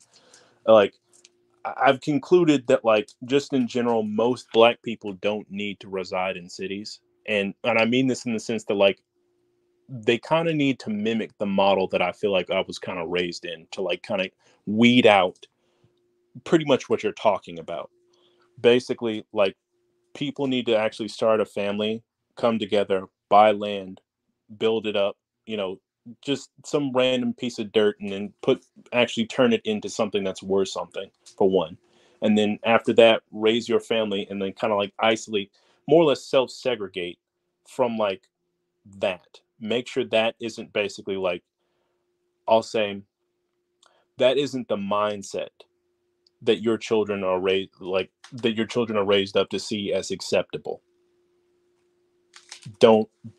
I've kind of come to the conclusion that, like, how important, like, environment and upbringing is. It's like, you're kind of like touching, like, when you say this, it just like kind of like rings in my mind, like, because that's actually like what I've been wanting to do, at least as far as like saving my money for, trying to buy some land to actually, like, build up my own property, and maybe just try to pretty much more or less mirror the model that I was raised in. And maybe with this model, maybe, just maybe, it's, at least I see it like functionally possible, as far as like, removing what what we see as quote unquote Blackness in their eyes. Like, there's a number of things that I don't think I'm going to, like, if I had my way, I don't think I'm going to let my kids know about until like they're really, I absolutely have to. It's like, but that's not really possible in like, say, a place like a city, where like you're kind of subject to like more or less the wants and whims of like pretty much everybody around you, especially like, you know, say corporations, where like most cities are basically, well they reside pretty much exclusively in cities, where they basically control the image, they control the narrative, they tell you what you should be, as opposed to like, you know, you coming up among you and your people and you kind of decide who you want to be. And that's why you remember, I haven't even really watched the entire film. I've seen bits and pieces, but you watch the film Birth of a Nation, it was white people playing black people, right? They were playing what they wanted black people to look like, because they couldn't control how black people were going to behave. They didn't have that, right? But they did set tropes and standards. They set the buck, they set the mammy, they set the Jezebel, they set the coon. And I forgot the other template that they created in that film. And black film and black media representation since that time, for the most part, has pretty much mirrored those 5 templates. So either the black woman is a mammy, right, or she's a Jezebel.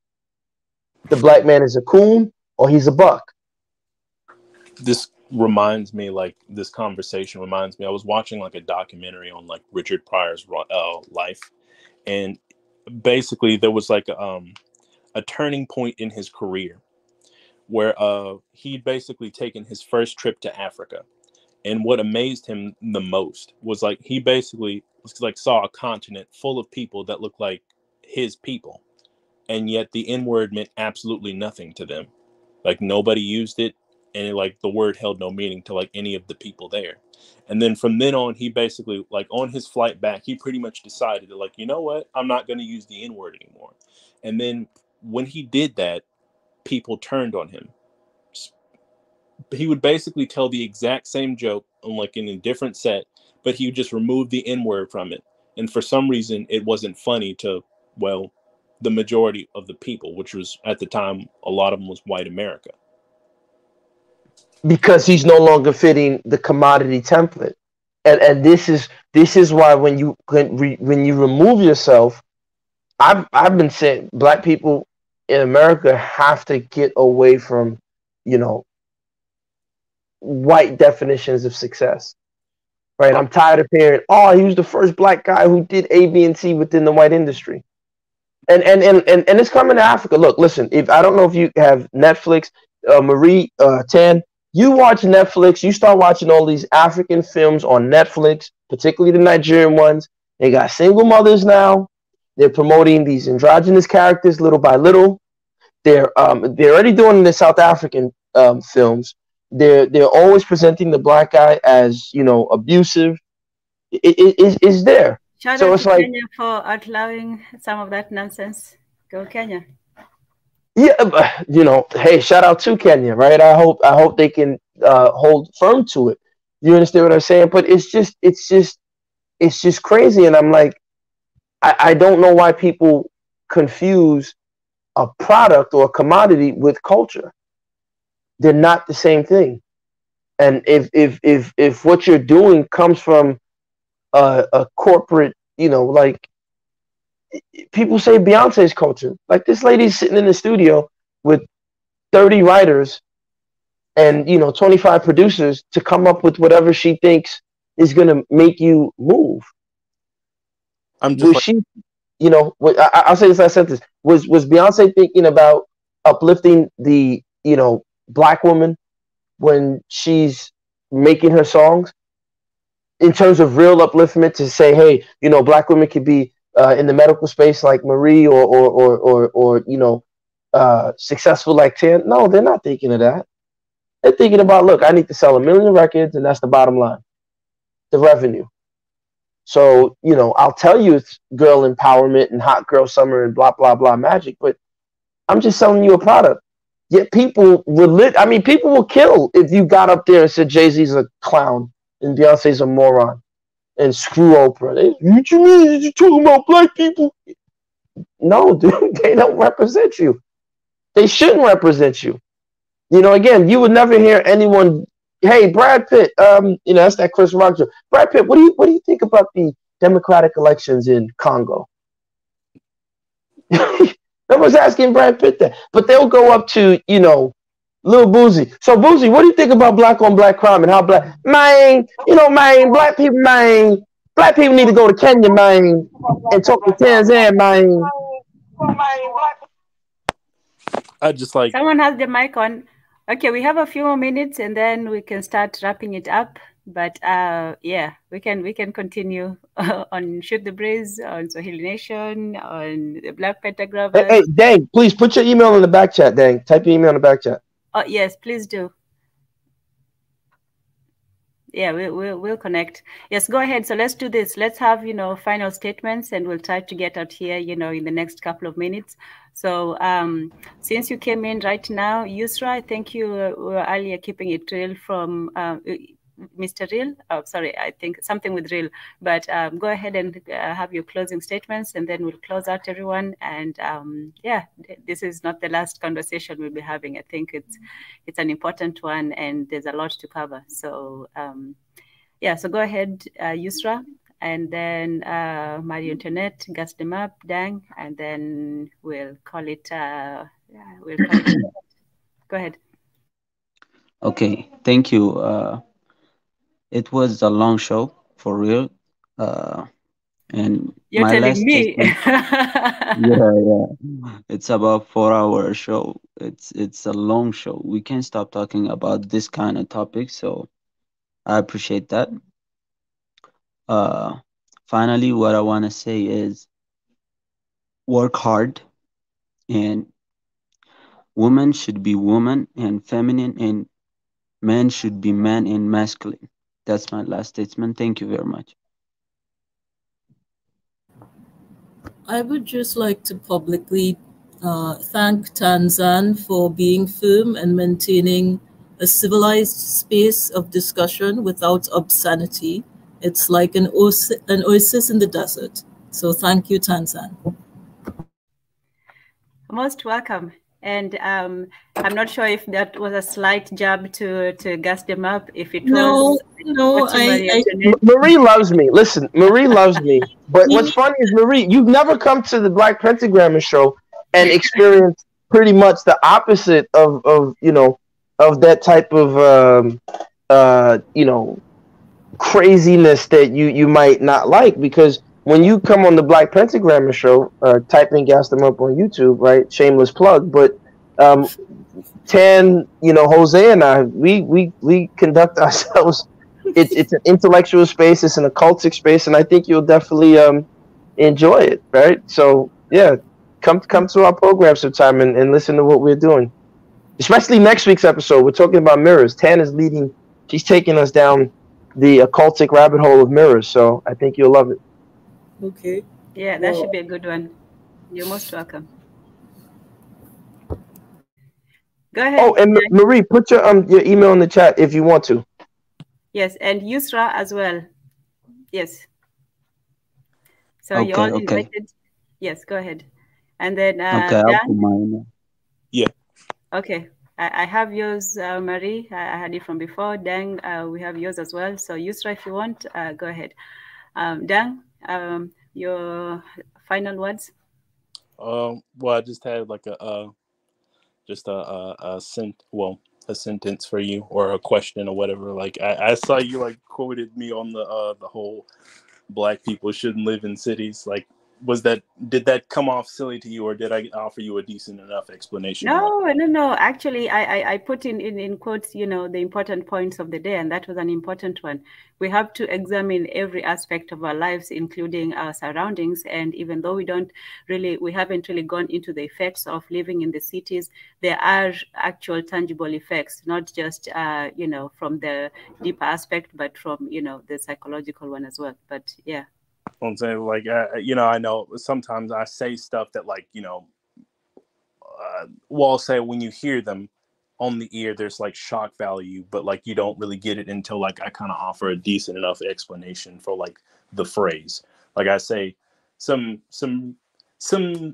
I'll say some spicy stuff. some spicy stuff, and a lot of people kind of like knee jerk when I kind of toss it out. And it's like, well, you might need an explanation for that, you know.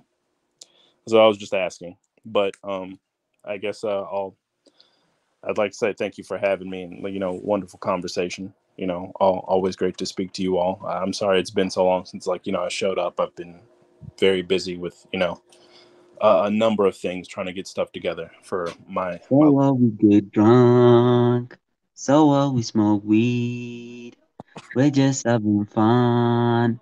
We don't care who sees. We do not approve of the sentiments that are being sung in the song right now. So, yeah, I don't know where that came from. Yeah, I was joking. I'm sorry.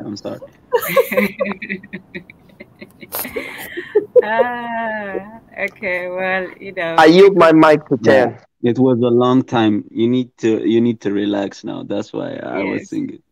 Okay. All right. We all need to, you know, to rest and digest this very important conversation. I appreciate you all for being here, for sharing your knowledge, wisdom, experience. And once again, gratitude. We always start with a prayer, beseeching the ancestors to have a good conversation, and they always answer and answer our prayer. So I am grateful to the ancestors for giving us a wonderful discussion. We all learned and shared a lot, and I look forward to the next one. So thank you all, Asante, and Tutaonana. That means thank you. We'll see each other again. Asante. Asante. And everybody in the chat, I can't get through all of you today. I know. Peace. Ashanti chicken wings and baked rice and pancakes. All right. All the good stuff. All right. Peace, everyone. Wakanda forever. Yeah.